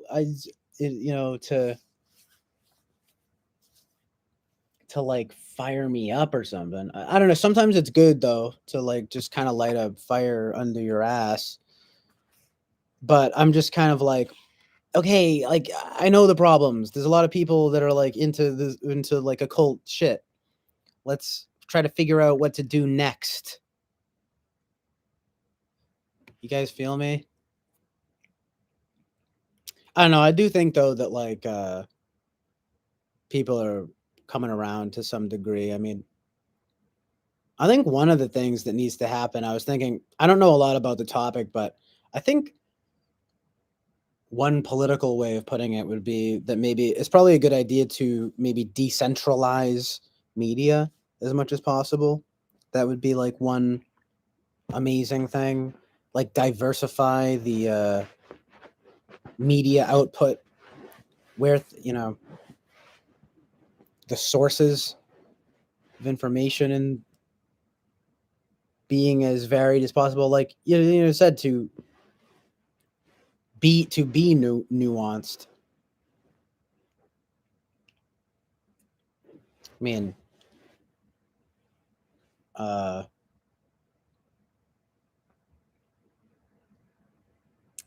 obviously this is a huge talking point, but echo echo chambers aren't good. Like it's good to it's definitely good though to speak with people and read things that you like confirming. That's actually something that this guy I love, John Mouse. He's like a musician, artist kind of guy, and he says something so perfect that I totally relate to. Where he was like talking about philosophy and stuff, and he was saying he called it something like inviting you to confirm your suspicions with me. I was like, that's so good. That's kind of what I mean about like 9 and 4 or whatever. This kind of like, this like, at least my approach where it's kind of like exactly like where do we meet in the middle? How do we move forward together? And anyway, it's good though that just to verify your suspicions with one another and stuff, and be like, am I seeing that? Is that crazy? And then for someone to basically say, no, it's not crazy. Like I see the exact same thing. But then sometimes, of course, you gotta have that opposing point of view. It's like, no, I do not see that because this is where I'm coming from, my point of view, and that is how it seems to me that that's how we arrive at any kind of remotely objective consensus, like it's about truth and reality. It's about this is why is it the chill island oasis of truth and reality.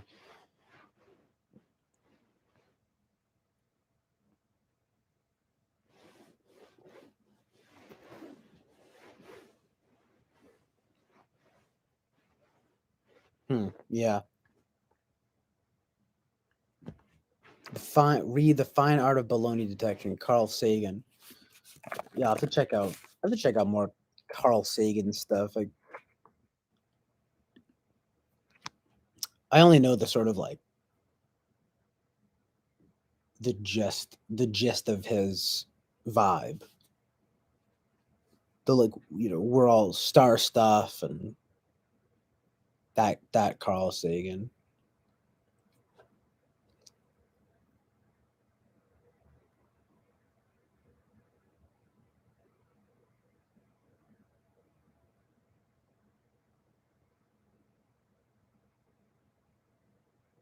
Yeah, I mean, I guess everything winds up somehow being political, but I wouldn't say that I'm like really interested in politics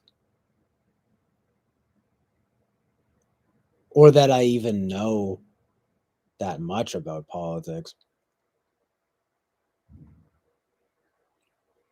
I think I just you try to it's good to probably try to stay in your lane. So I mean, I'd say I know about the arts and I know a good amount with philosophy and even psychology. but I don't know if by nature I'm very much like a political person.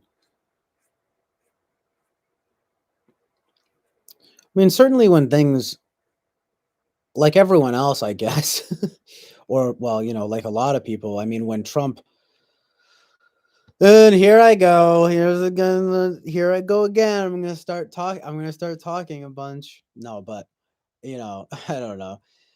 It's so much to get into, especially after 4 hours. But uh,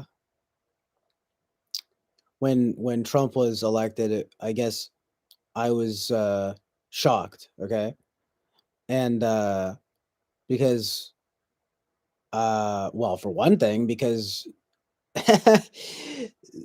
the media, at least, or everyone, it's kind of seemed like everyone had us believing, like, it's like, okay, this guy is clearly not going to be president, but it's just like a crazy what if or whatever. He's a businessman, entrepreneur, coming through, making a run for president. He's saying a bunch of kind of boorish, he's kind of like controversial things, and like, things that are like kind of offending the more delicate sensibilities of the left and so forth. And like, but it's the way he's doing it. It's kind of almost like a somehow performative, even though I know that, I don't know. I don't think I'm not go back and forth on that, but he's, it was all that. And I was never concerned about it, but then he actually became president. And it was like, oh shit. And I remember I stayed up all night and watching the inauguration and everything, and it felt sort of like surreal, if you know what I'm saying. And like but it caused me to reevaluate the entire thing, though, because I was never super offended by him or upset by him. I usually thought that he was kind of funny, but in an annoying way. Like, okay, it goes back a long time, by the way, because my impression of him, first of all, the first impression I ever got about him was The Apprentice, and him being a very serious, straight faced guy with funny hair who told people, "You're fired." And I knew that he was behind the Trump Tower. He was like a big business mogul, frickin' et cetera, entrepreneur guy. I mean, like, again, and a reality TV show host. Okay, so it's like, then he got a, so then that was that era for me, like when I was like a kid. But then when I was a teenager, he started going on Twitter all the time, like in my and like saying all sorts of, I mean, I don't really I didn't follow him at the time or anything, but like I knew this girl that was pretty conservative, but she was also really annoying, and she was a friend of mine. But she was pretty annoying, and she was like a cheerleader. And I'm not trying to say this to judge her, but she was also very like promiscuous and uh, just not. I'm sorry, I know I'm sounding very judgmental, but it's like she wasn't very smart, and it was like she loved Trump. She loved Trump's Twitter, and like I remember like him going off on. I mean, in hindsight, it's pretty funny. Like the stuff with like Rosie O'Donnell, like that stuff's like pretty funny. But it was all just like nonsense. And he was like talking about, remember when Mac Miller had his song named after him? Like, I don't know. It just seemed like all this like elite, like just like celebrity, he's just a celebrity, right? So then he becomes president, right? And I'm like, well, this is bizarre. But yeah, okay. Let me just take this second to read the chat. Jonathan Bazzani says, "You more critical of the left or of the right?" Well, this is kind of the point that I'm getting to, is that, well, for a long time, yeah, I know it's all very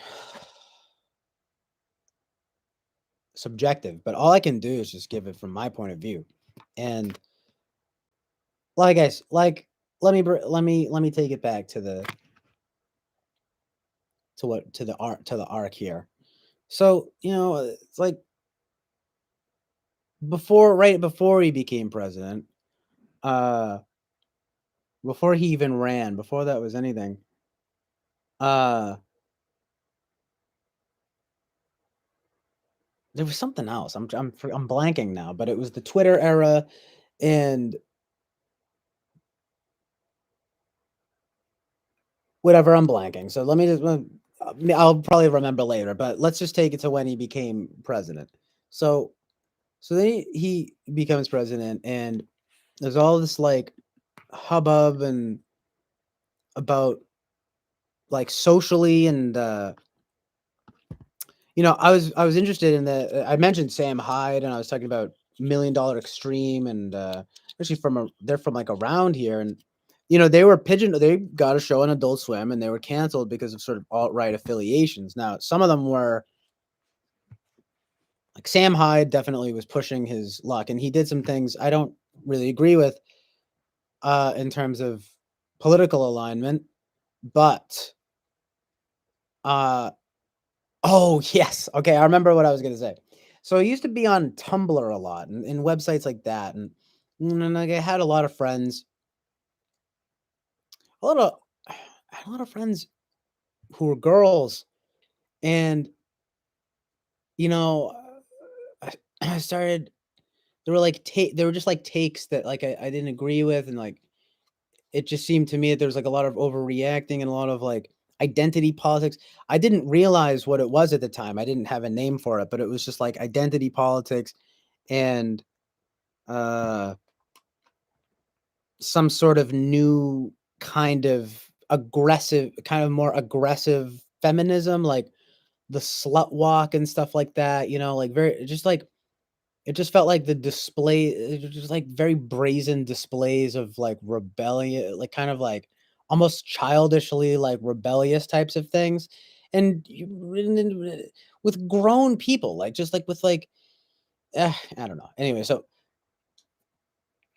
obviously you got to take history into context. Like you have to take the history of like the world and America as it stands from way before my own little point of view, where it's like yes, like there's been serious oppression in the past, but it started becoming like it started seeming to me that there was that there was some kind of like hysterical pendulum swing occurring, and it's what I call, I guess, the beginning of the age of overcorrection or something like that.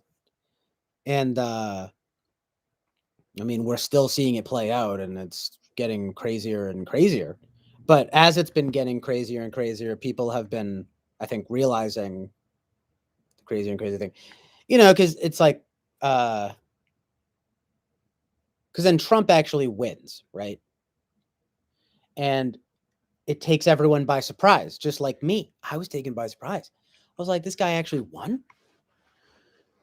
And then it became clear, it was like a lot of people feel this certain type of way that I'm in my little Massachusetts ivory tower who never worked a day in my life. You know what I mean? It's like privileged white, whatever. All the things that they want to critique and whatever that like I didn't know that like that mindset. I don't know that it was just so that there was like a real plea for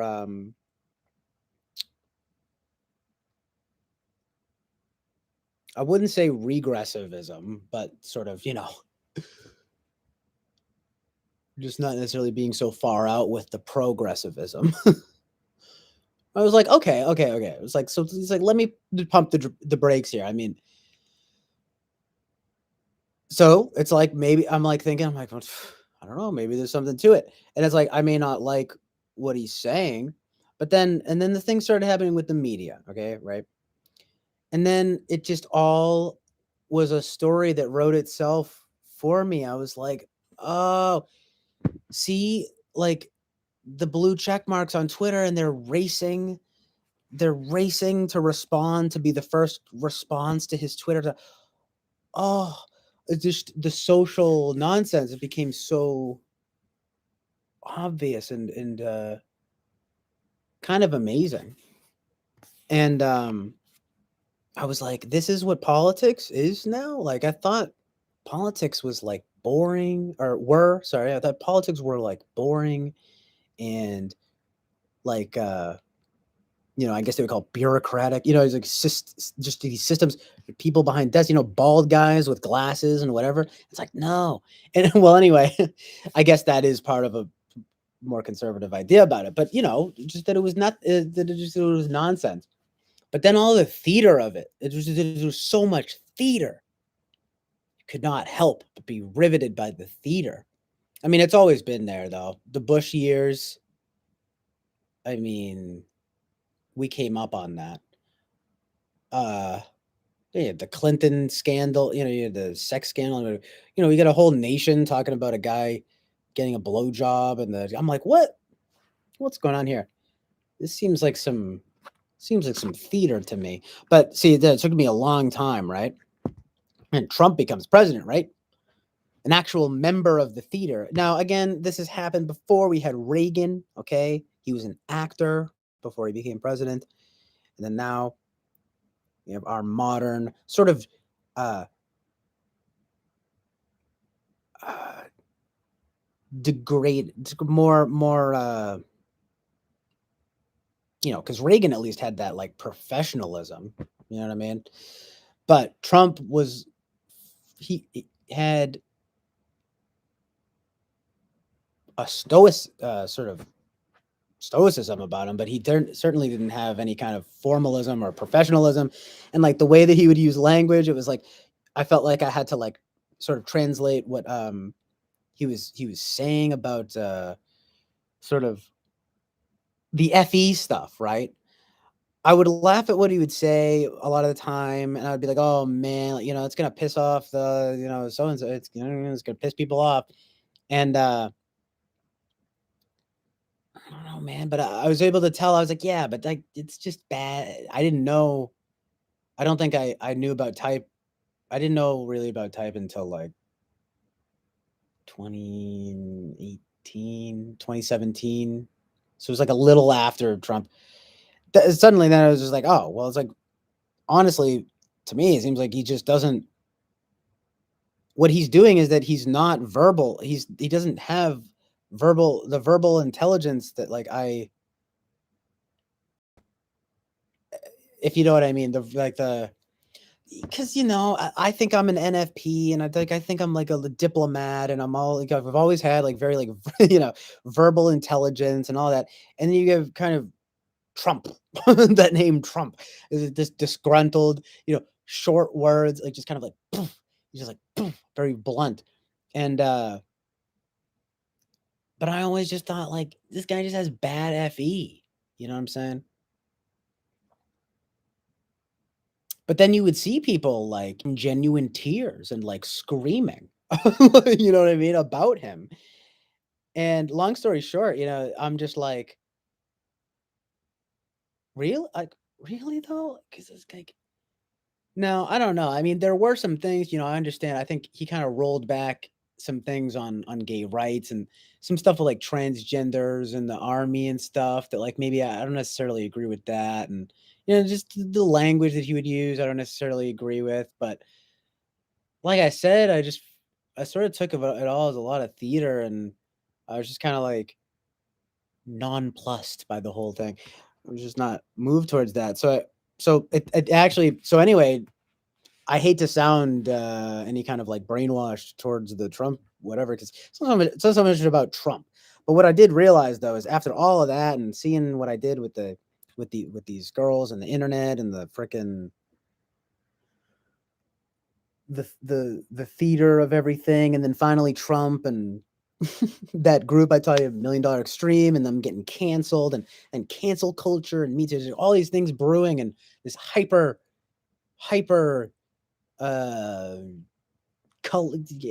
identity politics, and like all that stuff started emerging, and I was like, my goodness, it turns out I'm actually pretty conservative, you know what I mean?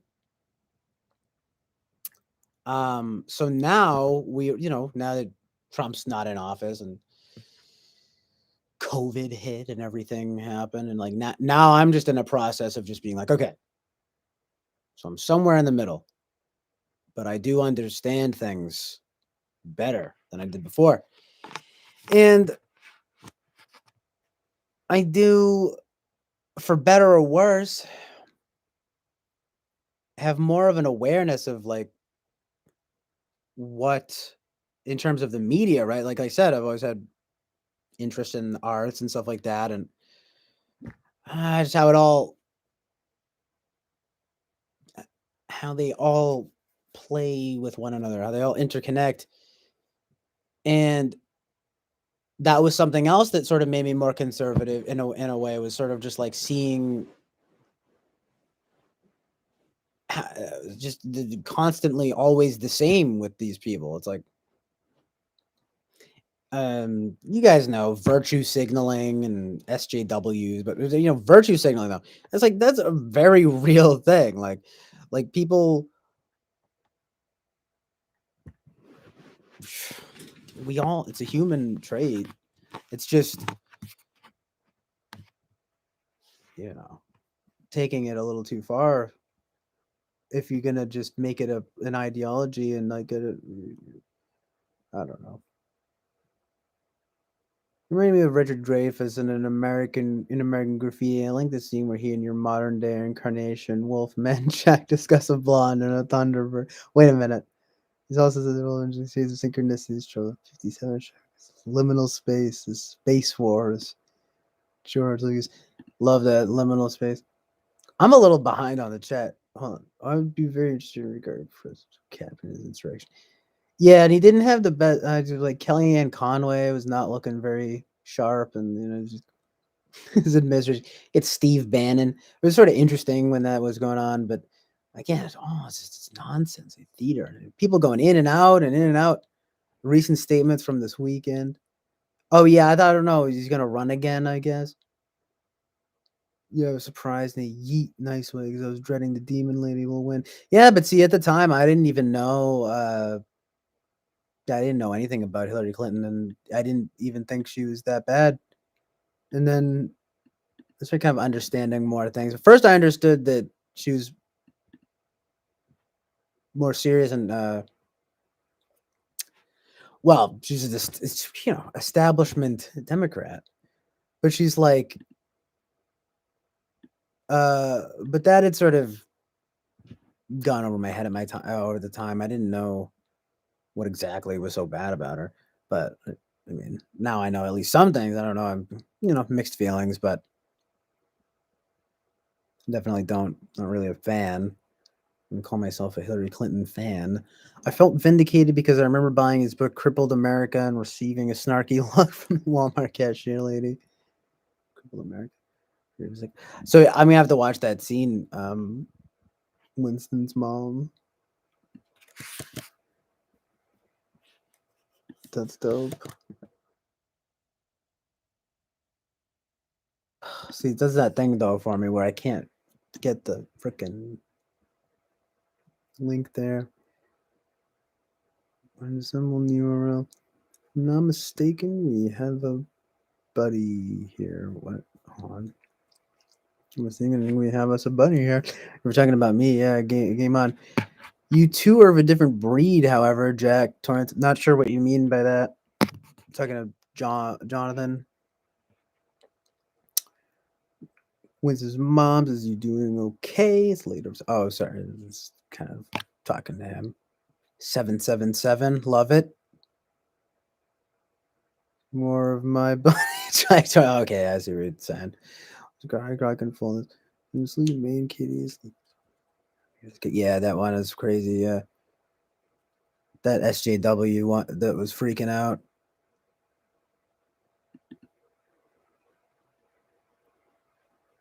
That woman who was like, no. You see that and you're like, what the heck?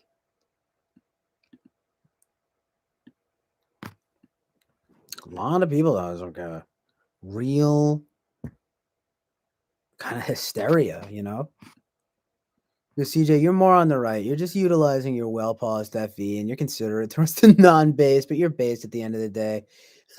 Yeah, thanks. I know it's like, I don't know. It seems somehow meant to be. I don't know. I just don't know. I think I am probably kind of inherently sort of inherent conservatism in me that took a long time to like embrace, if you know what I mean.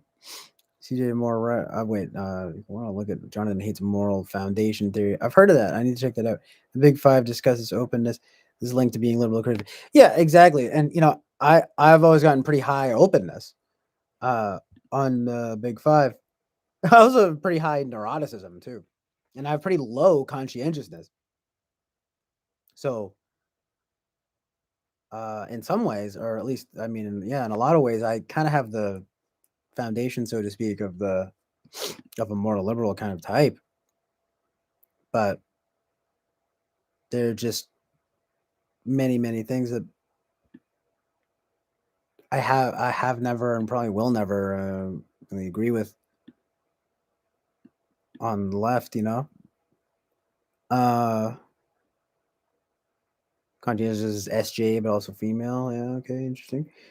Do you consider speaking further about these topics at a future in a less tired state? Yeah, and I mean, thanks for taking that into consideration because it's been almost like 5 hours. Hopefully I don't seem too tired or out of it or something. But because yeah, definitely.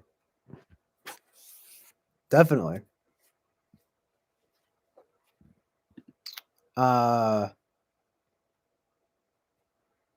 I'm down for any reason, but what would be like a video or like some kind of something? Bill and Hillary Clinton were the governor of Arkansas in 1980 when they were barely 30, and I was stationed at Little Rock. Everyone loved him, disliked him, disliked her. Everyone loved him, disliked her, and she types INTJ. That's interesting. Jack goes, yeah, no, chick. I know it's awful. Well, it's just that, like, yeah, I don't know. Because like I guess I have the proclivity to be like I can be like judgmental, but I just try to give the benefit of the doubt or something. And yeah, I don't know, my well polished FE, whatever. It's just uh,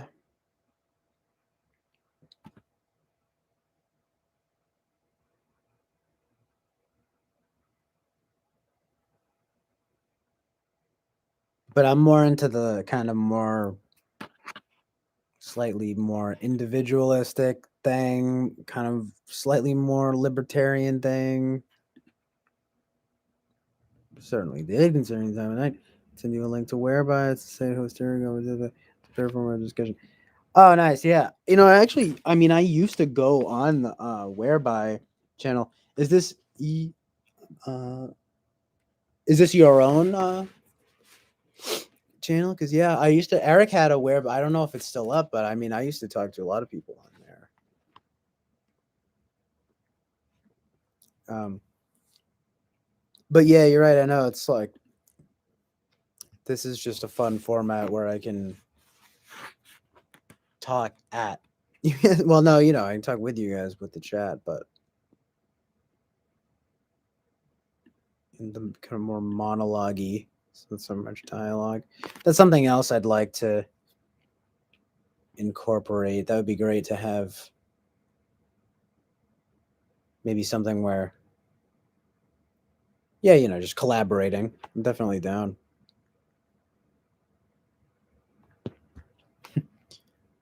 At first, I was thinking like a radio show, but that would just be stupid. It's like, why don't you just then have people you would just call that a collaboration, because it wouldn't be so much like you're calling in and you're on the air. Although I like that idea, but it's like, well, then why don't you just when it's like just have another screener, like someone show up.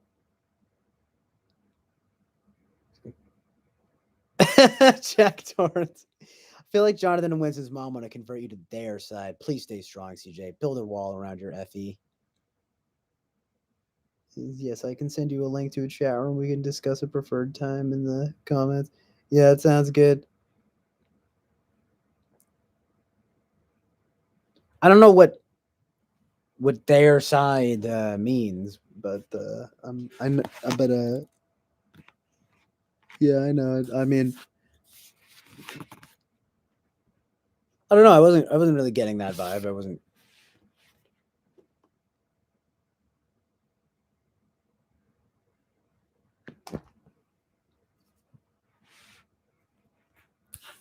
Gonna convert me to like Zoroastrianism or something. Like, what is that? Isn't that a thing? I don't know what I was thinking. You guys are about to be like, that's actually exactly what it is. Liberal left astrology, occultism, etc. Says Jack Torrance says. But Winston's mom and Jack Jonathan Basanti represent. I mean, I'm not against astrology per se. I just am in recognition of its sort of occultic mechanisms. I would say I don't think it's a good idea to use to predict the future. Maybe that's probably a good way of thinking about it. I feel the same with generally with tarot too. You know,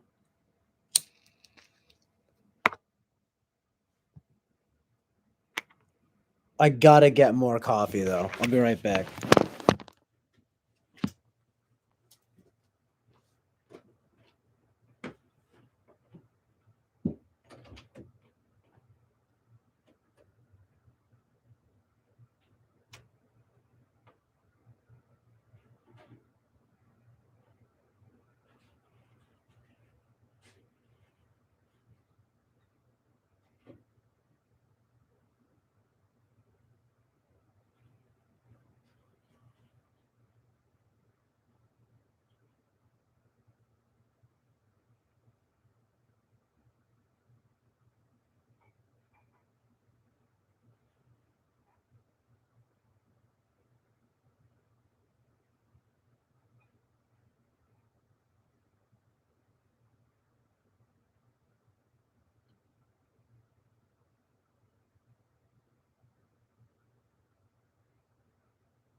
Oh boy, we've had some laughs, we've had some cries, some tears, we've had,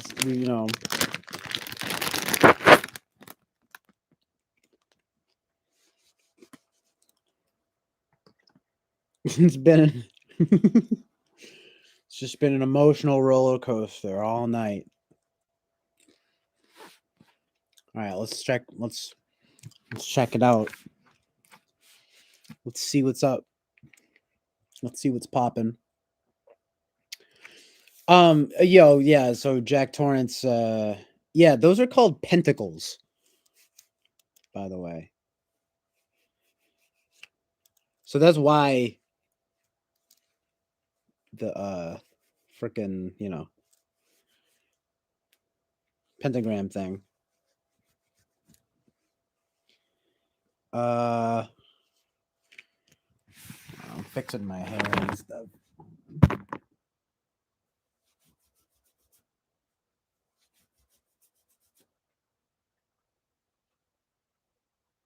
Yeah, the thing is that I say I'm not political, and then it's gonna turn into politics.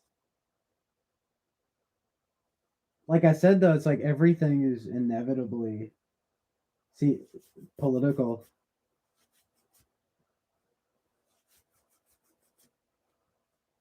I don't know. I guess it depends on how you define it. Define political. But all right, catching up on the chat here. Screw tarot. Every card had a friggin' pentagram. Well, Judge Jonathan says, people like us do not have a side. There is no side for us. Jack Torrance says, yep, screw tarot. Each card had a freaking pentagram. And Winston's mom explains, Jack Torrance is worried. Pleiadians, well, actually, Jonathan, Arcturian, Whitley Striver, me, but one driver, Men in Black. Whole bunch of words I don't understand except Men in Black. Starring Will Smith, the CIA MK Ultra, experiment. Jack Torrance says, I mean, I don't know about you entirely, but Winston's mom for sure is on the lefty left. Dude, I could honestly just read the chat and just, this is all I want. So thank you guys for coming through. I mean, I don't want to just, friggin' be, I don't want to be boring and just read everything out loud, but it's really kind of fun for me. So to bear with me. But yeah, so, cause you get, it's good going back and forth. You guys are going back and forth.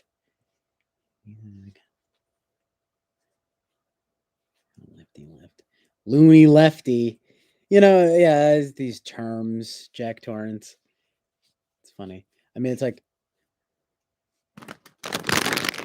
there's being far left, being a loony lefty, and there's being an establishment Democrat. There's being maybe what you would call left libertarian. There's being leftist. There's being socialist. There's being Marxist. There's being whatever. All these things on the left. So there's like a lot of diversity, which is fitting for the left, I guess. Kind of Trump. I'm associated with the right. Constant attacks on Trump. What? You don't like Trump? No way. He's the most likable guy that's ever been president.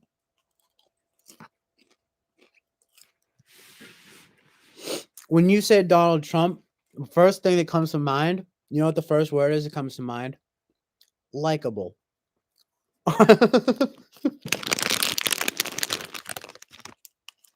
No, I'm sincerely like in Jack Torrance. You know how I feel about these things, but I don't think I would go as far as to say that Trump is likable. I know you didn't say that, but Oh no, no, it's just like, he's not easy to like. He's just not. I mean, he's like I said. I think I've always thought he was funny, but in like that blunt, short way, but like in like a mean way, you know. But I don't know. Like he should just have like he needs to just have like a talk show. You just have like a radio show.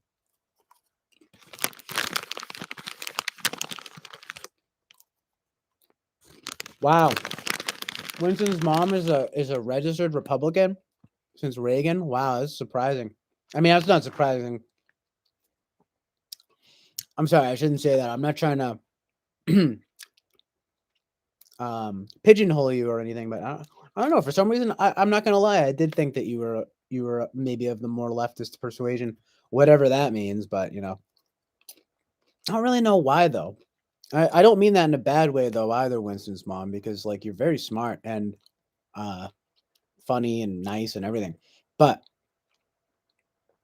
I sort of just thought based on the tone of something like I remember recently I said something about Gavin McInnes and you were all like, oh, be careful, but there's not these Nazis and stuff. And it's like, well, Gavin McInnes is like, he founded Vice magazine. He's like, but he's definitely said some things that are not very, very nice. Not very nice.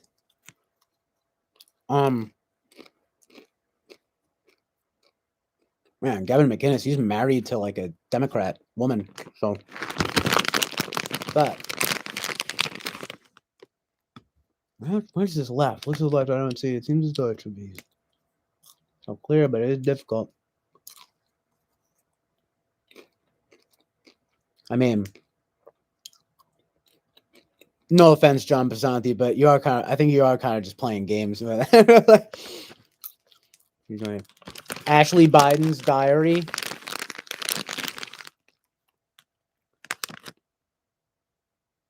Is that the new Anne Frank?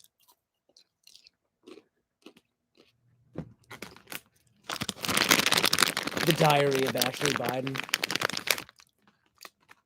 Did Joe Biden sniff her hair too much? I'm sure it's weird. I'm sure I'm gonna find stuff that I don't like, and that is upsetting.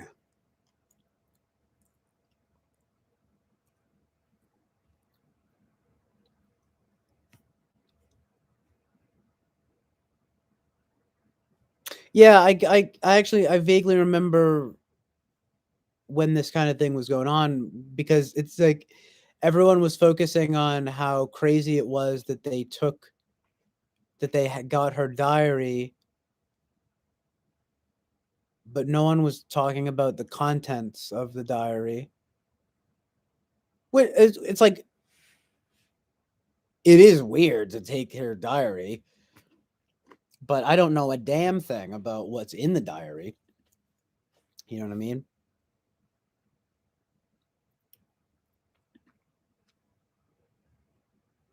Now, playing games is I know what you're saying about the looking to the left and the when it's like, but I'm sure there's the left as it stands. I mean, like I said, it's a very like diverse group. There's all different types of leftists, but I don't know. It is weird. Like, what do you? Because no one ever talks about rightists. I mean, maybe it is a little more broad than just the left. I do think that sometimes, I mean, they get demonized, but I mean, it's a large group of people. But I would say, I'm just saying, it is a distinct sort of entity, though.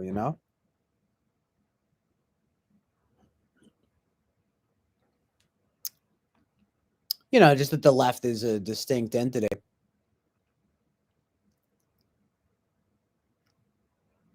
But it's one that's comprised of many different factions.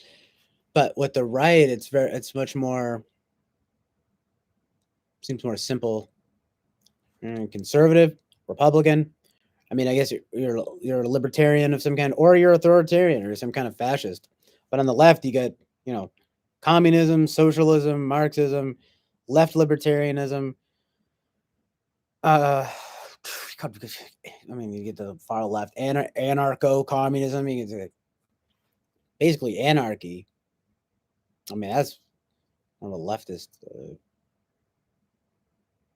But and then at the same time, you get anarchy on the right in a way, but I don't know.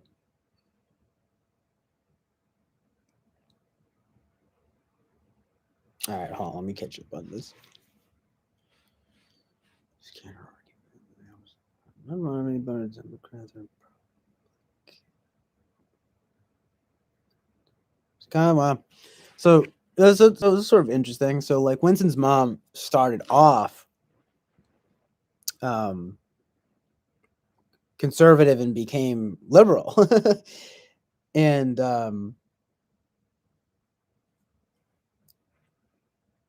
where I've had a sort of different arc, but I will say I never really aligned with anything in particular. Like I never call myself a liberal or anything.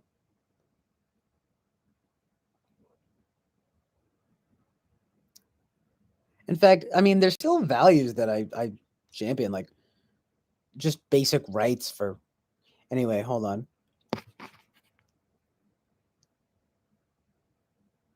Uh, the principle is I guess I'm just saying that my principles have basically just like stayed the same, but um, with the more insane stuff that the left that I've seen the left do, and I'm sort of I'm like, well, I guess if you guys are doing that over there, then like I'm kind of over here. I'm a bit more conservative, you guys, you know. But yeah, I guess you'll find that in any realm, but it does seem to be like I said, these different entities, you know, it's a good different that they are distinct, you know. It's good no shit. You think? No, I think he just meant like I think he was just surprised. That's how I took it. I kind of felt bad. I was like, no, I don't think he's being confrontational or something, or well, playing games implies a kind of maybe a more manipulative kind of mindset or something, and so I don't think it's like a manipulative thing. I think it's just I was trying to illustrate that the left is comprised of the different factions, and yeah, so we're on the same like wavelength, Jonathan Basanti, about the how the left is comprised of different factions. You said you say what is necessary to be said there, CJ. Well, thank you. Yeah.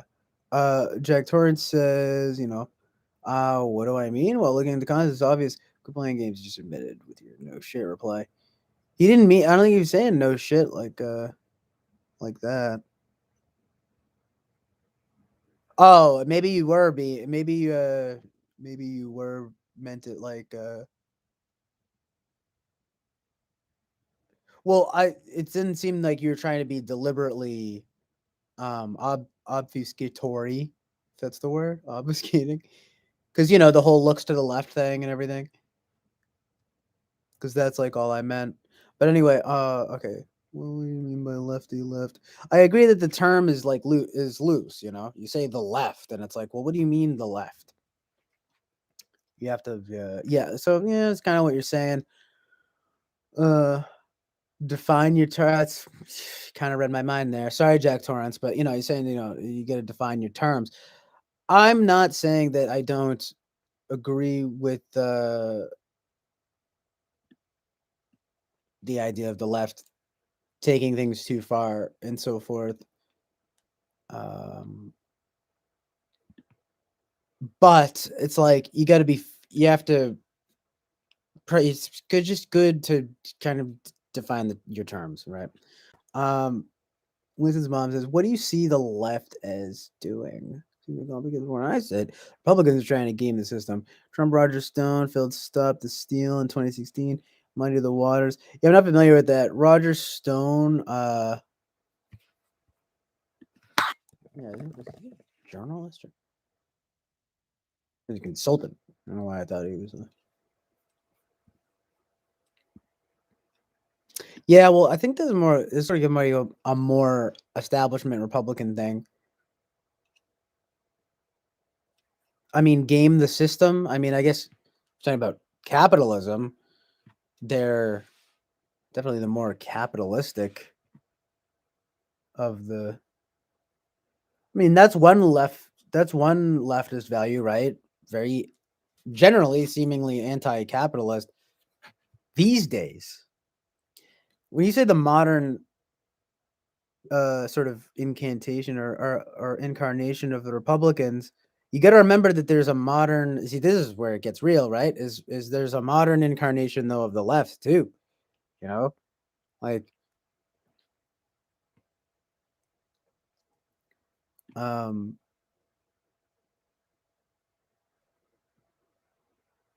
he says you said you got it in a second. Thanks. Yeah, I don't know whatever it was. Yeah, what I mean, like flooded zone with shit says Steve Bannon. Huh, that's weird. Yeah, I don't know, but I don't really know about Steve Bannon. I mean, he looks very unwell. He looks like an unhealthy man. And I know that's not an argument, but like, man, he's something else to look at, huh? See that he looks something unwell. So John Bassani says, the looks left joke was mocking his inability to find important differences between people with different political views.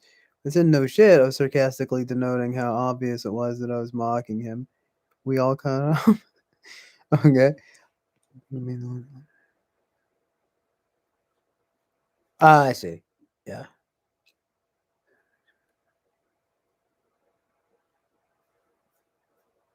Okay. Yeah. Well, it took me a sec to understand that you're talking about the different factions of the left. So I went over my head for a second. I gotta admit, I think it was the same with Jack Torrance. I think it went over his head too. Sorry, it's not your fault though. It was, you know, it's like, yeah, there are all sorts of different factions to the left, and you do have to be more specific about your terms. But you know, it's like the modern left and the modern right, at least, seem to be separate entities, but not so much the modern right. Uh, well, no, it's the same. It's definitely the same. Totally being maybe that's not. Uh, Modern incarnation of the Republican Party began with the Tea Party. They lean evangelical. Pence, Amy Comey, Mike Pompeo, all Christian right wing, and the Heritage Foundation guides.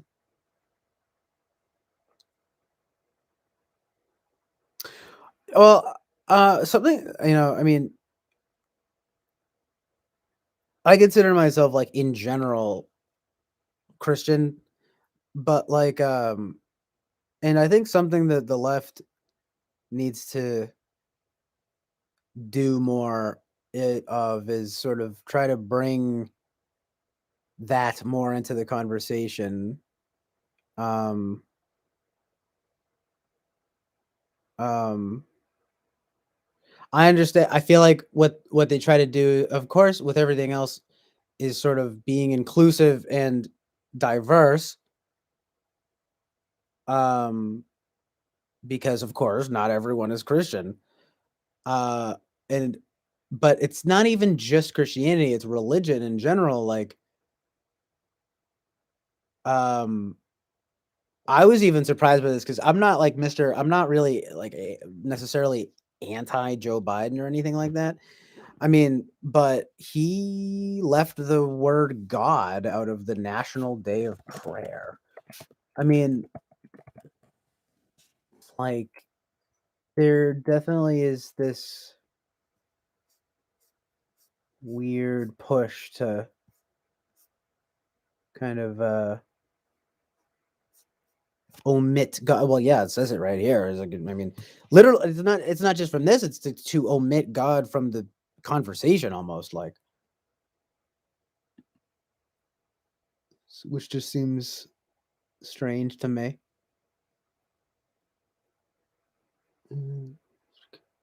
Wow, chat's going ham. Steve Bannon was backed by Rebecca Morgan, fans tell dark money. Political. I heard about that. I heard about that dark money thing when this stuff was going on. A little back. Conway.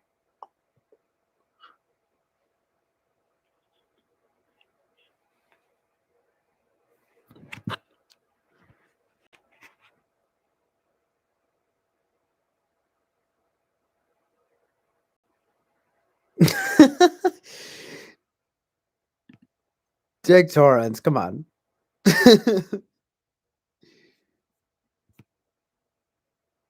Says the. I mean, did she really call you an incel and gay?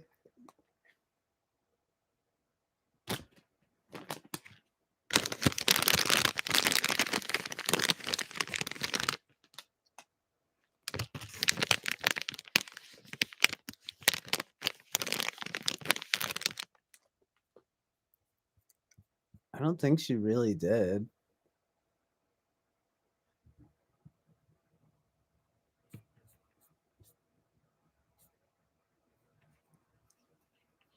I mean, I don't know, dude. I think they're just clowning around.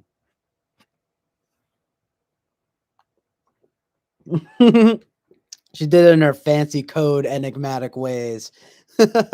Yeah, I don't know if I've said this before. Winston's mom, though, you do have an enigmatic type of way of speaking a lot of times. Very distinct, very Winston's mom. I enjoy it.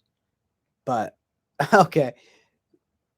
Yeah, I'll have to, whatever. I'll read back on the chat. Things he didn't call him those, but he certainly took it that way. Yeah, he's, yeah, there was something going on while I was ranting about something. Can't go back far enough right now to see it, but I know she said something in her fancy code enigmatic ways. And then it's like Jack Torrance was like all kind of like, what did you mean by that? And I don't know if it was ever clarified. Not a big deal, I'm sure.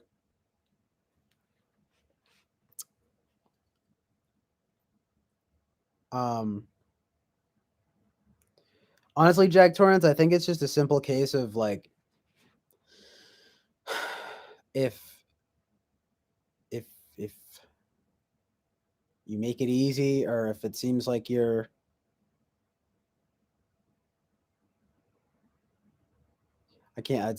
having a hard time putting it, but it's the protesting too much thing or whatever. It's like, it just makes it easy to be like, to make a joke, maybe say you're gay or something, I don't know.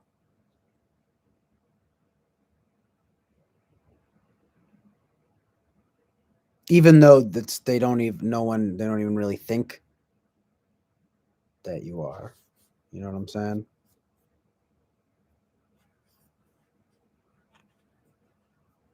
It's just teasing, basically. I mean, I know you're not dumb. I'm just saying, I'm sure it's just teasing. Yeah, Mars and Pisces, my poet's placement. Nice. Same as J.K. Rowling, so Ravenclaw and me if Harry's here. I was just watching the trying to finish the Harry Potter series, the movies. That witchcraft, evil witchcraft.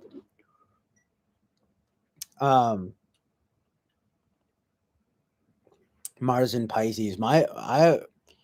My Mars, think I told you this before, but my Mars is in Aries, my Mercury is in Aries, and wait, yeah, my Sun, my Mars, and my Mercury's are all in Aries, and they're all in the ninth house too. Seems pretty intense, don't you think? It's pretty like action oriented.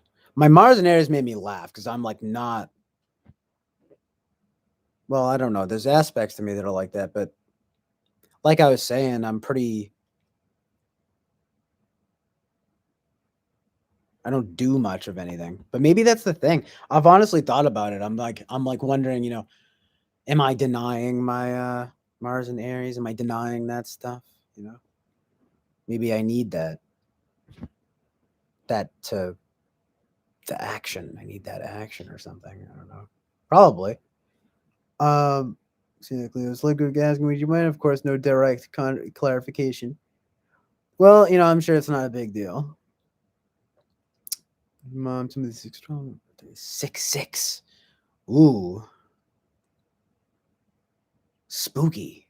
I'm just kidding, but you know, I don't know. I don't understand. What do you mean? Yes, I was doing a redundant preface thing. Is it 11? Yeah. Joseph When's his mom says Joseph Campbell's hero journey is every story told 6 ways. Okay, it's interesting.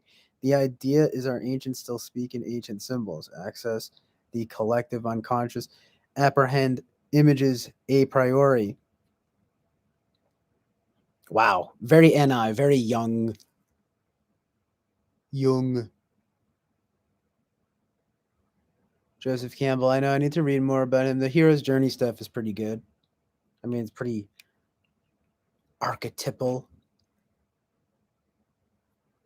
Yeah, that's a lot there. That's good. Ages still speaking ancient symbols. Right, it's all very symbolic, collective unconscious. The images thing, that was very interesting. A priori, you mean apprehend images? I'm curious what you mean by apprehend images a priori, if you can explain that. Past jobs.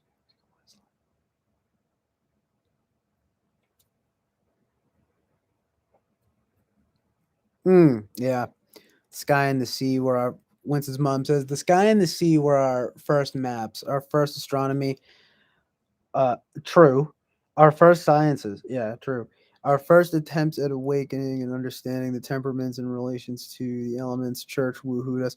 I don't know what I mean by I don't know woohooed us, but when I was actually just watching the old movie, The Greatest Story Ever Told, which is about the life of Jesus Christ, and it's like it's weird because it's not received that well, weirdly, but it's not bad. I have to finish it. I'm at the end where it's about to get sad, and so I'm like not it's about to get, you know, literally right before his crucifixion, and so I'm just like, "Oh man." I'm like dreading watching it. But it's like you know, at the very beginning, right? You talk about the stars and the looking to the stars to the to go to Bethlehem to Jesus. So I'm thinking like, oh yeah, it's literally written in the stars. It's an interesting idea. It's almost like God accidentally spilled out the it's like there's the answers in the stars or something in there. But then he's telling you, and the Bible says, don't look there though, right? Like don't uh you're not supposed to know. It's like, you're not supposed to know the future, of course, for one, right? In God's plan and everything. And but it's weird, right? Because it's like it's there, it's right there. And then that's basically what astrology is, right? But a big thing it would seem in Christianity is sort of saying like, well, don't look there though, because it's not God doesn't want you to look there. And I guess that's what's interesting to me is like, well, then why is it there? I mean, I would say, okay, is it there to tempt us? I don't know. Is it there, in fact, to guide us? Is there a middle ground to be found? I'm not sure. I just found that line very interesting because he says that thing about the stars, right? Okay.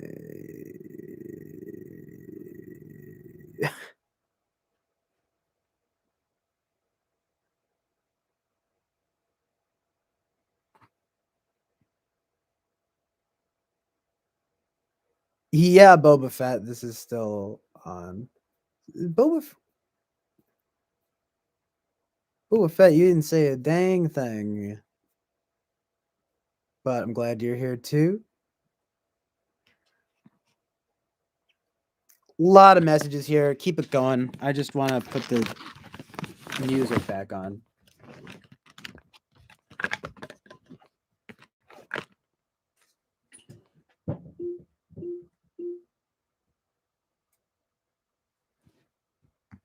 I'm down to do this, by the way, just a marathon streaming. I mean, for now, I mean, it probably shouldn't be all. It's I got to be careful because I wind up doing it too much. But you know, crazy. We spend Connected to Bluetooth. 5 hours like it's nothing. It's nothing. Nothing. I mean, we go all night. I would be up anyway. So that's also part of my thinking lately. It's just like, why not just do this?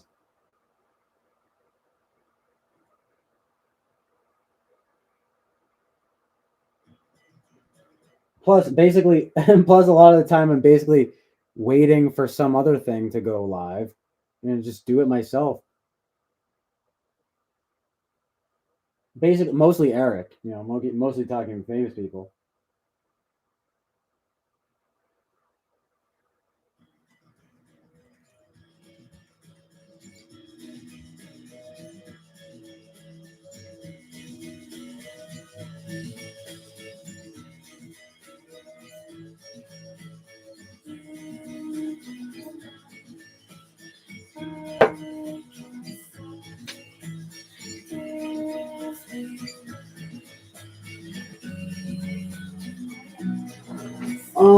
Ladies and gentlemen, boys and girls, it's been a lovely evening.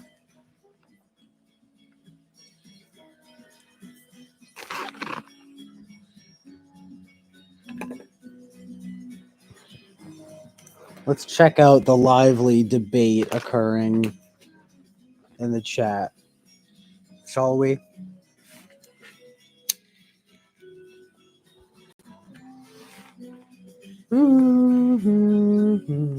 That's something else I start doing. Is showing off music, playing music. I'm gonna start show. This is what this is all about. It's about me showing off, being annoying. No, I'm just kidding. But for real, I want to check out what's going on here.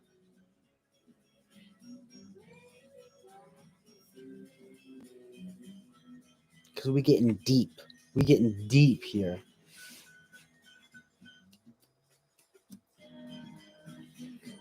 The brain seeks to personify. I'm not going to read all this out loud. I'm just going to read it to myself. Just because I'm processing it more. I'm trying to process it well. Sometimes reading it out loud while I'm, it's not so much conducive. I don't know if you guys feel that way too, but I'm more caught up in speaking it than actually absorbing it,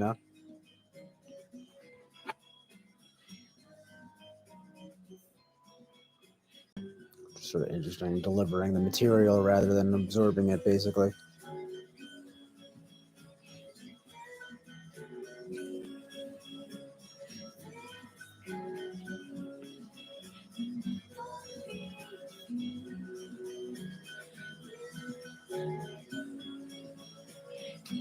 Well, if Winston's mom is saying let go of church, she's definitely not being very overt about it. It wouldn't seem, not to me at least. I don't know. I mean, it doesn't seem. Hold on, let me keep reading.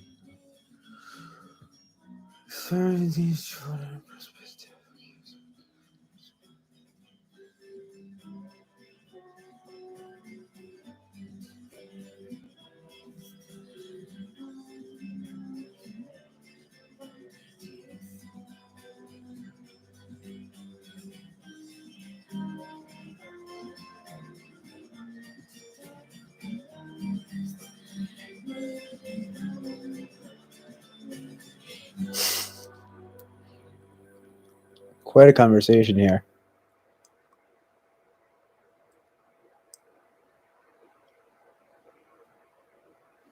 Yeah, okay, astrology is uh perhaps sometimes overly demonized. Not sure. Still figuring it out myself.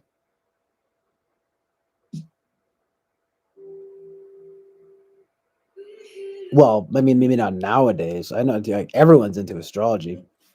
Everyone's into astrology and they're not religious, by the way. Sorry, but that's true. Well, I mean, at least where I look around, it's like everyone and their mother. Everyone and their mother doing crystal, doing anything but going to church. You know what I'm saying? So, I'm saying it. I'm doing it. Uh oh. That's also just like where I'm at, like where I'm. My life.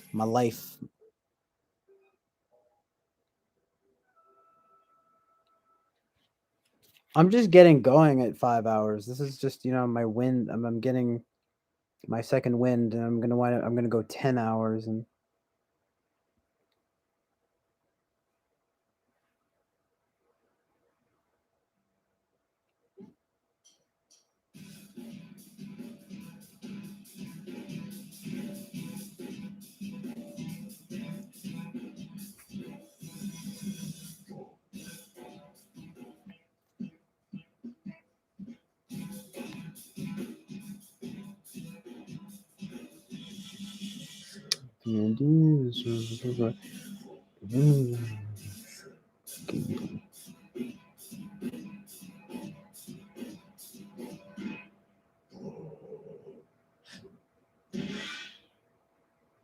You guys are going hard.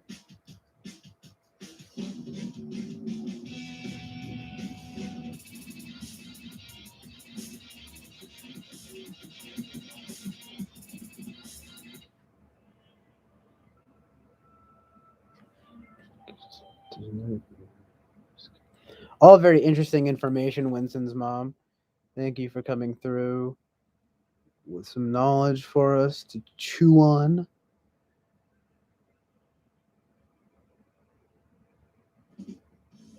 Stuff about Plato. Plato's pretty good.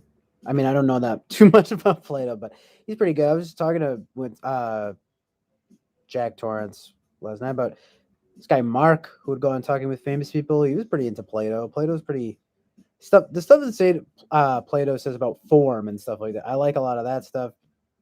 Interesting stuff about art as well, et cetera, et cetera. But again, I don't know that much about it. I got to read more about it. Platonic ideals and so forth. Hold on. Hold your horses.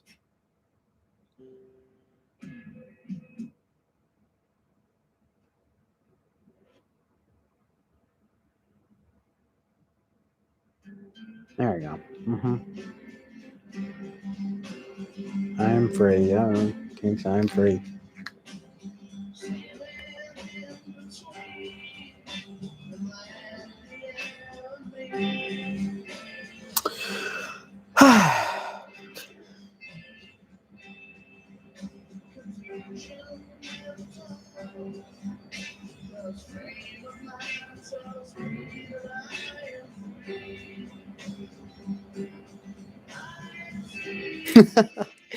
Man, some of the stuff you say is so interesting, Winston's mom. I'm like, what?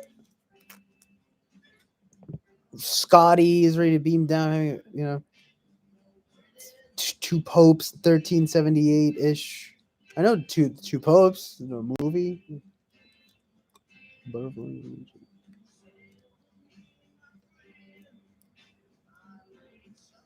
You go hard though. I'm the messenger of the spirit and soul of man. Diplomat. Amazing, poetic. Very poetic. Here's another thing. Do you? I don't know if I've asked you before, Winston's mom, but do you write? Do you do stuff with writing or poetry or anything like that? Jack Torrance says, what about the church woohooed us line she wrote? Yeah, I know. I caught that. True. I don't. Maybe could you elaborate on that a little bit, Winston's mom? What is it? What is that? What did you mean by that? Just kidding. What do you mean the church woohooed us? Pretty dead on.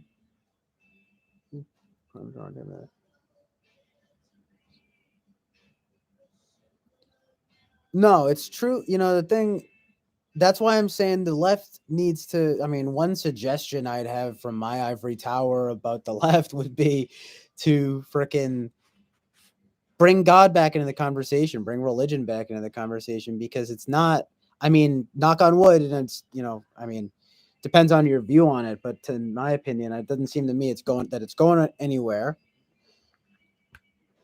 uh, until they try to, you know, AI microchip us into for somehow not believing in God or whatever. I don't know. Right? But let's not think those dark thoughts, people, you know? Let's just think realistically here. There's always going to be the question of where we came from, where, you know, there's going to be the question of the meaning of life. And it's like, God, that was something that Mark, again, from talking with famous people, he would say where where a lot of people would come in, they'd be atheists and stuff.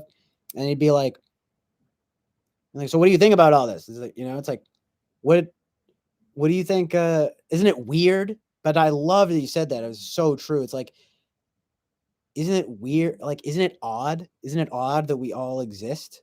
Like, I'm like, thank you, dude, because it's like freaking.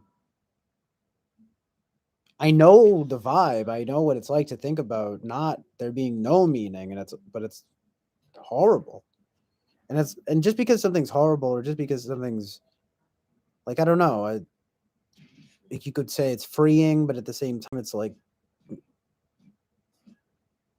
then you just come back to morality and a more like just some kind of like truer sense of meaning. Like when you start talking about like into a different picture, like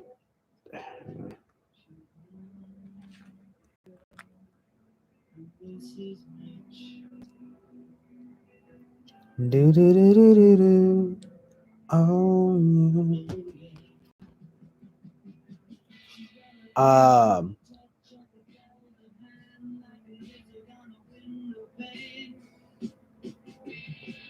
Wins's mom asks, "Have you found the channel Uber Boyo, and do you know about Jung's Red Book, the prophecies and Aeon Pisces?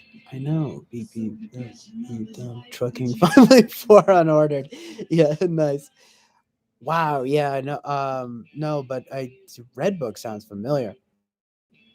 I mean, I know a bit about Young, so it's not surprising. But everything else you said, though, I have not seen. I've not heard of. I need to check all that out. I'm trolling you more than you're having difficulty.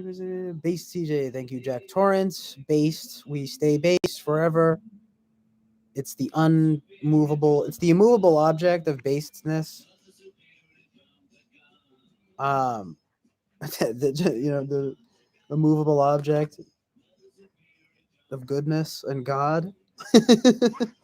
Objective morality, objective truth, universal laws ordained by the transcendent creator, God. Amazing. Amazing, as Jesse Lee Peterson says. Um, yeah, is that how it's put? I mean, did you just come up with that, or not come up with it, but you know what I mean? Kind of like, is that just what you gain from it? I mean, gather from it, because that's what I would gather from it. I just don't know if it's actually written. I mean, I guess technically it is written, but you know what I mean. If there's some text that I could point to, kind of like the transcendentals I mentioned, you know, the good, the true, and the beautiful, that kind of thing. I mean, I agree with you. It's like objective morality, objective truth, universal laws ordained by the transcendent creator, God. That one's obviously more complex, but you know. Winston's mom says it is the face of his own evil shadow that grins at Western man from the other side of the Iron Curtain. CG Young, Man and His Symbols. Man and His Symbols. I know, it's just like boom, just so many books that are just like bang, those titles. Talk about NI too, right? It's like freaking honed in, freaking keyed in to some truth. No doubt.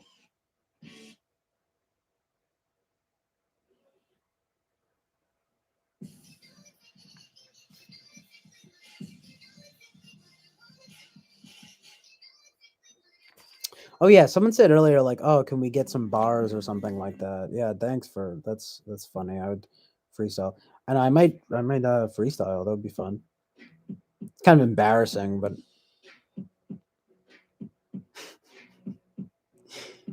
I have to get in the mood of the. I'm kind of just more feeling this vibe though. Talking about this stuff for now. Moral relativism. Yeah, it's dangerous though. I mean, I don't want to fearmonger or anything, but it is dangerous.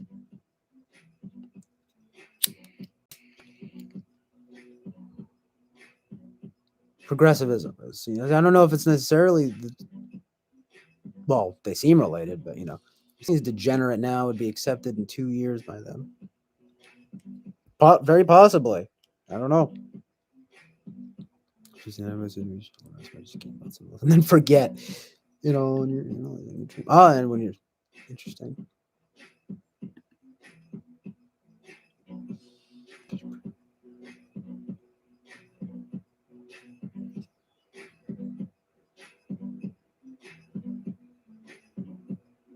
That's pretty based of Young to not, assume that he could interpret someone's dreams correctly because he's not that person, essentially. Because, like, right? Because it could be coming from you. Reactions which might otherwise prevail over patients. Yeah, exactly. Over the patient. Damn, yeah, exactly. Woke. Jack Torrance says it's not an exact verse per se. It came from me, huh? Yeah, nice, exactly. Well, truth is truth, my brother. You know what I'm saying? Came from you, huh? But I picked it up along the way. My English teacher helped a lot. Oh wow, really? I had an English teacher? Like, when I was in 10th grade, taught us these philosophical questions. What was your English teacher like? Winston's mom says Jonathan Basanti plays guitar and does the best Jordan Peterson impression out here in YouTube town. Nice. I need to check that out. I was just laughing with, actually, of all people, I was talking to my mom about Jordan Peterson impressions. I guess she saw a Jordan Peterson. She had never heard of Jordan Peterson before somehow, but I was just talking about it, and then there's a synchronicity thing. She like saw, saw someone doing an impression of him. So I was just hours ago. I was explaining to both of my parents. I was like, "Oh, a lot of people do impressions of Jordan Peterson because he's like a very easy guy to impersonate and everything." Boba Fett, why question mark? Have I confused you somehow? And then laughing. What have I said anything? Have I said something funny? Winston's mom. Hello. Yes, good to see you though, Boba Fett. Jack Torrance says he was cool. He never clearly took a side, but nevertheless brought forth these discussions. Well, you know what Owen Benjamin thinks about our friend Jordan Peterson. I mean, you know what Owen Benjamin would say. Have you seen though? I mean, he just said that the Bible is like the book of all books or something like that. I mean, he's clearly infatuated with Western culture and Christianity and all the great myths and archetypes. And I mean, the man has his problems, but I don't know if he's satanic. You know what I mean? He did get incredibly popular though. The only thing that made me question him is just how incredibly popular it became. because like I said, I'm annoying like that. I'm contrarian or something. So kind of sometimes. Yeah, I don't like that word. I'm sick of using that word. It's stupid. But you get super popular, and I'm like, whoa, oh.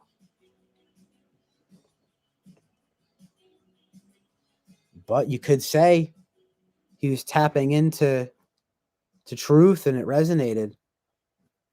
Certainly with young men. I mean, I'm not trying to add to the narrative that he's some kind of men's rights guy or whatever, but talking about manning up and kind of doing the honorable thing in life, clean your room, move forthrightly in the world. I gotta work. I could do a Jordan Peterson impression. I just need to get into it. I'm kind of a method actor like that. People call me the modern Daniel Day-Lewis. I might have to rap a little bit. To rap over this a little bit.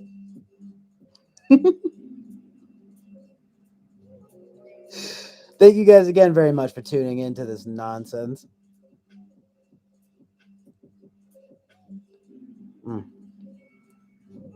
I don't know. I don't know if I feel like rapping. It's goofy.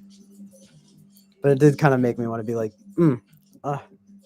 because we talking about truth. Yeah. Because we ruthless. Because the youth is corrupted. We gotta get them out the government. Just like on some woke, like bass type rapping,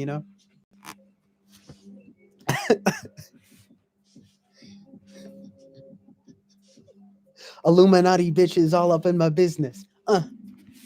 Yeah. Yeah. What's up? Gotta come through with the motherfucking truth.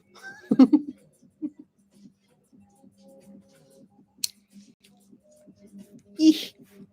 Eesh.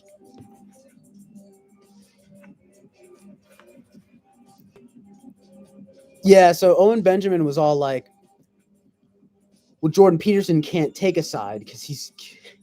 Do you remember when do you remember when Jordan Peterson was all like, he was all like, the idea of of Christ is terrifying.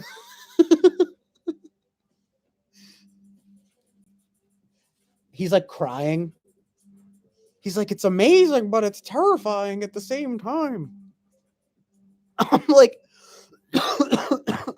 sorry. I think I know what he means. It's something I think he means like awesome, like awe-inspiring. But I don't understand. But like that's weird. I don't know if I don't know if I would say terrifying.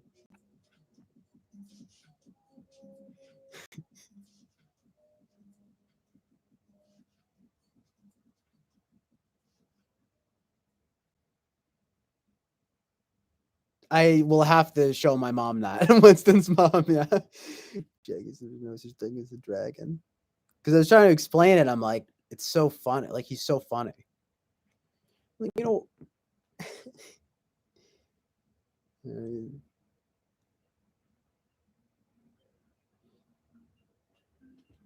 it's like the dragon as it stands.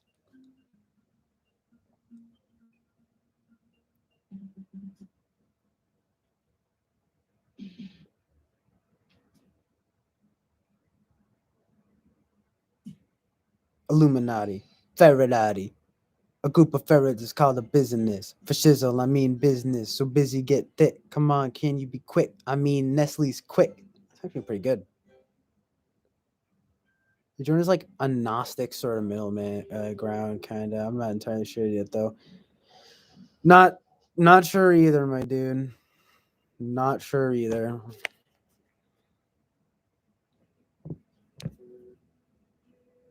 I don't know if he's Gnostic though.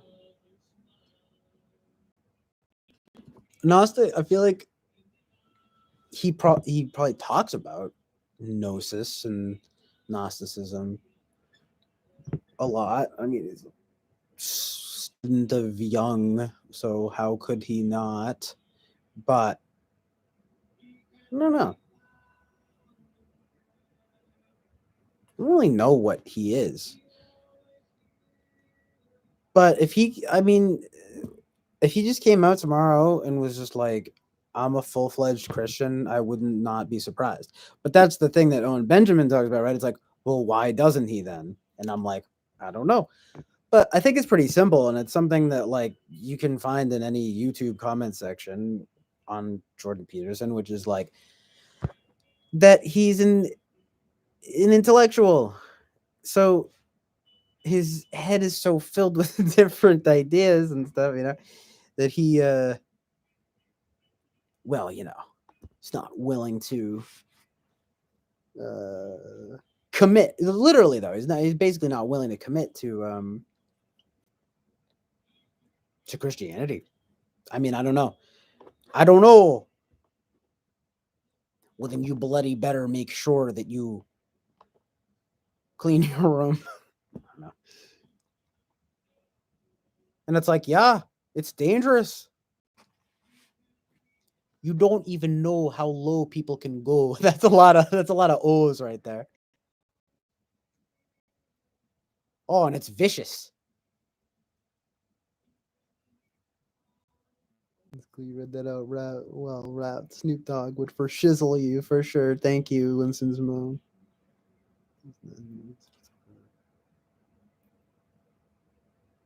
Beyond order. Beyond order.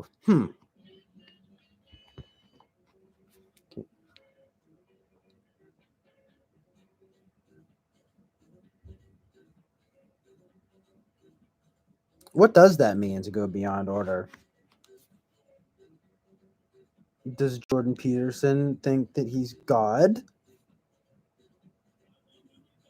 That's just my theory on everyone, I guess, basically, because I've said that before, and I think I said before, it's like basically other people think they're God, but honestly, it's true, and I won't stop. It's saying it, but I don't know if he actually is God. Just that is just funny. I was like beyond order. What about divine order and truth, Mr. Peterson? Mr. Peterson.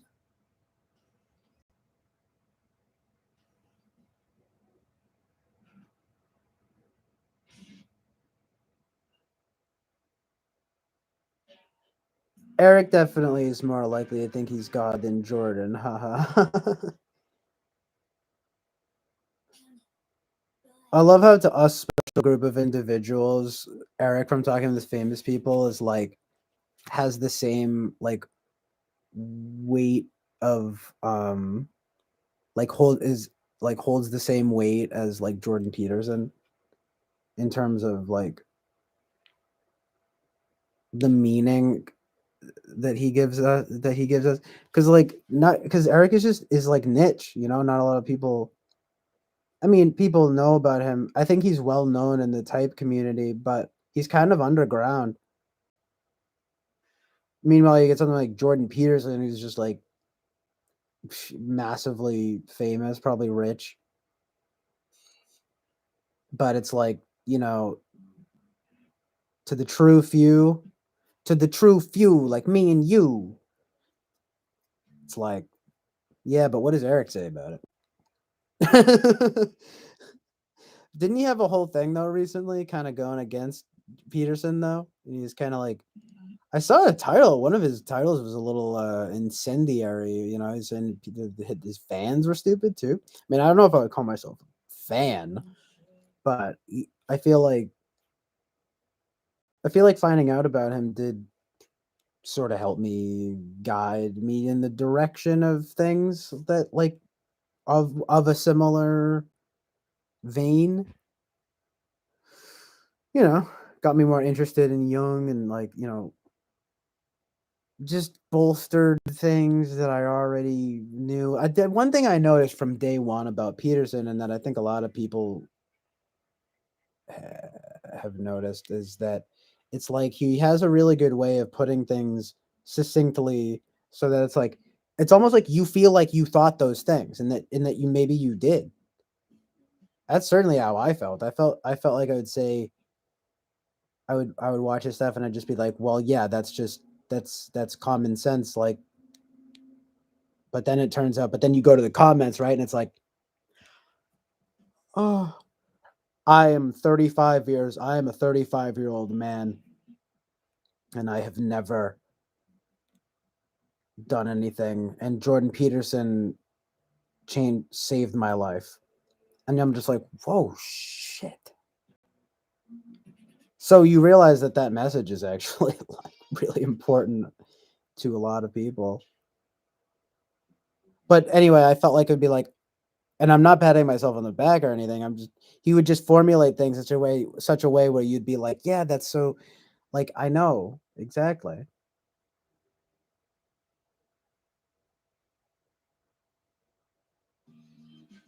Kind of almost like I already knew it. It's like you're telling me stuff that I already knew, but in a way so that it felt satisfying. I can't think of any other way to say it. I'm like, oh, there you go. That's the way to explain it.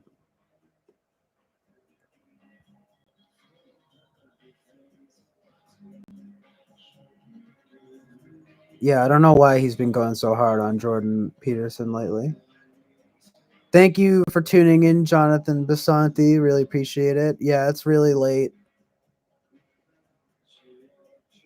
It sounds good though. Yeah, I'll totally show up in a whereby discussion. Yeah, have a good one, dude. Um, chaos and order, yin and yang. Yeah, a lot of stuff. Some of that stuff, talking about chaos and order and everything, and nihilism and hedonism and everything. And I was just like, yup, yup. Peace out, dude.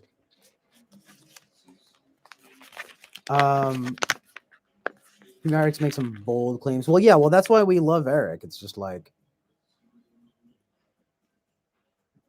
it wouldn't be that. I mean, like, leave it to Eric to like have gripes with Jordan Peterson. You know, I thought for a long time that I thought he was agreed with him about a lot of stuff. I don't think of them as being radically different or anything. I mean, obviously Jordan Peterson is like very self-serious and all of that, but I don't know. Politically, I don't see them as super different. Sounds like an attempted conversion discussion. Those types of long-term slow convert. I get it. Yeah. I'm not saying that it's like it. Definitely not trying to be accusatory or anything, but I've seen you guys talk about stuff on Talking with Famous People chat, like, and it kind of comes off like, would you guys have some kind of like astrology database or something? That's like that's what my NI is telling me. I don't know if you guys are trying to like build like a personality thing, but like I would appreciate it if you just tell me if that's what it is. I mean, I don't mind just talking, but I also don't mind you just studying. I really don't care. It's just at least just tell me what it is. Anyway, you guys, I don't think you're dishonest or anything, but Jack Torrance is kind of keying in on something that I don't think it's anything nefarious, but I know you guys are like into that stuff, and like it seems like, I don't know, maybe you're trying to build a community or something or whatever. But the whole thing of a schedule, aware by discussion, yeah, I'm down. I don't think there's any conversion going on, but it's like I am curious of if you guys are trying to have some kind of thing. I don't know what you call it.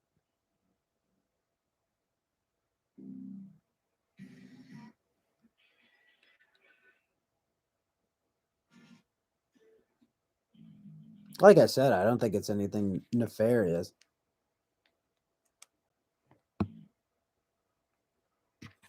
Wouldn't think that.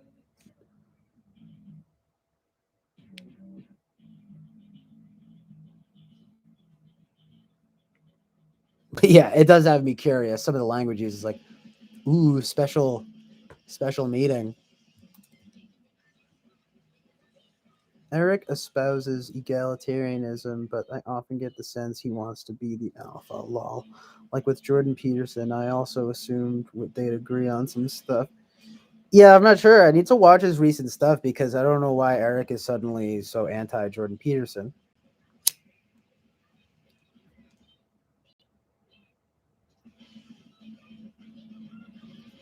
I'm gonna throw some names out there. Add to your intellectual dork web address, but Malcolm Gladwell. I've heard of him. Nice. I've also heard of Steven Pinker. Now that they have your endorsement, I'll definitely check them out. No, this was on his podcast. Yes, I'd like to us to organize an Intuitard network, and I would like for us to have seasonal meetups. Oh well, it's like I can't tell if you're being serious or not,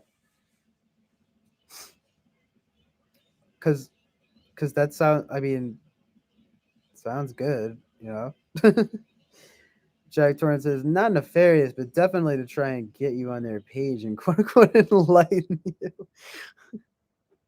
I I really don't know. I don't.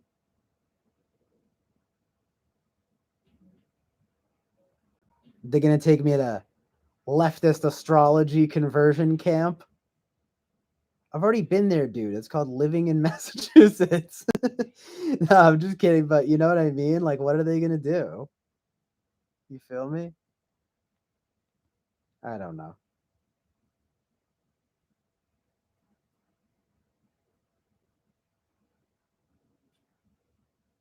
Where are you even from? I don't know if you mind me asking. I actually wanted to know this though.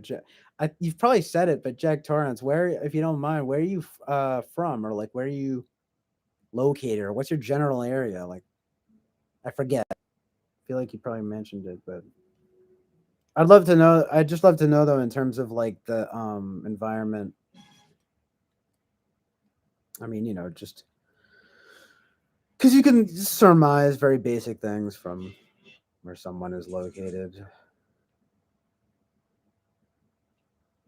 East Coast. I knew you were going to be vague. That's funny though,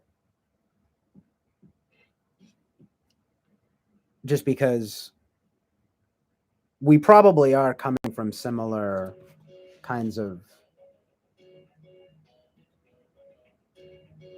environments, possibly. Not sure. It's interesting. Winston's mom says Stephen Fry and don't miss Hugh Laurie back when they were coming to. So funny and true. I always forget how Hugh Laurie did that before. Well, that he even had a career before House.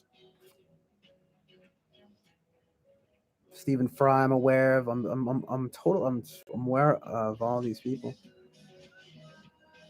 Hugh Laurie, though, nice. Didn't realize that.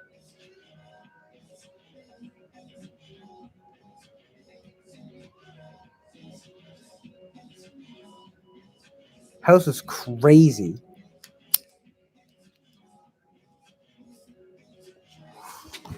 Oh man.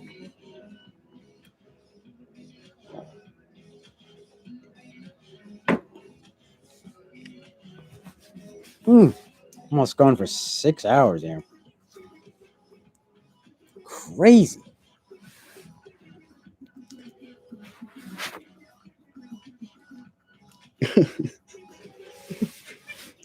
This is just gonna be my life now. My parents are just like, please move out. Please. I'm like, I'm dancing with my friends online, yelling about atheism. Not endorsing it, but against it. I'm yelling against atheism. I'm formed the YAA club, the Yelling Against Atheism club online. My parents are just like, okay.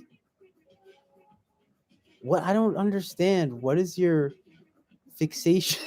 What is this mental illness going on? No, I'm just joking. But no, so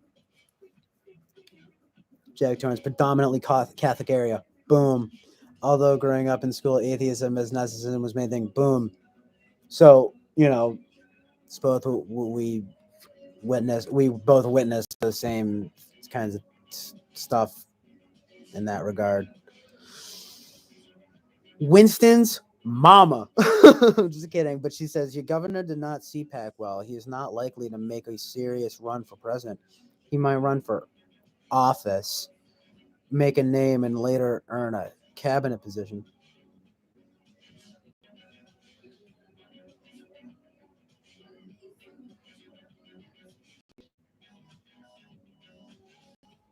Um, yeah, sometimes I'm a little embarrassed about things that I don't even know that much about politically. Like, I don't even really know much about my own governor. So you'll have to take what I say, I guess, politically with a grain of salt. I guess that's my disclaimer. But I didn't realize he didn't do well on the CPAC there.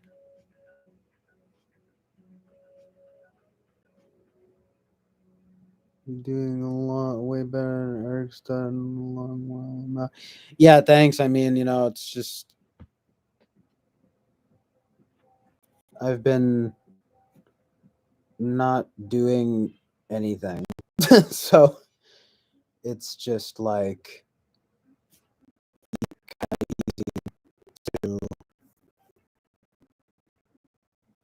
bring the motherfucking riot, bring the heat. No, I don't know. You know what I mean?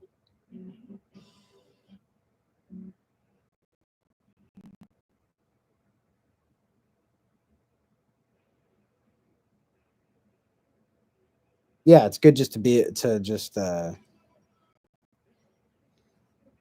this, have the back and forth. Winston's mom says, so here's the thing. I'm having the time of my life, and I have no parents to holler at me, and I have already hamster wheeled. This is fan freaking tastic living in Flatland now, and I'm still waiting for my jetpack.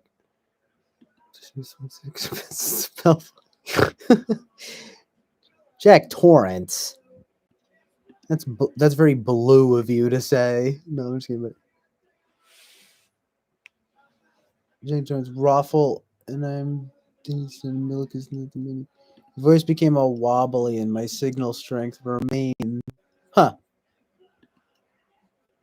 Might have been my connection messing up.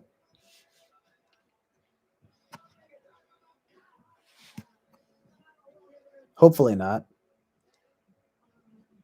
But I am in the basement. Basement dweller. I'm a basement dweller. No, the only reason I hang out in the basement is because the setup is ideal. Put the laptop right here, put the speaker right there, and I get the TV right there. Simple. I'm a simple man of simple pleasures. I'm gonna be here all day, all day and night. No, I'm just kidding, but I gotta work on my SE and SI.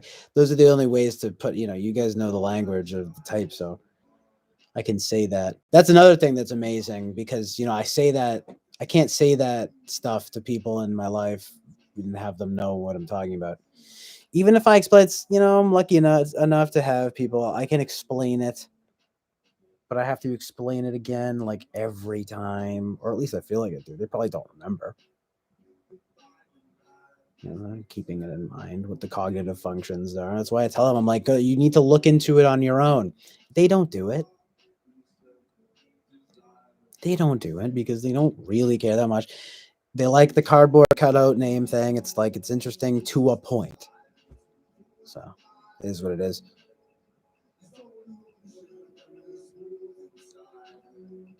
I don't blame people though. It's like I was just telling Jack Torrance that it's literally an entire language.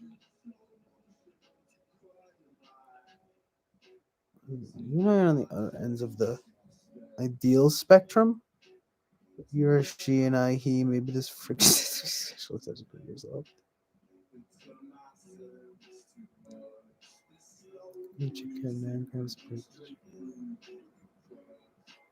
Watch the discernment of spirits too.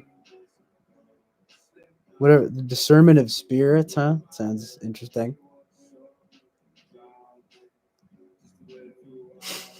The TE Rivik B of my timing or not. Thank you very much for being here, Winston's mom. Really appreciate it.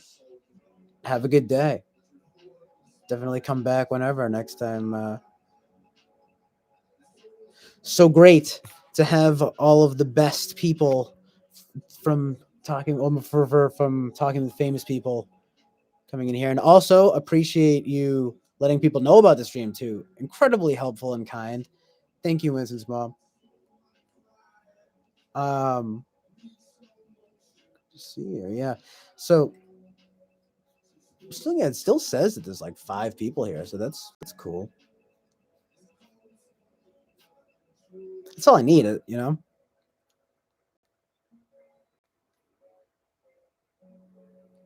I pretty much probably have Winston's mom and talking with famous people to thank. And you too, Jack Torrance, in terms of not just being here but spreading the word. Because I think you said you told someone too. It doesn't matter. I'm not asking anyone, but you don't have to spread it. I don't want that many people here. Not really. Because that's when it starts getting crazy. You know what I mean? This is more as like the cool kids table, okay? And I pride myself on being able to do that, or you know, to curate it, to curate that. The Knights of any, Winston's mom says.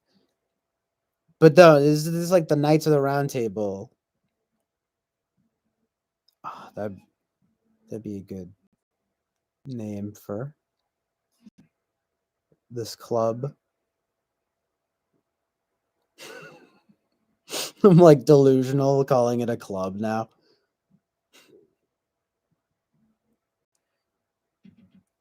No, it is. It's the Cool Kids Club, except it's KKK. Cool Kids Club, and then I say, "What's going on? We just call ourselves the KKK, right?" It's like, and then I get canceled immediately. We all just, and then it's pulled. The stream gets pulled, and it's just like, oh no! You're telling me there's already an organization called that? And get this, they do some bad stuff over there. Let's put it that way.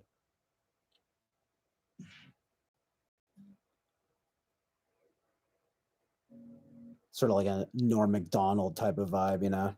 Just be like, this Hitler guy, get this, he hates Jews.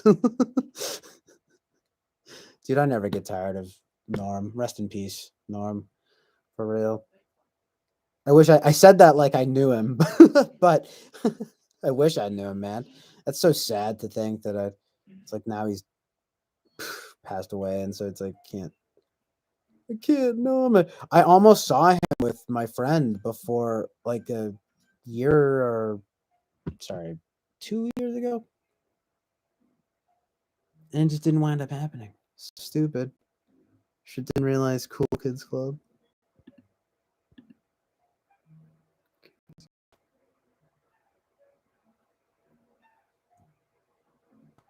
I'm Not Norm is the best, yeah. It was a big part of my like introduction to Norm, really.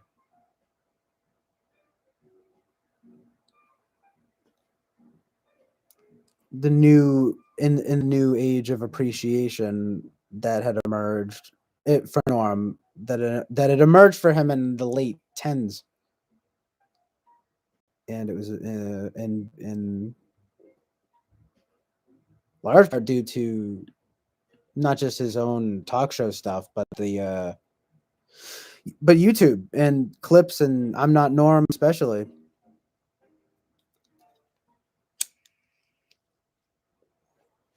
You know, to where I could really call myself a fan.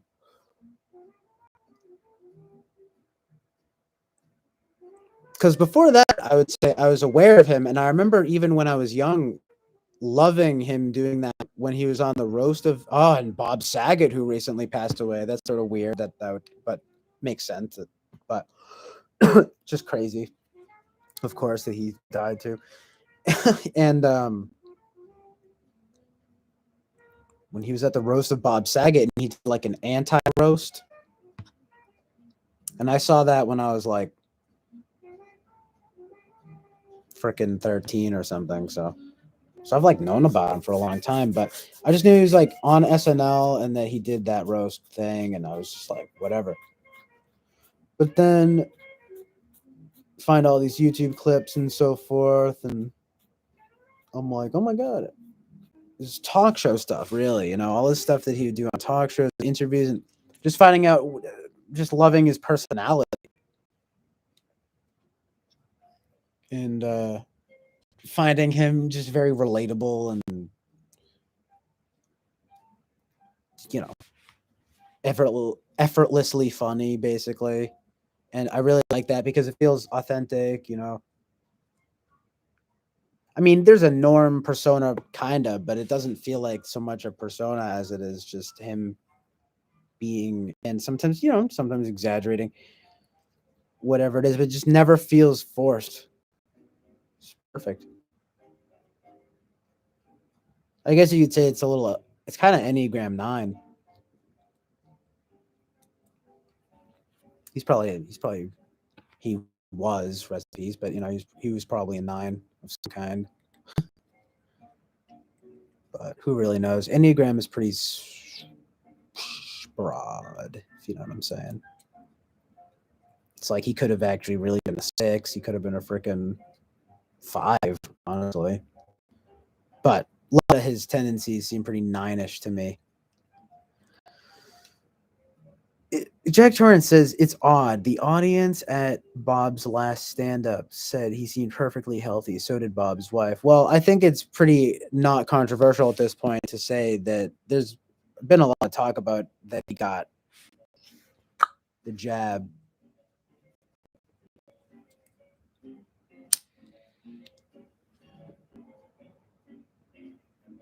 Not saying that it's an automatic death sentence or anything like that, but I've just seen this stuff around. And it's just like, I guess I didn't know he was perfectly fine, but I'm not surprised that there's this kind of like thing bubbling. Because he wasn't exactly old. Right? He's only like 60 something. Can you see it? Yeah. It's just like, it's like, interesting, right? Oh my god. The only reason that I've been able to resist getting the jab is because I don't go anywhere really, and because, again, I don't really do anything, but also because my family is not forcing me to, but they are like, they do like want me to do it. And I understand that why they want me to do it. It's not like there aren't good reasons to be vaccinated. Like, just because I'm not anti-vax. It's just that when all this stuff started happening, and now you get the mandates, and I mean, you get the Canada stuff now, so that's interesting, right? Well, we'll see where it goes from here. But again, not anti-vax. I'm just sort of wary of it. Really, honestly, I just don't want any side effects, and I'm wary of that with literally anything. And I'm very like selective about what I put in my body. Now, I will say I have gotten many other vaccinations in the past. And did I question them even for 1 second? No. Should I have? Maybe. Am I now? Yeah. But not just because of vaccines. It's because of the COVID stuff, and it's because of the mandates, and because of the all of the social nonsense.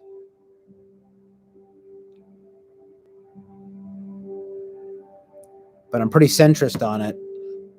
I'm pretty, you know, because it's like obviously I'm pro bodily autonomy, pro choice in the matter. But some people, argue that, of course, it's kind of, well, essentially that it's kind of selfish, or that it's putting other people at risk, and that it's you're putting yourself and others at risk, and by not getting it, right? And there's logic in that. I mean, or at least a logical risk. There's at least risk being factored in, and there's truth there. But I'm wary of the side effects, and I'm wary of I mean, I don't want to get COVID though either. I'll tell you though, it's crazy. Knock on wood. My little sister, right? She's a senior. She's about to graduate high school. So, she went to a party. Basically, she got COVID twice. Okay. Both times it was about as mild as a cold. Me, my mom, my dad, we all wore masks around here. No one else got COVID. Now, my parents are vaccinated. My sister is vaccinated. She got COVID twice. Once before she was vaccinated, right when COVID was coming through, right when COVID had burst on the scene. No, it was actually later. It was December of 2020. And then she actually got it, actually weirdly, somehow, like a year anniversary later, in December of this year, when Omicron came through. And she went to a party with friends, and I guess half the freaking party got it too. It's like, she said it was like 14 kids out of the 30 or something, right? And it was like, what the heck? Anyway, she actually said it was worse the second time. And with the thing that, because like I said, there's this idea in my family, they still gently urge me to, like, they want me to get it, kind of, but it's like, but the thing that doesn't come up is how she got it a second time, and it was worse. She felt worse the second time when she got back after she got vaccinated. So what in the heck? What, like, you're telling me not only if I get vaccinated that I'm still gonna, I know it sounds, I'm not trying to be childish about it or anything, but it's just like, what, why do it then? I'm honestly sitting over here on this chill island on this chill island oasis of truth, trying to wait this thing out. And I've told my family that, and then basically what they say is okay, but see, but then there's this nonsense though. It's and then, because, like, for example, my sister, she's going to graduate, and my mom is like, okay, well, what if they require you to be vaccinated to go to Kaylee's grad? Wow, I didn't really want to say her name. I was kind of trying not to, like, say names and stuff. It doesn't matter. But I mean, these are the things that I'm going to have to think about streaming from here on out, right? But it's like my sister, she's not going to. By the way, again, I act like this is like some secret or something, when this is like my name, and it's like obviously me. But anyway, doesn't matter really. The point is that it's this idea of like, oh no, if I don't get the jab, I'm not going to be able to go to my sister's graduation. It's like, I mean, that's fucked up.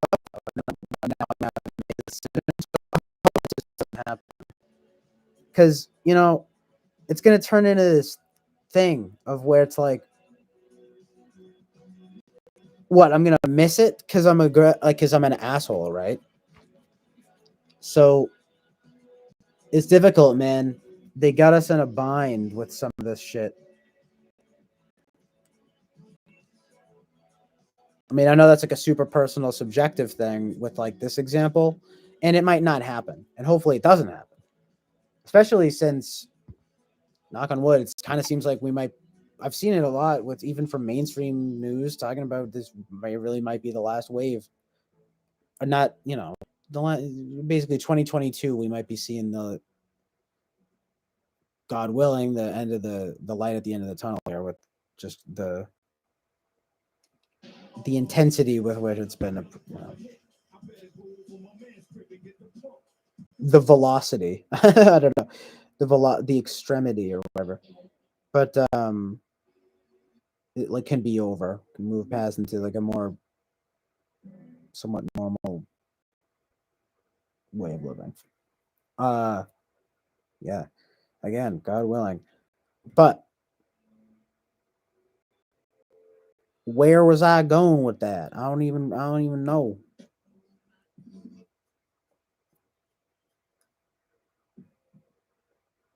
Yeah, but I'm saying, putting me in a fucking bind there, being like, you can't go to your sister's graduation unless you get this vaccine. And so what? I'm gonna not get it and not go because just be a dick. And it's all, you can say what you want, right? It's all fe shit, and it's all that nonsense. But the point is that it's stuff like that that's gonna make me look bad. And I know it's not just about looking bad. I know it's about like, in some sense, it's like, it's about doing the right thing in terms of just getting vaccinated. I mean, it's not like, again, it's not a bad. I don't think it's a bad thing to get vaccinated. I'm not anti-vax. I'm just anti-forced vax. Anti-forced vax, very simple. So I just think it's really like some passive aggressive bullshit nonsense to be like, well, we're not going to make it, illegal, but you can't go to your sister's graduation. You don't get to do this and that and this and that, and you could miss all these family milestones, and that's how we're going to get you. And so, like, pisses me off, Better not be that way. I really hope it doesn't turn into that. Really hope it don't turn into that, because I might have to stop being a Democrat. Just kidding. But I ain't no aristocrat. I'm just a cool cat.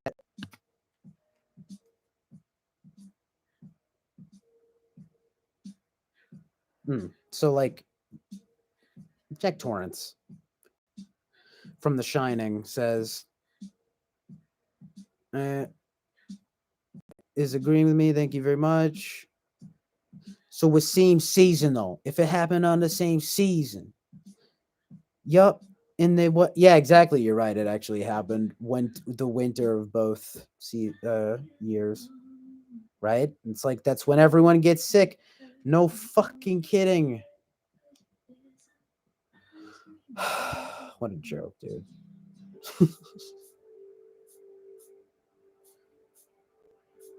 They had us, as they say though, they had us in the first half, not gonna lie, right? I mean, I was freaked. I was proper scared. I'm just kidding, but I was not really proper scared, but I was, it's not really freaky when, remember, it was like hundreds and thousands of people dying. Fucking hospitals are fucking freaking out. Like, that shit was crazy. Disturbing and sad. Tragic. But yeah, my guy Jack Torrance says, yup. And they, ones behind this, know the difficulties it will cause. Yeah, exactly.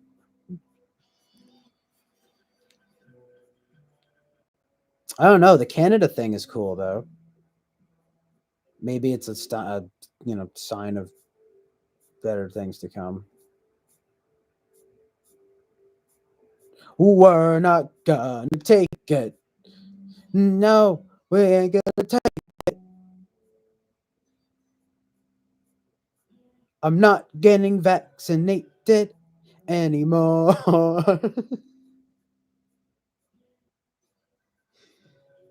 I'm telling you, it's just the COVID vaccine, you guys. Come on. Like I'm not anti-vax. I'm not, I swear. Y'all are making me anti-vax, though. Facts. Y'all are making me anti-vax, though. No, I'm playing. I'm playing with all y'all.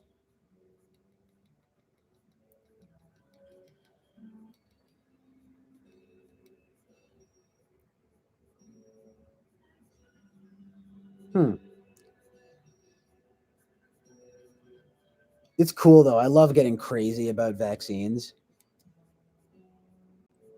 I'm getting crazy about vaccines. Yeah. And 5G and flat Earth. Top 3 favorite concepts.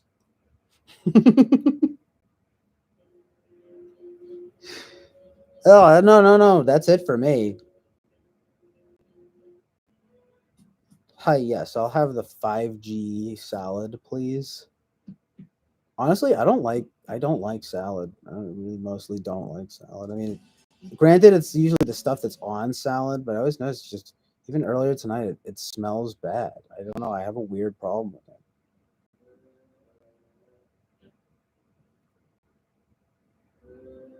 Yep, you brought it up. That stuff is serious.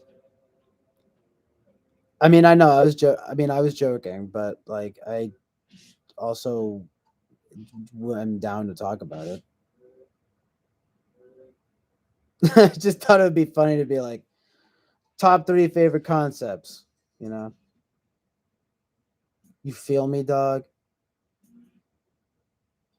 Cuz the truth is I don't really know anything about either any of those things. And I'm not playing dumb. I just don't. I don't get too into any one conspiracy theory. But I'll tell you I'll tell you, Jack Torrance, for sure. I mean, the thing that this stuff I'm mostly on that moral stuff about the arts and the stuff and when God and Christianity and like being pro Christian sort of stuff. But it's like um when it comes to like 5G and like flat earth and everything, I'm just like, yeah, I'm sure if I can, I don't know, man. Hopefully not with the 5G. Flat earth doesn't bother me. I don't understand. I told you that once in TWFP, Jack Torrance, where it was like, I mean, I don't understand being like upset or disturbed by flat earth. Like you tell me you'd rather be, I think I'm stealing this from someone, but what well, actually no, I'm not, I don't think, but it's sort of like you're freaking um like as if being on a rock hurtling through space is that much better, you know? What do you mean? I love the idea of going hundreds and thousands of miles per hour around a rock around the sun and hurtling through space or whatever. I don't know about y'all, but like when I was younger and I'd like think of that, I would be like, oh man, it fucking makes me dizzy almost, you know? Yeah, and they tell you shit like that, and I'd be like, dude, space. Owen Benjamin thinks space is fake. Or at least he said it before. But you know, that's also a thing that's really funny to do is just to be like, anything I don't know about really is fake. Like COVID, like when people say COVID is fake, I'm like, no, it's not fake, but it's definitely weird. And I think everything surrounding it socially is weird. Some of it's really bad. I mean, the COVID itself is bad, but so are the things surrounding it socially. However, I don't think it's fake. So even in flat Earth theory, right? It's like anyway, I don't understand being bothered by flat Earth theory, if you know what I mean. I'm more bothered by like simulation theory. Fuck you,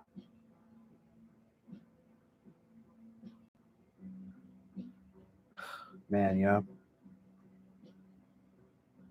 because like, what about flat Earth is like fear provoking? you know. Oh no, we're on a flat disk like of land or within water.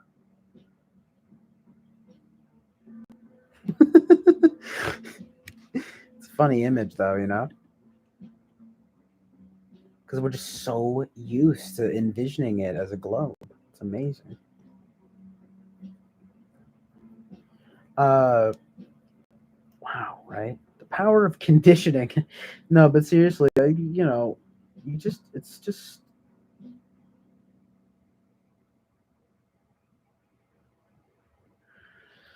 it's normal to think about these things and question them and stuff. People need to stop pretending it's not, that it's abnormal. Like, I don't know. And then people censor people, and then it just makes the people that they're censoring even more mad. And they're like, see, I don't understand why they don't get that, by the way. Like, why the so called establishment or whatever you want to call it doesn't understand that the more that you, I mean, I'm not saying that there are things that you should, like, there are definitely some things that you should maybe, like, you should never be encouraging violence or anything like that, for example. That's just one broad thing. But, you know, I'm getting tired, but, you know, the long story short kind of vibe is like, what? See, I don't even remember what I was talking about. What was I talking about? After Flat Earth?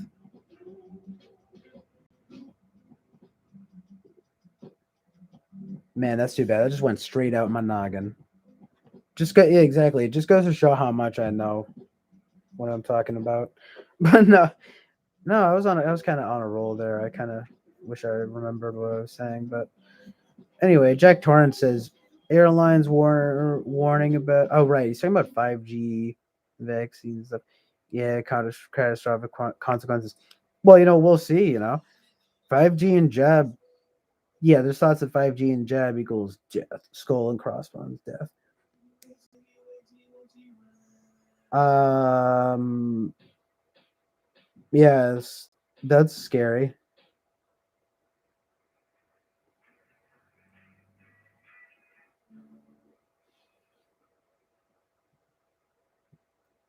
I mean, there's always risks with you know, like the technology, and there's always been that stuff about interfering with the planes, and you know, they make you turn off your phone and you go on planes and stuff. So just you know, sort of rationalizing it. But you know, I notice this is the first time though. Do you know why it is that, why is 5G specifically the one that people are focusing on now? Like, I get it because for some reason it feels weird. I don't know. Like, but it's still, it's like, well, we didn't care. Were people talking the same way about like 3G and 4G? You tell me, man, because I don't remember hearing anybody caring about that. People would talk about like radio waves though, and talk about. I mean, this is all stuff that's been around forever. But 5G thing, I don't know specifically what it is about 5G, but yeah, simulation theory is a psyop. Controlled op. Flat Earth pisses off the godless people. You're right. Yeah, that's true because it directly insinuates there's a creator. Hashtag firmament. Oh yeah. I've heard this firmament term before. Hashtag firmament. Government censoring people went back in time. You were talking about that. What went back? What went back in time? Yo, it's fucked up. He's totally different. Look into 5G millimeter wave deep stuff. Block your cells from receiving oxygen intake. That's insane. No way.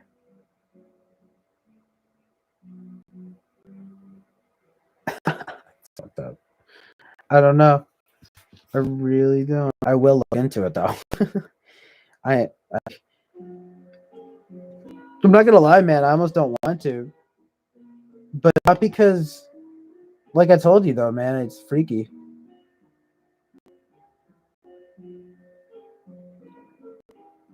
I- It's just also like, look, let's just have hope that if it really is dangerous, that like they won't, that it won't become a norm. To me, I went back in time in the stream. You were saying how establishment shouldn't censor different views. Yeah. Back. Censor.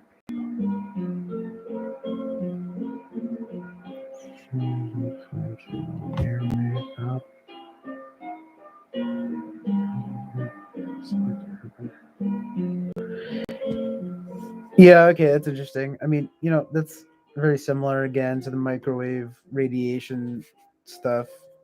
I mean, people were going crazy about microwaves when they came out.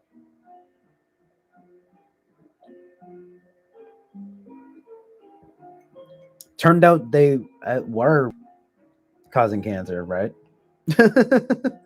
So, yeah, okay, you know, people are, I think, rightly skeptical of this 5G millimeter. It's the same frequency as a military weapon used to control crowds of people. Oh shit! I'm looking at it.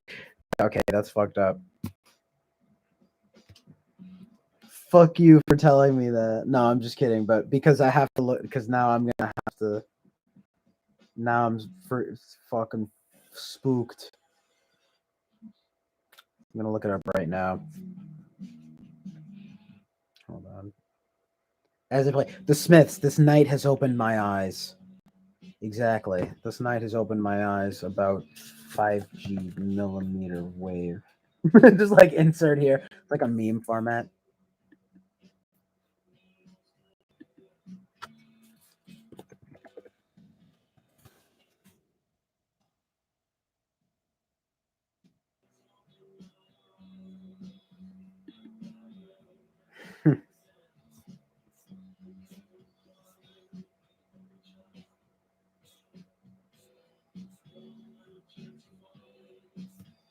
Can't find this shit on no Google. YouTube probably about to put a cap in my ass. Oh shit, there's an agent from YouTube running down the stairs at me.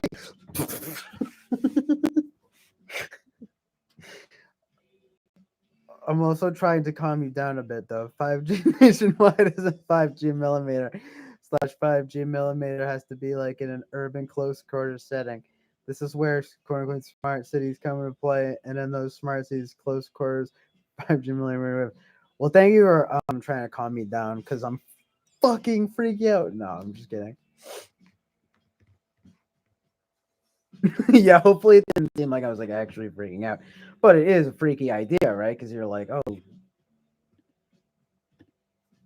they about to, you know, we about to get cancer and have our minds controlled by fucking invisible waves from my phone. But you know, and it comes from that stuff, the frequencies, the microwaves, all that good stuff, you know. I like to microwave my food for extra long so that it gets more nuclear waves in it. How do you like that? I like 5G. Look at this. Just like psst, plugged in. Literally plugged into the matriarchy. Y'all know what I'm talking about? Matrix equals matriarchy. Hold on a sec. I'm about to get the matrix going. Hold on. I'm about to activate the 5G. We about to go 5G. We about to go 5G. Yeah, I'm going 5G. How about you, dog? We going 5G? I'm going 5G. I'm going 5G. Going 5G. Nah, it's taking too long. It's taking too long. Oh, CJ, but yeah, there's YouTube vids on this. Look it up and use filter and click ratings. I didn't realize that this whole thing about clicking ratings.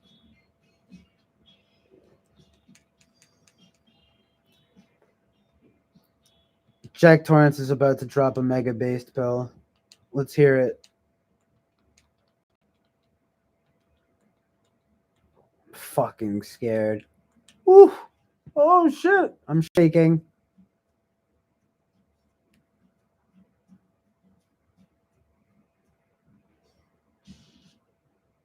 NWO by Ministry starts to play. You know about Age of Aquarius, Jack Torrance? You must know about that. That's probably you're probably like, if I know about Age of Aquarius. Bitch, I've been new. You're like, I known about the Age of Aquarius since I was 4 years old. My mama told me about my mama told me about 5G when I was in the womb. My mama warned me about 5G. And I got 5G in my bank account. Oh wait, I didn't. Hold on. We gotta go based mode. Hold on. Hold on. 5 seconds. Hold on. 10 seconds. I'm getting really goofy now, as you can tell. This is when the real me starts to come out after 6.5 hours. I can't even believe that this has been going for so long. What?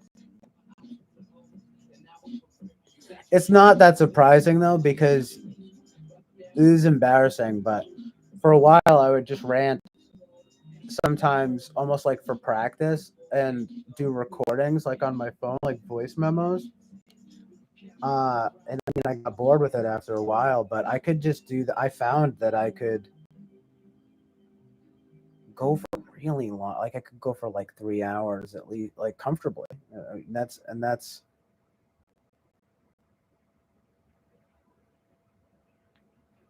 crazy, isn't it?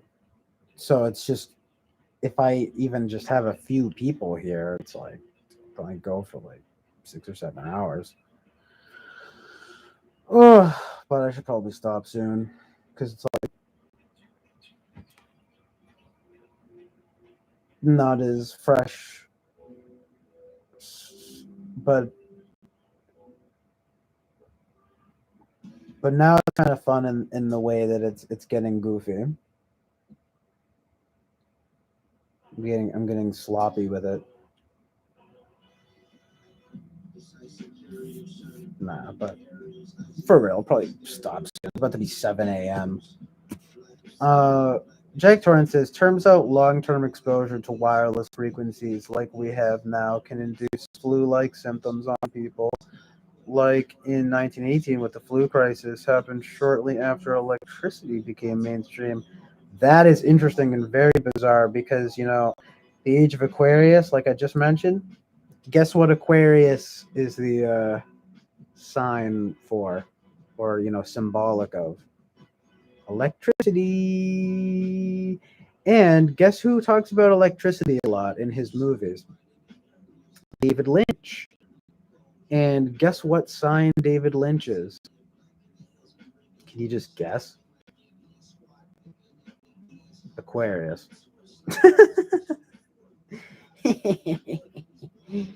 It's just so good. It's just so good. I love it. No, but Thomas Edison, I think, was an Aquarius too. Am I making that up? Nope, I'm not. I'm talking about the guy who discovered it. Discovered electricity. An Aquarius. Of course, maybe that's why it's associated with electricity. Winston's mom would know better about that. I don't know. I don't know nothing about no heathen astrology. No, I'm just kidding. I actually do know, um, a, a handful of, uh, like I know some information about it for sure. I don't know that much about it. I really only know the stuff that like pertains to me.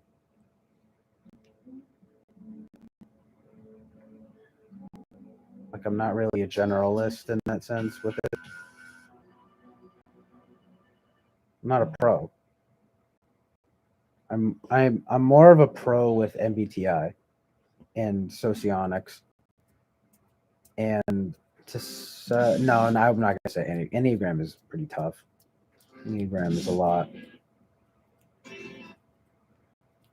and even socionics. I'm stretching it, but like MBTI, I'm pretty confident with at this point. But yeah, I guess you could say socionics in terms of the function stacks. So now with 5G, these flu-like symptoms and health effects will be increasing. Then comes in COVID, a possible cover-up. I'm sorry, I mean to read it like that, but it's just funny to say it like that.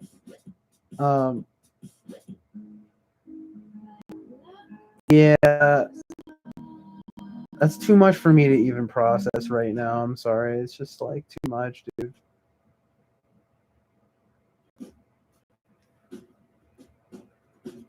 These flu-like symptoms and health effects will be increasing. Yeah, I know, right? It's just sort of like I hope not. I'm sorry, I don't mean to keep saying the same thing. Oh man, that's pretty much how I feel about like every like conspiracy, like really bad, like negative conspiracy. Is I'm just like, I'm like, man, I hope not. It's like all I can say. Oh wait, hold on. Like so not helpful, so not contributing to anything. Just say, yeah, I hope not. But like with the 5G thing, right? I say I hope not because it's not up to me or you. I mean, is it? It kind of is. I mean, we can stop using technology, but that really is not convenient. It's not convenient for me. I need my phone. I need my phone, my TV, my laptop. See, the thing is, yeah. Let's just hope that the health effects are enough to be mitigated or whatever. But know that they fall within some kind of normal range. But I will look into the millimeter theory, though. I can't seem to find anything, which is, I guess, not surprising. Like on first Google, smart cities, though, right? I mean, I believe that element of it of talking about smart cities. You know, it's probably going to happen now that you mention it. It's probably like they're. I mean, yeah, they're going to try it out, right? They're going to be trying it out and see what happens. Probably murder a couple people. I'm just kidding, but it'll pass. No, I'm just kidding, but honestly, only time will tell. I mean, look, if people are going to start getting more and more sick, and then it's like, you know, and then they're going to notice it. It needs to be. It's going to be noticed, like what that the that it's causing it. Especially if they just do it in certain areas to like test it out, and like they'll find that out. They'll wind up getting that research. As is Joy Division Ice Age.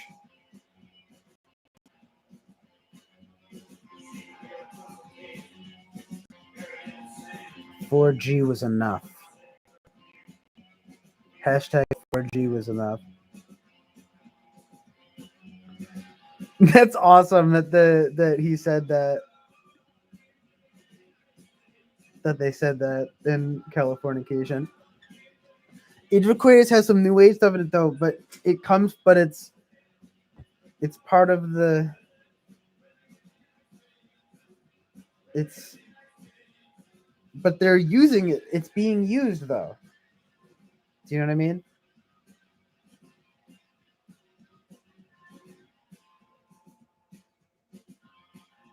I just think 4G was not fine. Where do you say 6:46 a.m.? When you say that, I can't see the time. Like,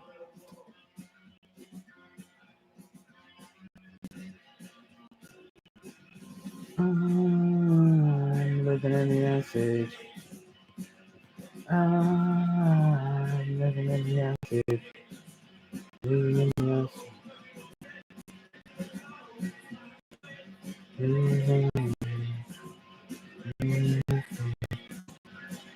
What is it at 6:46 a.m.?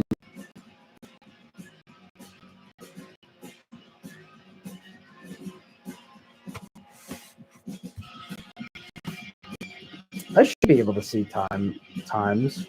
Like why not? Toggle timestamps? There you go. My bad. Yeah, the YouTube video thing. I will. I have so many tabs open right now though. Just give me a little bit. Give me a little bit here.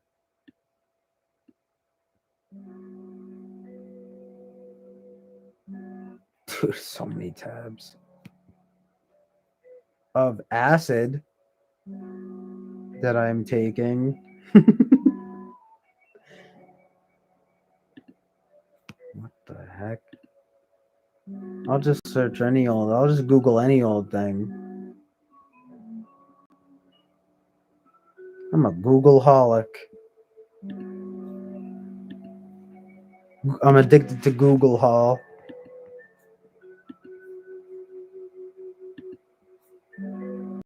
See, I'm a digital hoarder, kinda. So like, see, there's all these tabs open, but like I don't want to close anything. I'm like, I might need this.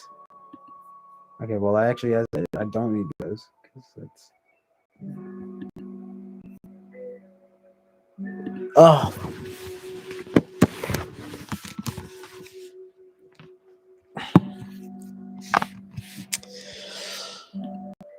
Hooey. Whatever, I'll just open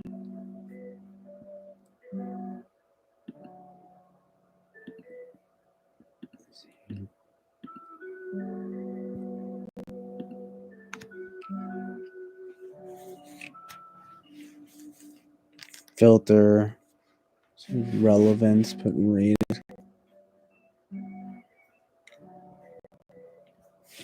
What am I supposed to search?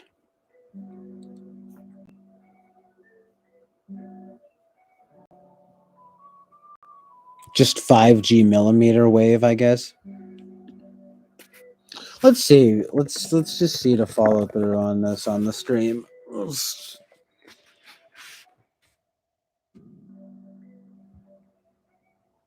And you got to do ratings. That's weird. Well, okay, so there's a video here how Wi-Fi and 5G. Wow, that's amazing because it says 412 views. How Wi-Fi and 5G impact airline workers and travelers.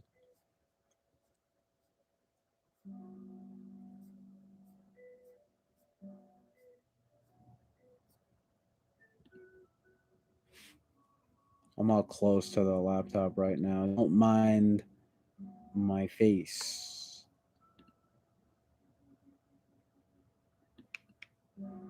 Whoa, hold on. I just closed a tab and it was Tucker Carlson talking about some satanic shit. Hold on. Dang, I lost it. With your horses, people. I don't mean to get distracted by some nonsense, but is this? I'm just wondering if it's new. Oh, it was 2 weeks ago, so I guess it's kind of new. Oh shit!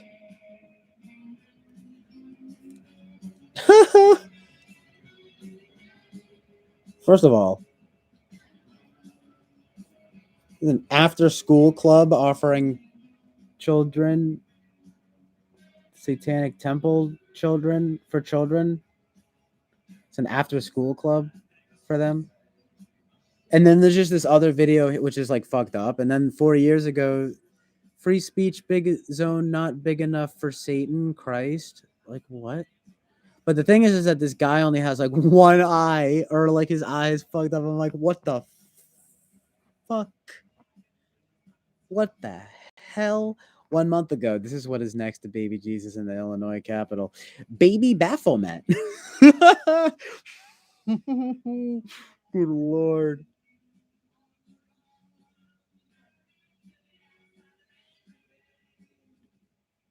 Got me on some old other shit right now, dude. You know, I saw it because I closed out of that frickin' Call to Arms channel or whatever. I blame you, Jack Torrance. Okay. Oh. 5G military weapon.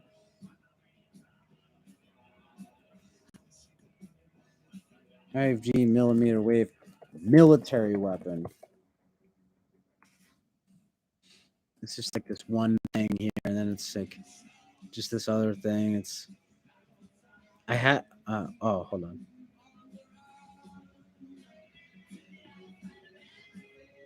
$5G same tech as 3 years ago. Oh fuck. Oh shit, 1 year ago too. I mean, this one at least has 892K views. So, but these other two have like no views. That's amazing. That's so weird. The ratings thing. How does that work? I know I'm not trying to be focused on the wrong thing right now, but like, how does that ratings thing work, huh? Gets you all that good shit. Oh, yes.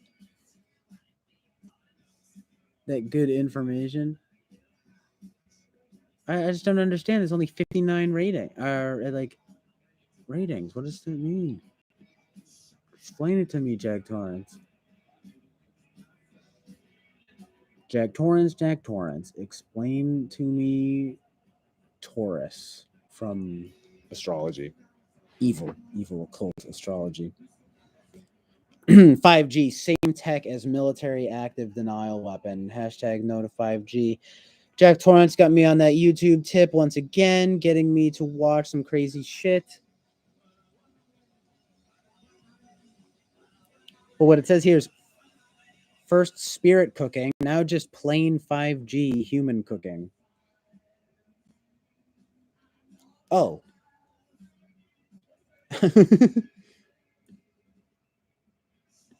It's only 3.5 minutes. Let's see. Oh boy.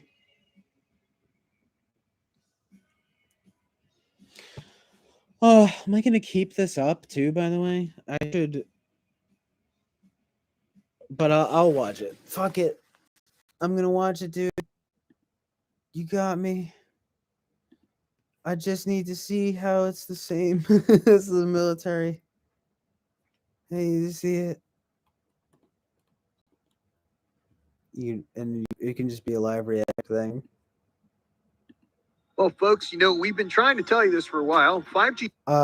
In case I keep this up, I mean, who cares? It's so long. It's so long. No one's gonna care. But RTR Truth Media hosts this 5G same tech as military active denial weapon. Hashtag no to 5G.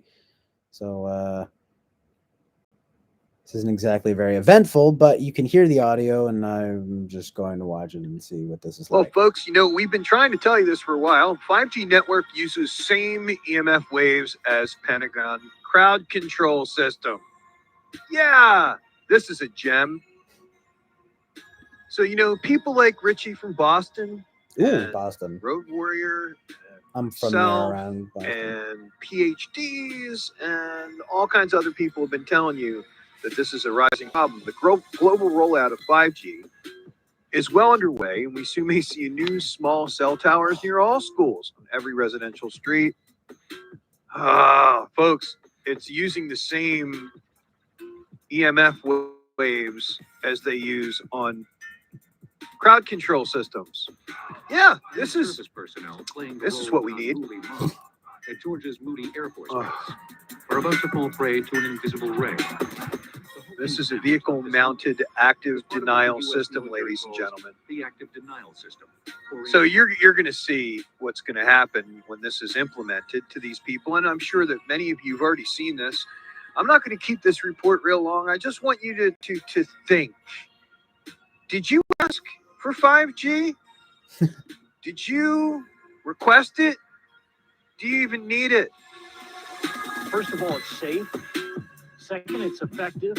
And third, it has a tremendous range compared to the other non-lethal weapons that today's warfighter has. Warfighter. This is the heart of this 100 kilowatt transmitter. It's a gyrotron. 200 kilowatts of electricity is fed in, and 100 kilowatts of radio frequency comes out.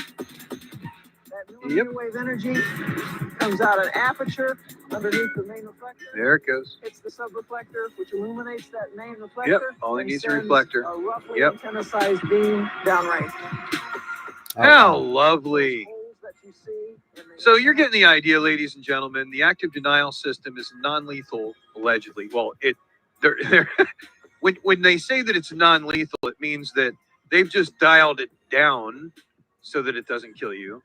In this demonstration, of course, if they dialed it up, it would cook you. And, just like it can cook you, I want you to really seriously think about 5G. Oh, so many people have covered this. I hope that people are listening. But the question is really, did you ask for 5G? Are you demanding it?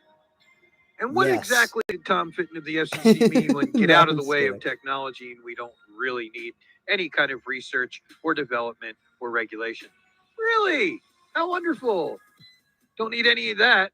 Not with something that can cook you or your brain or your organs. I mean, the question is if it will be turned darn up. It, man. Gary Geleno got to it before I did a week ago. I just this when I was checking this out. Burns your skin. Way to go, Gary. Turned up. That's crazy. We've had him on our show before. I'm going to leave the link to his video in the description as well, ladies and gentlemen. This picture is like on some RoboCop. Richie's. It really makes you want to wonder what's really going on in the world, eh? Tom Lacavere Stewart, Resurrect the Republic, Arts God Truth Media. Catch you later.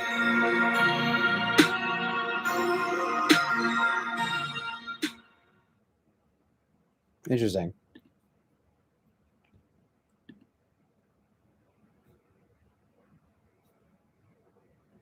I don't know. Maybe it's just because I'm tired, but that didn't exactly blow my mind or anything. Thanks for getting rid of the spam, by the way, Jack Torrance. Hashtag mod privileges. The third result also has third. Yeah, maybe I need to watch this. Yeah, Rich from Boston is based. Yeah, exactly.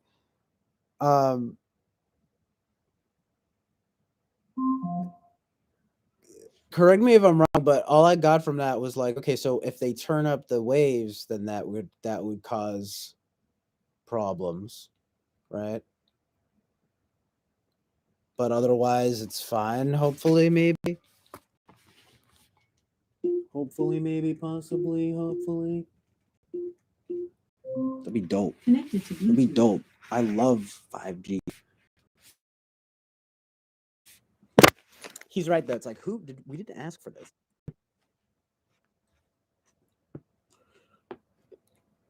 But it's just part of the whole thing. I mean, we also didn't ask for an iPhone 10 or whatever. You know what I mean? Like fucking 50.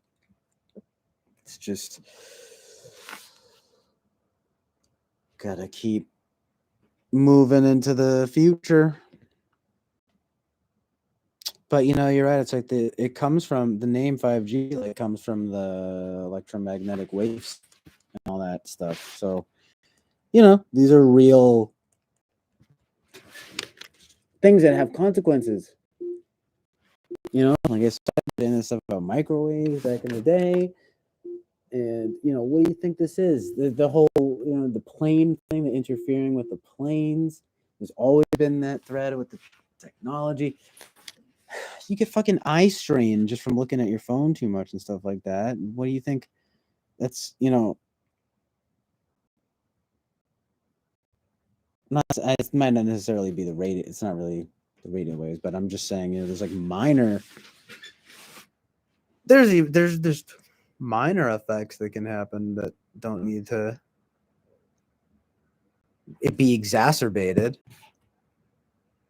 by any more nonsense, No hashtag no more nonsense.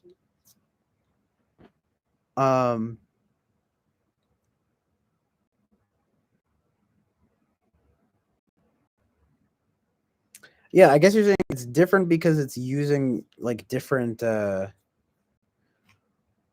waves. Have they not been like ratcheting up the intensity as it goes? I really don't know.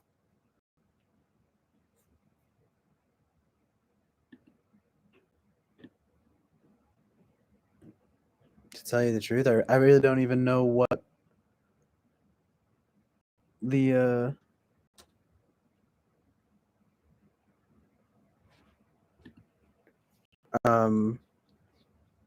origins of it are.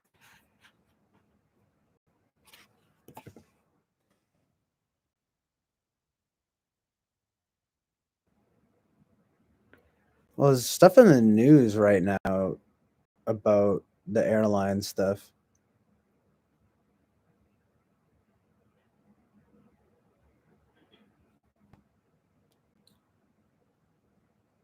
Reuters. I've never been sure how to pronounce that. Reuters. I think it's Reuters or I don't know how you pronounce it. But damn, my eyes are itchy. Hold on. Only because I'm getting groggy. I'm just kidding, not groggy, but 7-hour stream. What do you think?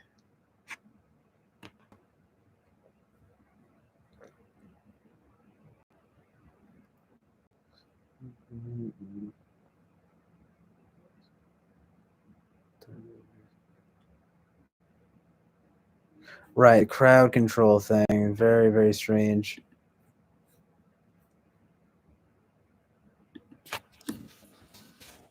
That's if I search 5G crowd control.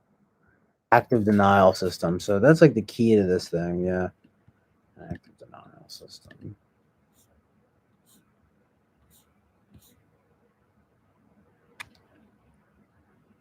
Experimental demonstration of scalable and low latency. Check this out. You got a study here from OFC something. It's OSA publishing group. It's legit. It's a scholar study article here. Experimental demonstration of scalable and low latency crowd management enabled by 5G and AI in an accelerated edge cloud. Wow. Don't know what an accelerated edge cloud is, but sort of like, I mean, it's literally just admitting that they used that frequency for that. The abstract, though, of course, is only an abstract. This demo shows how crowd management can benefit from 5G connectivity. Not sure if this is the thing, if this is really what I thought it was. Okay, disclaimer.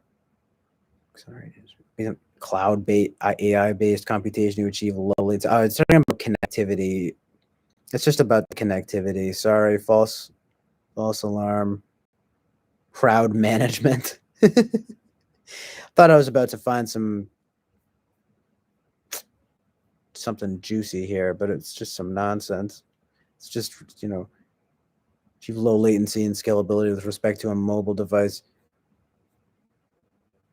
based physical distance and computation. I should have known that from the stuff in the beginning about that. I was like, just the word crowd management just like popped out. So I was like, ooh, what is this?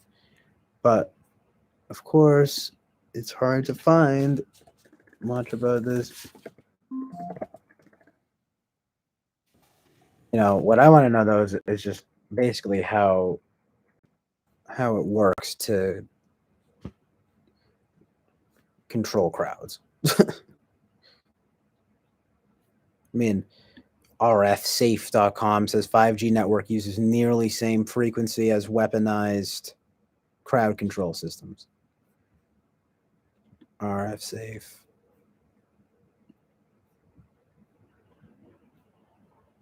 So many tabs open.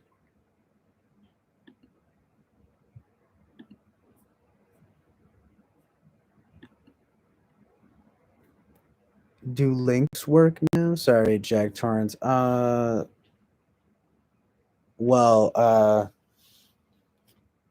Nothing has changed so far, so I don't think so. We'll look into that. RFSafe. Well, this is a whole website about this, and it's not one of those super legit looking ones. Oh fuck. Like it's going crazy right now. But it's all about smartphone radiation safety.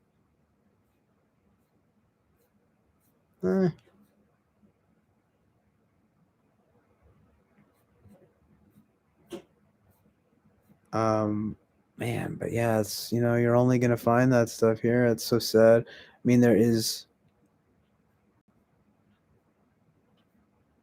Wow, very interesting. But yeah, there's a whole, RF safe is some kind of. It's like, this is their whole thing. NTP, National Toxicology. Man, it's like you gotta dig deep for this stuff.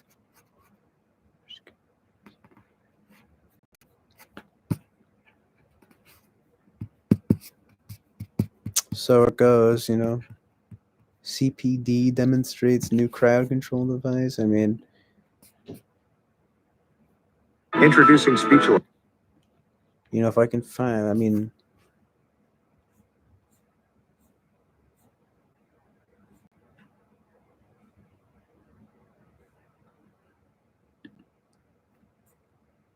someone commenting on this. That's funny. I mean, so there's some back and forth and some YouTube comments here. Maybe I'll check out that third video, like you said. 5G, whatever from the, whatever it was. Oh yeah, the military weapon.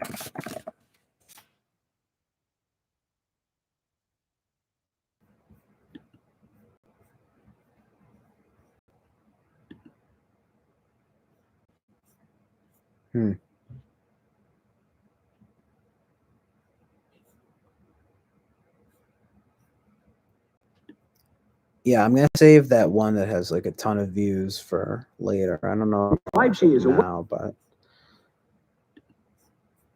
I don't know. I'll try one more search, maybe search like 5G military or something like that.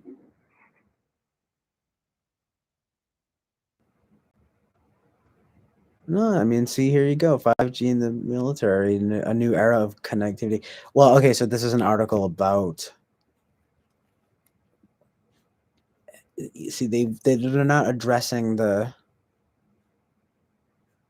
usage of it for weaponry. There's no.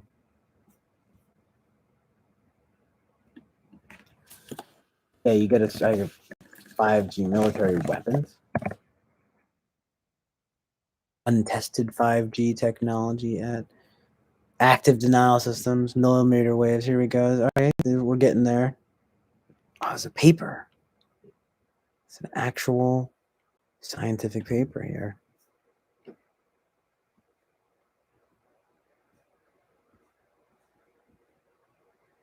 EMRaustralia.com.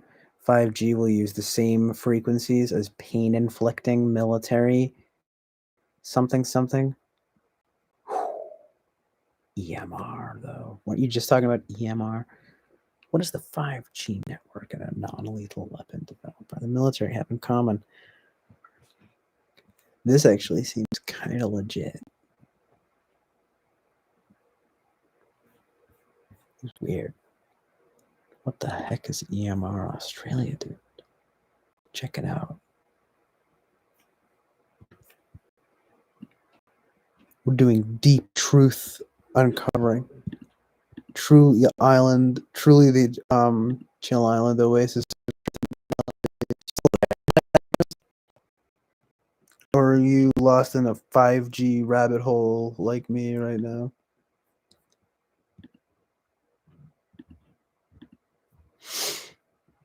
I am also gonna have to get going soon.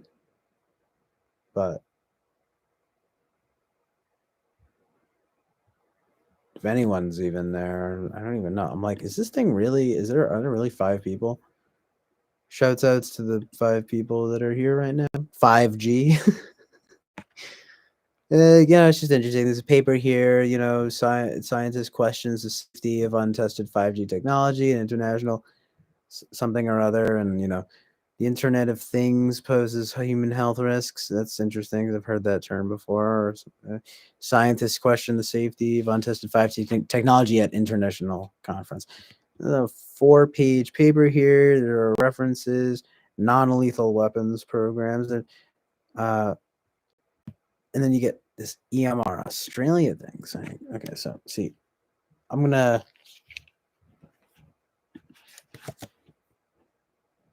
just read what it says here.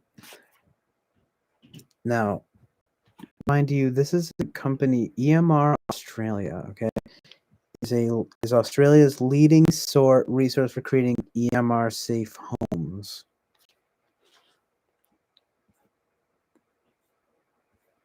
So I guess you could say they have a bias of sorts, though. And the EMR, by the way, what does that stand for? Electromagnetic resonance or something, maybe?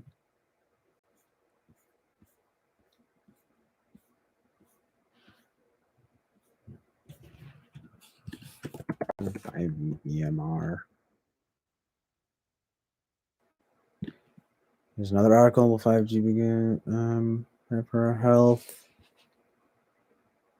I don't know, maybe EMF. This is EMR, huh? This is interesting.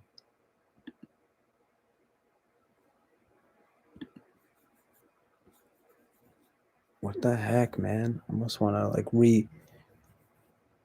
refresh this or something, but I might.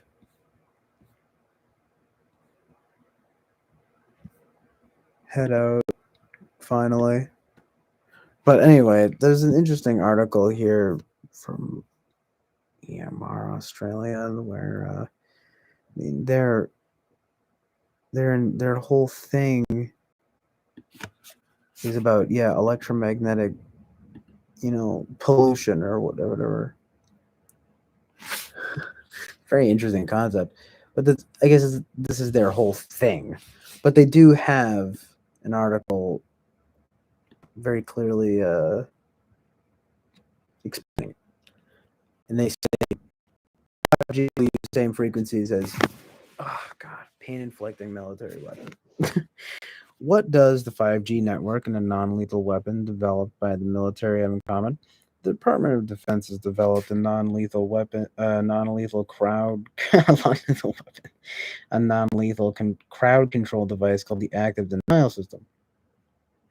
The ADS works by firing a high-powered beam. Okay, so we saw this in the video already. They fire the waves at the target. It's millimeter wavelengths, and the beam will feel like sensation spring. So 95 gigahertz. Guys, wave at target. Skin is burning. Burning sensation stops when the target leaves the beam. So apparently, and so they say it'll operate on the same frequencies. They underline same, but then there's no anything here. It's like, are we sure that it operates on that? Anyway, today's cellular and Wi-Fi networks rely on microwaves That's what it means. EMR, electromagnetic radiation, must be what it means. Usually frequencies up to 6 gigahertz. Weird. 6 usage, of course. In order to, sorry, don't mind me. There's just a lot of jargon here where I'm just trying to like sift through it and summarize it rather than just read it verbatim because I'm tired. Turns out I might as well just read it because it's just like a lot. Like read it out loud. But the point is basically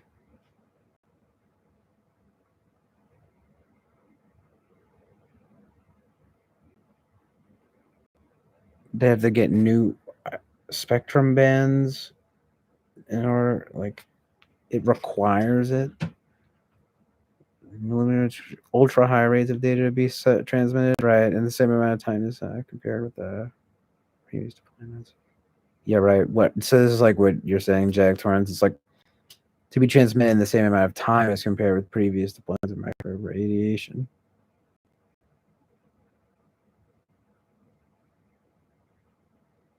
So it's like the question being, do we know that for sure? And then it links to an article that can't be reached. It's from healthfreedomidaho.org. I mean, you know, I don't know what that is, but it's obviously just like a random site.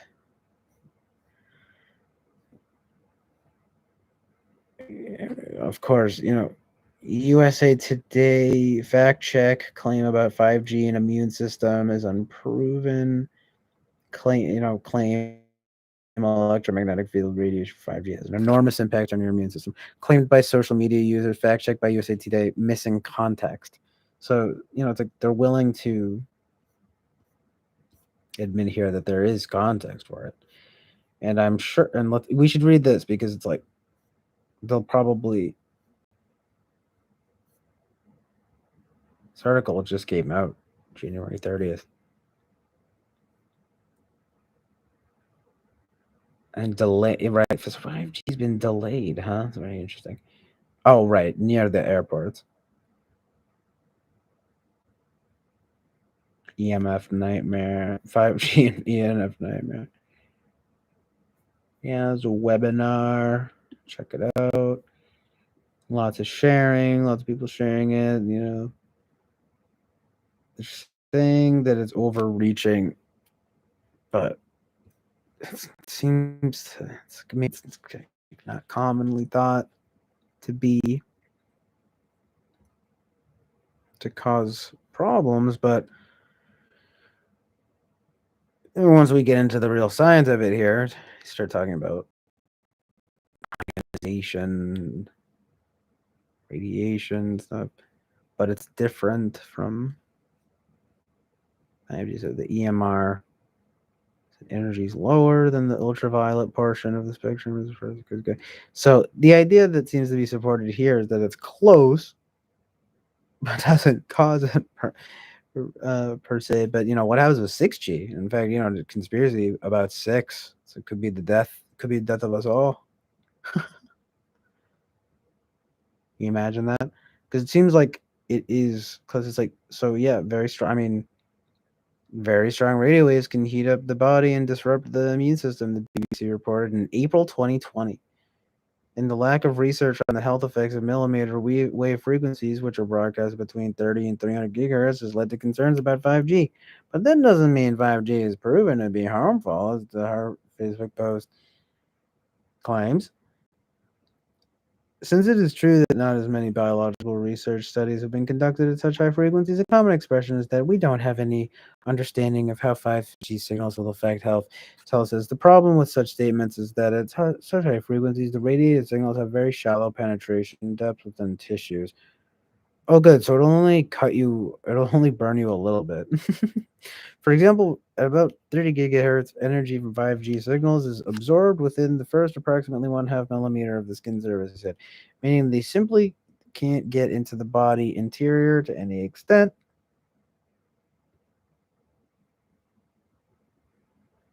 claim doesn't have justification. A good amount of doctors, sort of going by this. This is a long article. Like, what the? I just wanted to see the, like, really any kind of conclusion or consensus here. I mean, it's like, basically the doctors say, like, mainstream science basically says that it's fine, or that it's at least not enough to, cause problems. So here we go. Here it is. I thought it was like starting a new article here, but so USA Today concludes this. Okay, based on our research, we rate missing context the claim that electromagnetic field radiation from 5G has an enormous impact on your immune system. That claim is unproven. Experts told USA Today that while more research on the health effects of 5G is needed, there was no evidence the technology has an adverse effect on the immune system. Regulatory agencies around the world have said the best available evidence indicates the technology is safe. So, yeah, there's a bunch of references here. So, kind of seems like anything else I keep talking about. It's kind of just like we're gonna have to wait and see.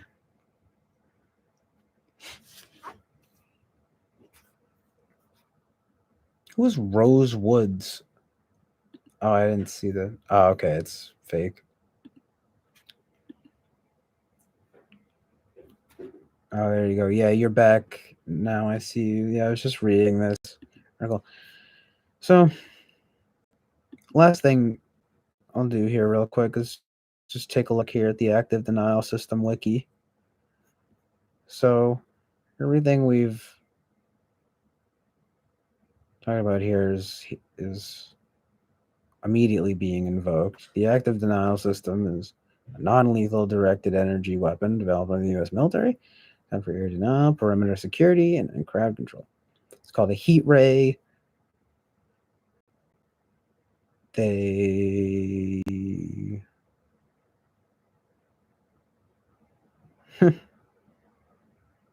Wow. They're going to try to use it to control prisoners. Whew. In LA, too. Los Angeles. Gotta love it. To break up prisoner fights. Okay. Not like, okay. It is only blah, blah, blah, blah, blah, blah. But I guess they're doing this. Oh, got a whole wiki here about it. But, what I'm trying to find here is, like, anything here about 5G. Nope.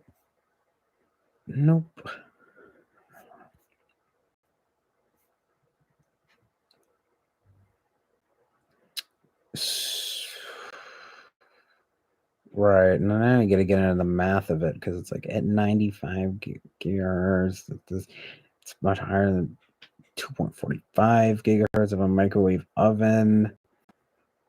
So, I mean,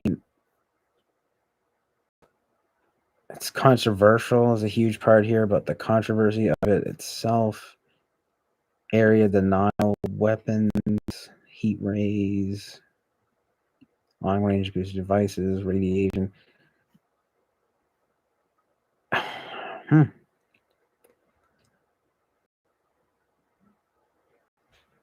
There's this other thing. There's a smaller version of it called the Silent Guardian, and the Lingus law enforcement uses it. The LA County Jail put it in, but it's under the name Assault Intervention Device on the ceiling of the Pitches Detention Center in 2014. So this was happening in 2014.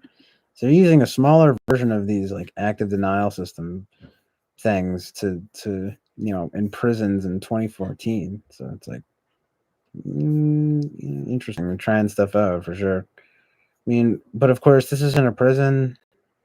I mean, you gotta basically hope to God they're not using the same things to, torture and pain and all this nonsense. Crazy.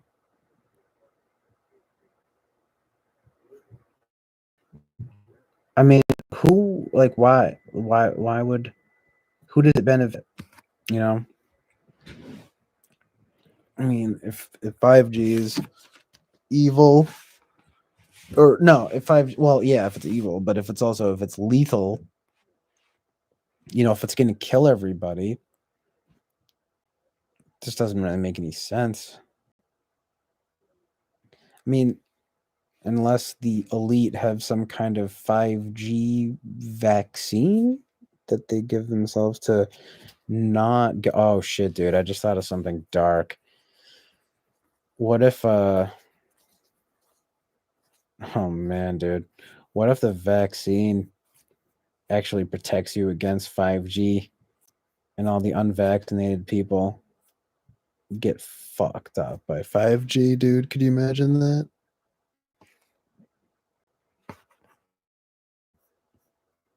I just felt like a vibration that was scary. Here. They vaccinate you against the 5G, you know? And so they kill off everyone that doesn't get the vaccine, like population control or something. But I don't know. I mean, because so many people died from COVID, but already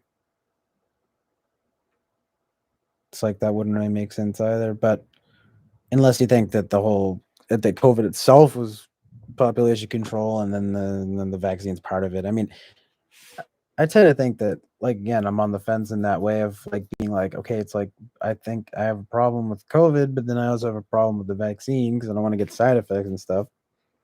And I think it's like a free choice thing too. But you know, what would be very nefarious would be if there was some kind of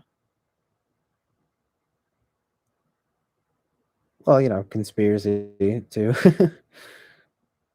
to where again it's like the cure, you know, they give you it's like people say this all the time. I mean, it's not really that controversial to talk about it, but it's because it's like they say that thing about they give you the disease and then they give you the cure, you know?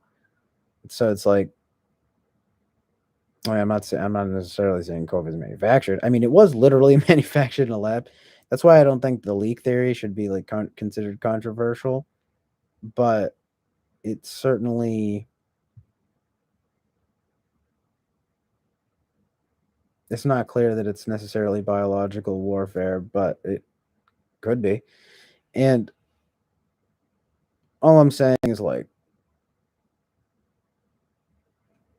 if you consider the idea that maybe that's on purpose, well then it's like giving the vaccine for it could be on purpose too, because it's like why would they do any of these things? Well, for one, population control. I mean, that's the easiest answer I could think of, you know. But on the topic of the 5G thing, right? Like it could be theoretically, right, that you know the 5G is the real threat somehow, right? And I mean, well, see, the thing is that COVID is real, but I guess this would necessitate a whole lot of be a very messy way of executing it. But essentially, the 5G is the problem, mostly or whatever, and they're gonna roll it out, and then people getting sick, and then well, it's actually kind of like what you said about everyone getting sick. How weird that is too. It could be related somehow, you know. And then you wind up at the very least thinking, okay, well, maybe the vaccine protects you against 5G or something, you know? So it's just another way of executing some more population control to have all the unvaccinated people die off, you know? It's like, fuck. But I mean, it's just, but it's also just too messy too, because, you know, like I said, people are actually getting COVID and then they get vaccinated and they still get COVID. And then it's not doing anything with 5G. The only thing I'm saying is like maybe it could be something against the 5G. Like watch all the people get vaccinated, then they're fine, not against COVID, but per se, but for some reason 5G. I don't know.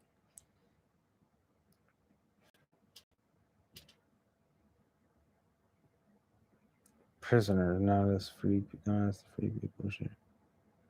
All you gotta do is ramp it up. 5G plus jab. Oh, yeah, but if that's not true, then I don't I mean, I don't know what the jab like. Do you think the jab accelerates it or something? Like, I don't know, like a drug cocktail. You're like putting 5G in here, putting vaccines in here on our flat Earth, of course. I'm just kidding, but it's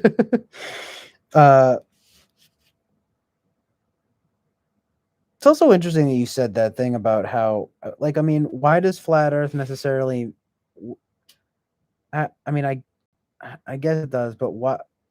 Um, like, how is it God? How does God enter into it? I mean, couldn't God just like wouldn't?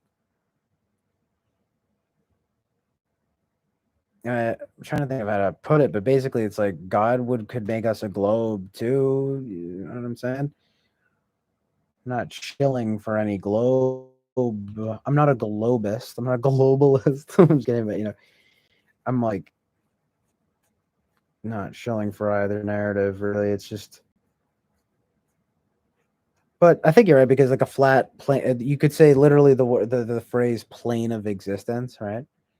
Plane of existence. The plane is flat. Disc shaped Earth. I mean, I get what you mean in a sense, for sure, though.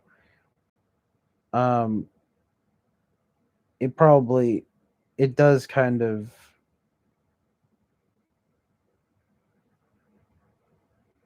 probably somehow contribute to a creationist origin.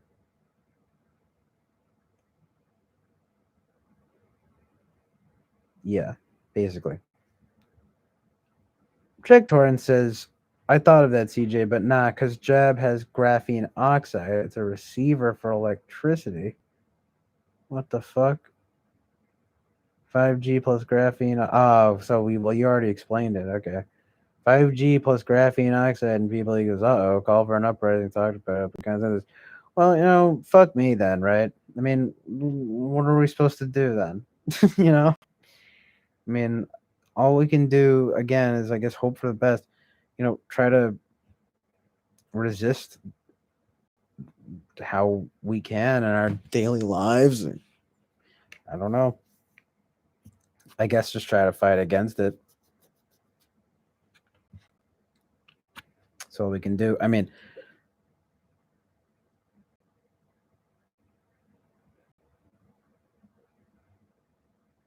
we're going to have to see if there's health reports. I mean, call me optimistic or naive, but I'd like to think that truth will reveal itself. Do you know what I mean? Like, so, like, people get right with Christ is of utmost importance, brother. Yeah, I hear you. I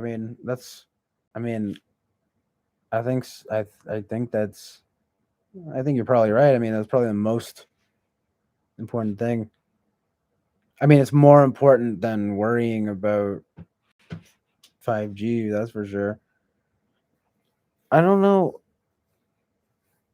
what the narrative is, though, in terms of like why. All I can think about is either it's some kind of destroying the world thing, some kind of satanic thing, some kind of satanic elite thing, whatever, right? And or population control that, I mean, I guess you could say is doing the devil's bidding alone, but it could not have those strings attached, if you know what I'm saying. It's not so much oriented in that realm. But it does seem kind of just too interconnected. It's like the spiritual and the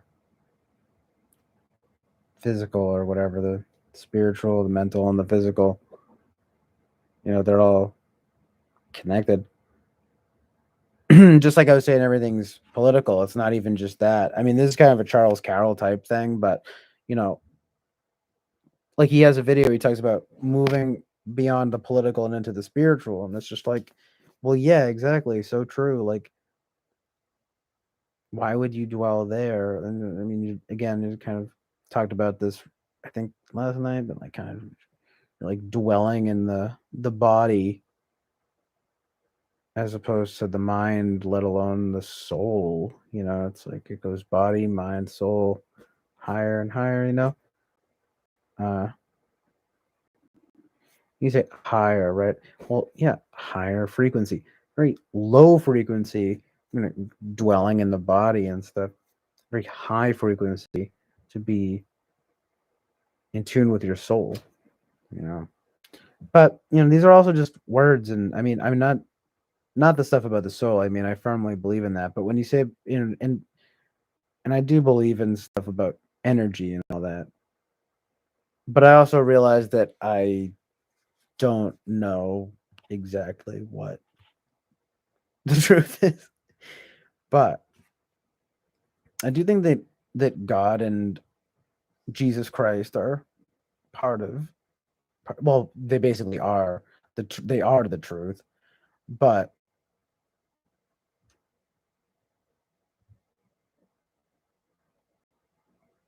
eh, I guess there is no but after that, is there? But you know, there is in the sense of discernment for everyone, because it's like, I mean, not everyone's gonna, you know, be on board with the cause or whatever, you know. That's just, I guess, kind of like something you gotta deal with. I mean, it depends.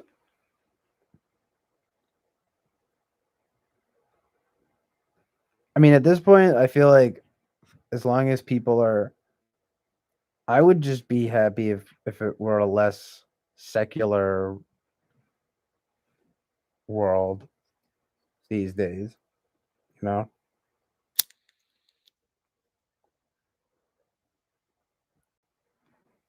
I mean,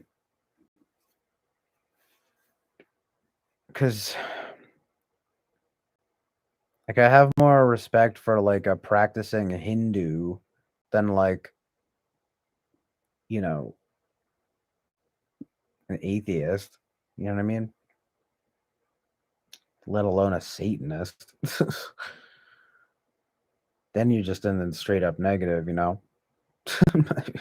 You're in that territory. God help you. No pun intended.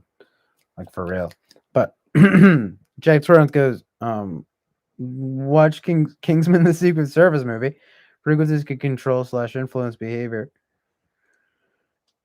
Yeah, I mean, it is really weird how frequencies can do that. Like how, I mean, they'd have to be orchestrated in some way though, you know? Like how does that work? I mean, we know these things. It's like dog whistle stuff, and then you can only hear certain frequencies, brain waves, you know, brain frequencies, and it brings to mind electricity actually. But you know what that really is what they, I mean, I guess you would call it neurochemistry or something like that, or neurobiology and so forth. I mean, I'm just thinking mostly about like the brain. Yeah, because that's kind of how it works, I guess, right? Is like, or at least how we know it. God only knows, right? But like literally, but the frickin' brain is up here, you know, reacting to frequencies and adjusting to it as such, adjusting to them as such. So it's just sort of like,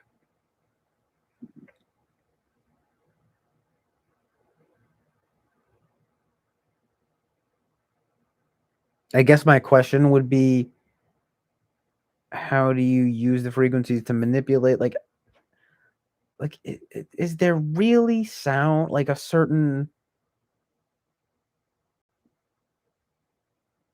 like if you just heard like a tone, like that it could just like control your mind? I'm saying, how does it do that? It doesn't. It- I really don't know.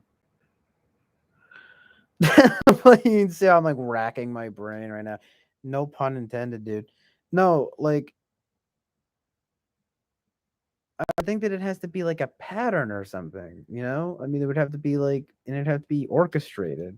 The frequencies. It wouldn't just be, I don't think that there's just like a frequency that like, what does it do then? Like, how do they control it? To what end, right? So anyway, I, that would be the question, because I don't understand the means or the end, you know? So it's not really, this is not really, you can, it's not my area of expertise. I mean, I'm well aware that tone about, like, you know, tones and frequencies and energy and stuff, but in terms of like mind control, I'm just trying to, I'm just thinking out loud right now, trying to figure out how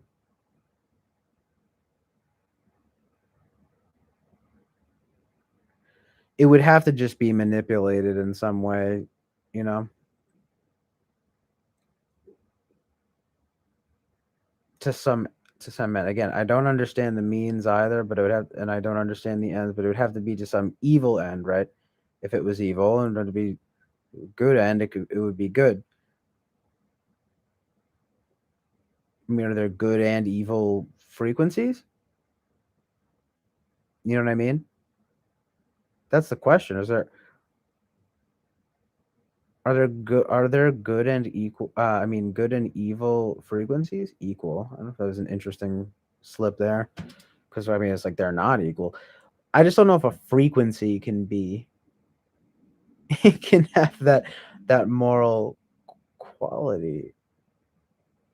But they do. I mean, you know, Tesla. You know, he said about energy. I mean, everything about energy. It's all part of the same thing. They are. It is spiritual, right? Like physical, mental, and spiritual.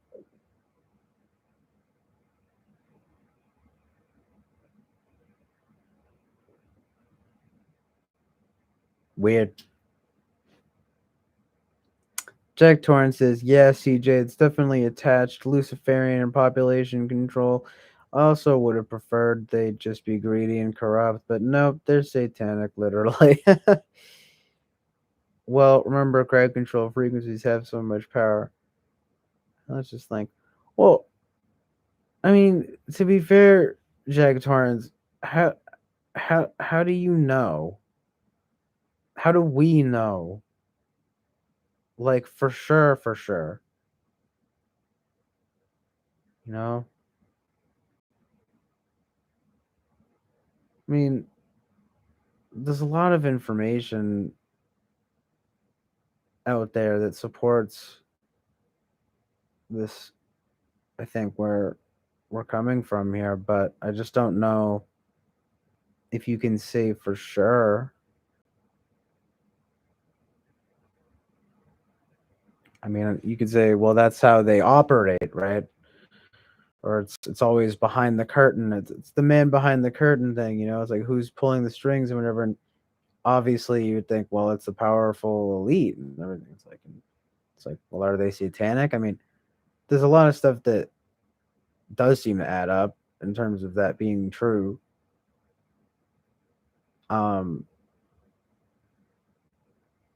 like even if it were just in a symbolic way, it would wind up being true. It may not be what like QAnon says or something, for example, but there's, you know, it's like there's truth in it though, in these ideas. Like, I mean, for one thing, rich people are. I mean, because you know, there's that quote from Jesus where he's like, you know, it's easier for a poor man. I'm gonna totally butcher this quote, but It's like, it's easier for a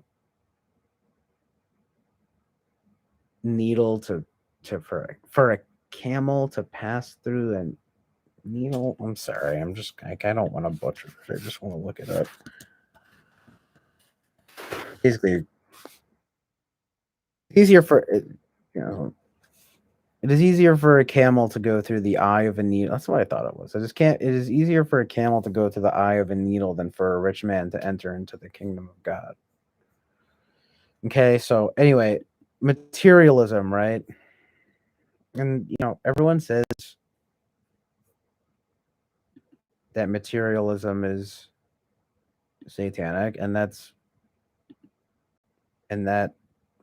all adds up.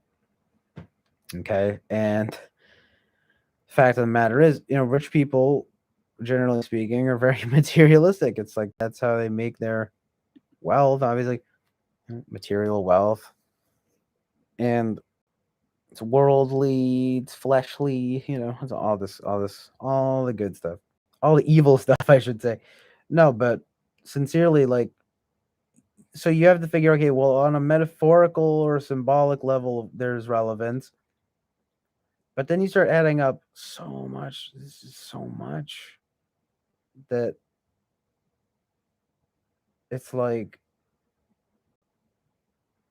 okay, well, for one, there's a lot of two things. There's a lot of play acting where I think people maybe, and this is me being optimistic, but it's like a lot of people who aren't as evil as they seem, but they just act like it. Could be the same with people that are good too, but more often than not, the whole thing of like, it's cool, right? So like, people acting evil, but they're not really evil. I mean, that's a whole topic in itself, but like dressing up on Halloween or something, but it's every day, But what was my point? Well, anyway, playing into it without knowing or playing into it, all that good stuff, all that evil stuff.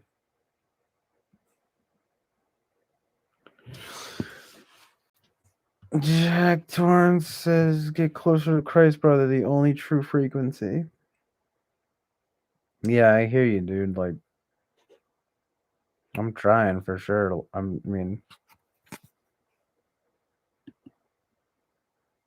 think I have been.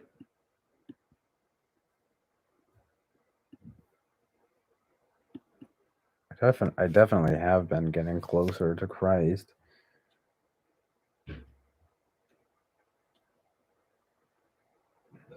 It's away from an 8-hour stream record. 8-hour stream record.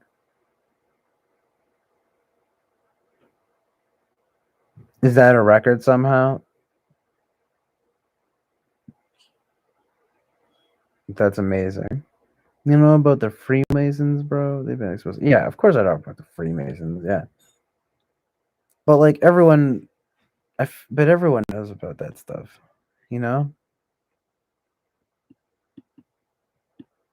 So it's like, if everyone knows about it, then is it really a threat? I mean, I think it is. There's a lot of truth in it, though. In the Masonic influence and so forth.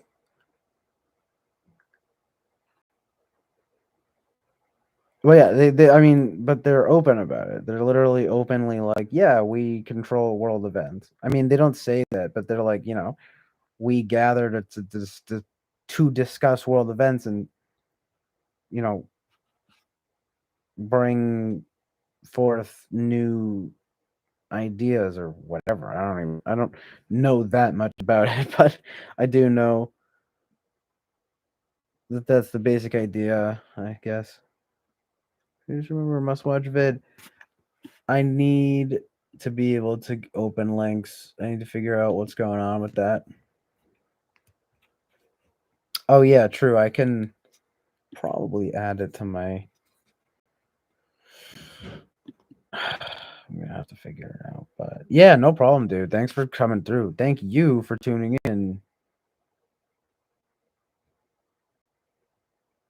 We got to talk about a lot of good stuff. This is a crazy amount of time. Can't even believe 8 freaking hours, man.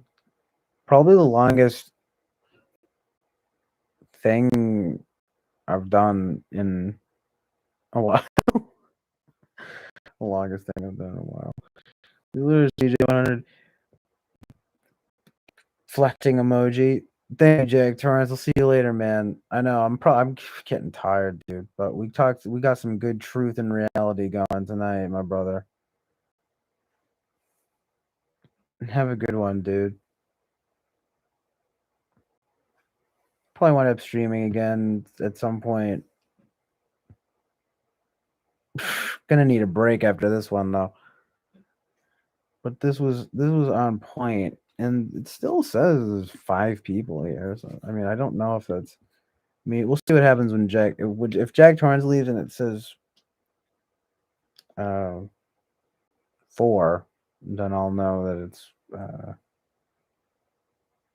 updating properly.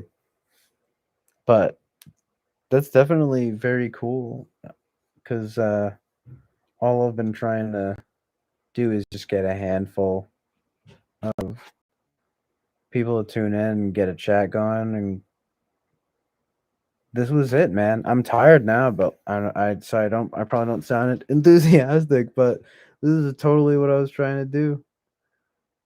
So again, thank you guys very much for being here. I mean, this is again this is kind of the basic gist of the vibe I'm going for from here on out, but I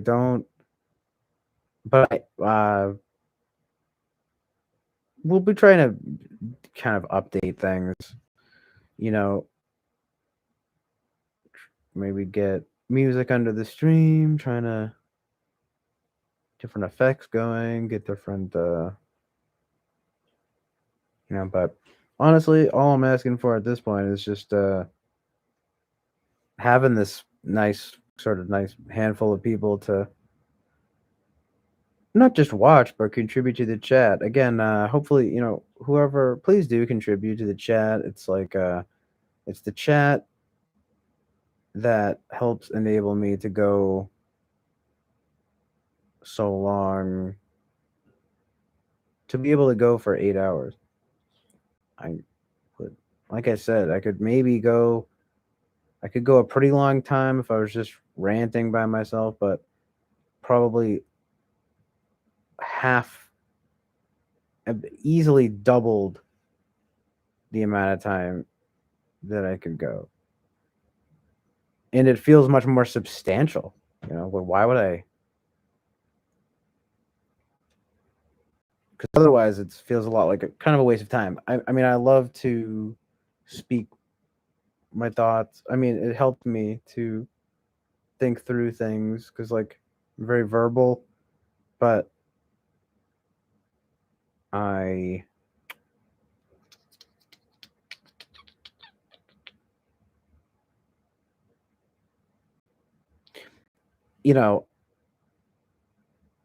that can be helpful in its own way to speak things and formulate thoughts through speaking, but it's it's just not nearly as rewarding as having actual interaction with people. What a surprise, right? Even if it's just me monologuing, that's something else I need to get going. Is you could have people come on, and you have the screen, have them coming up on the screen and they'd be like, hey, what's up? I'd be like, we got Jack Torrance here. We got Jack Torrance on the mic, on video. How you doing, brother? And then we cut over, and it's like, What up? It's Jack Torrance. It's Jack Nicholson. We get Winston's mom. We get,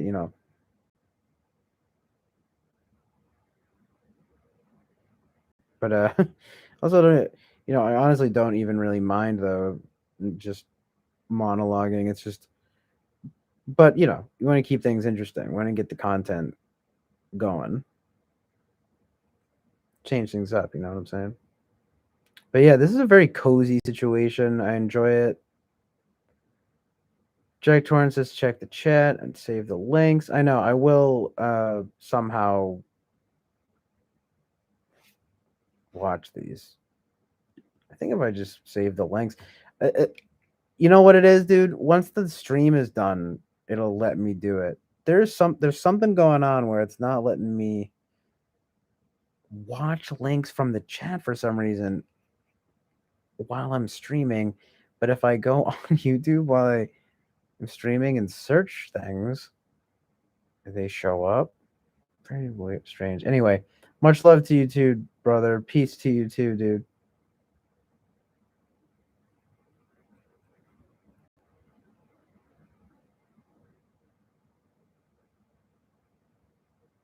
Jack Torrance, everybody.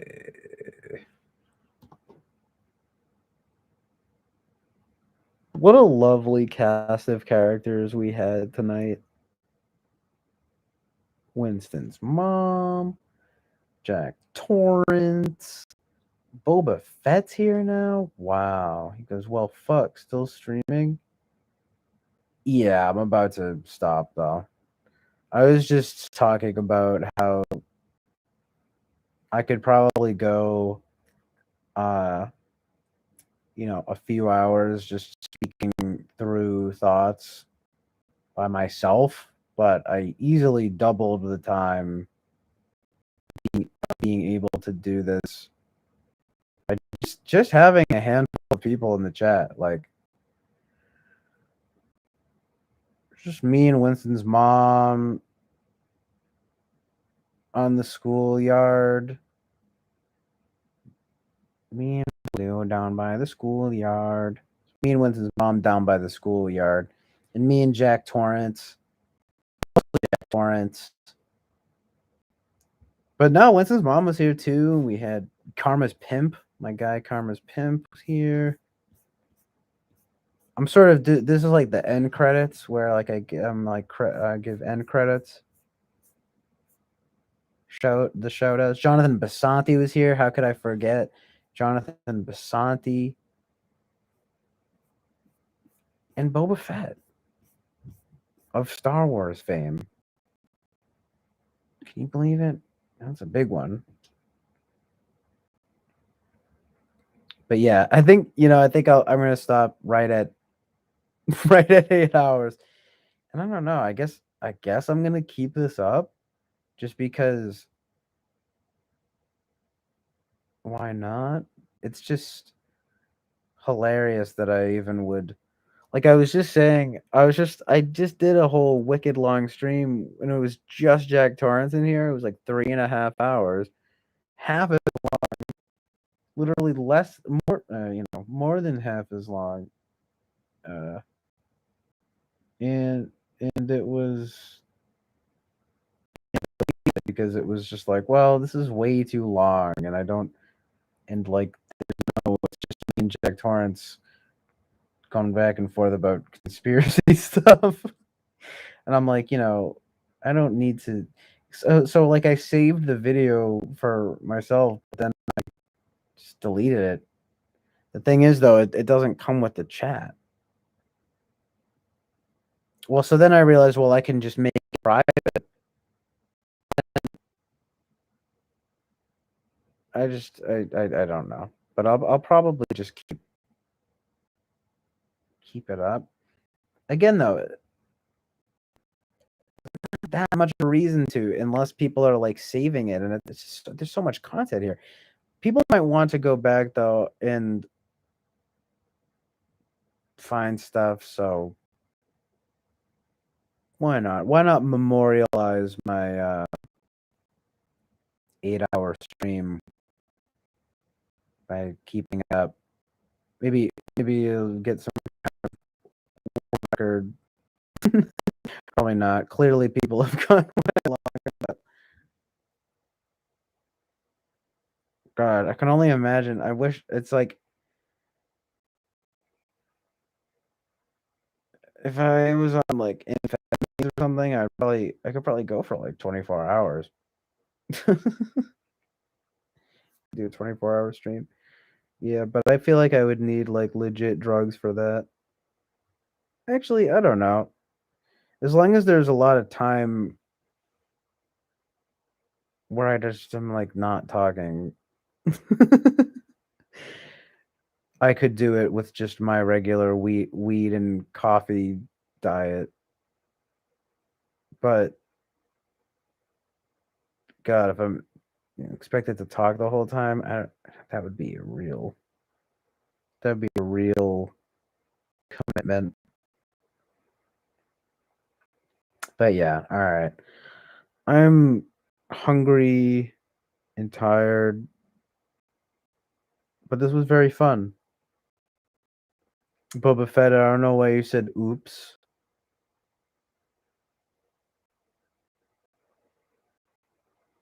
But it's okay. Everyone makes mistakes.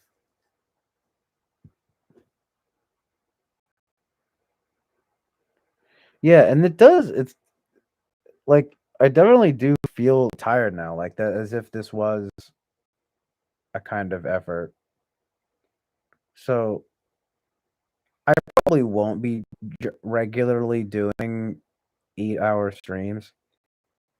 See, I would have been awake anyway because I've got a fucked up sleep schedule. So I mean, I'm probably not even going to sleep yet. It's definitely not. It's definitely tiring at this point.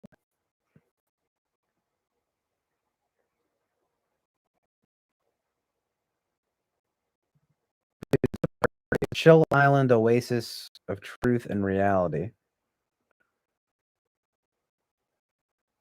And I think that about wraps up. I think I'm done, guys.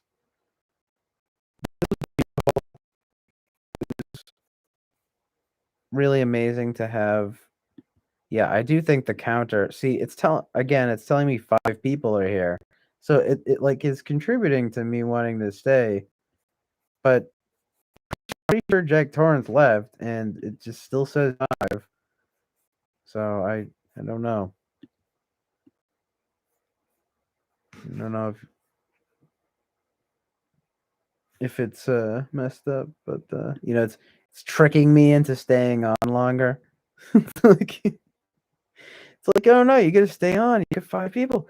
You have an audience, bro. You gotta keep going. Keep going. No. I think 8 hours is more than enough. So no, don't expect don't expect regular 8-hour streams. I think 4-hour streams are like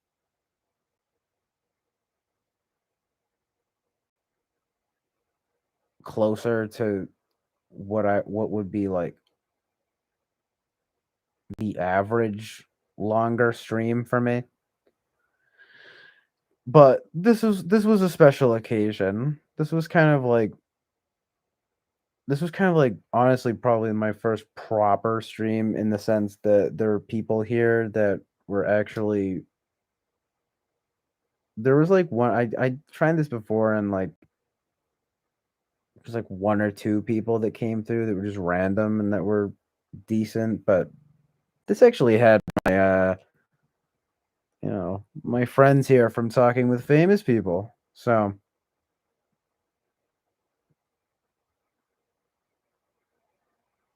that's basically my explanation for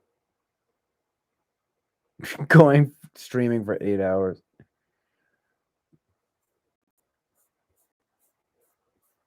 Plus, there was just so much to talk about. It was just like, I mean, you never really run out of things to talk about. I don't know. It's pretty amazing. It's not that you run out of things to talk about. It's that you get tired of talking, and so you just stop.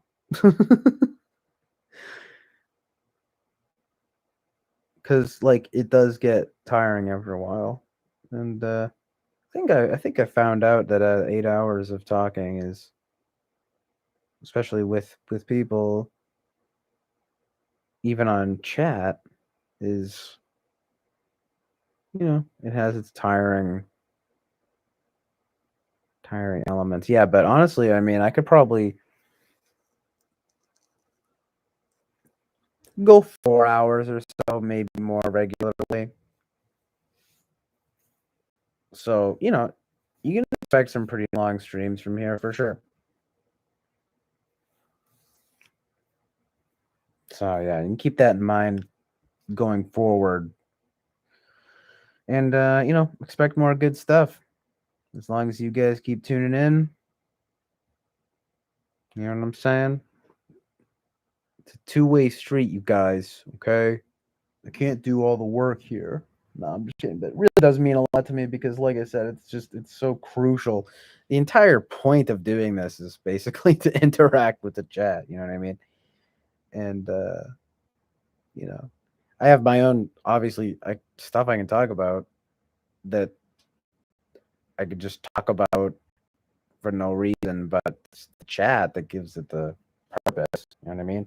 You guys are the lifeblood that runs through my veins. Okay?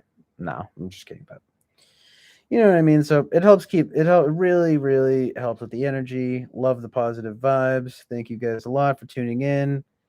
I am going to finally stop now at 8 hours and 7 minutes. God bless you guys. Peace out.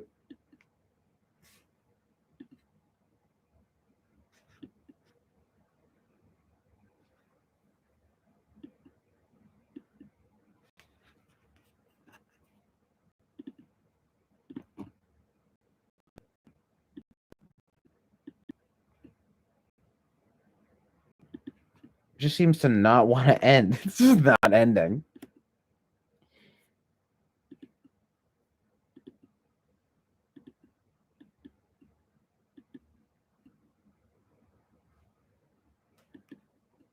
I'm telling you, I'm clicking end and it's just not letting me do it. I'm gonna have to just like refresh. Peace out if this is still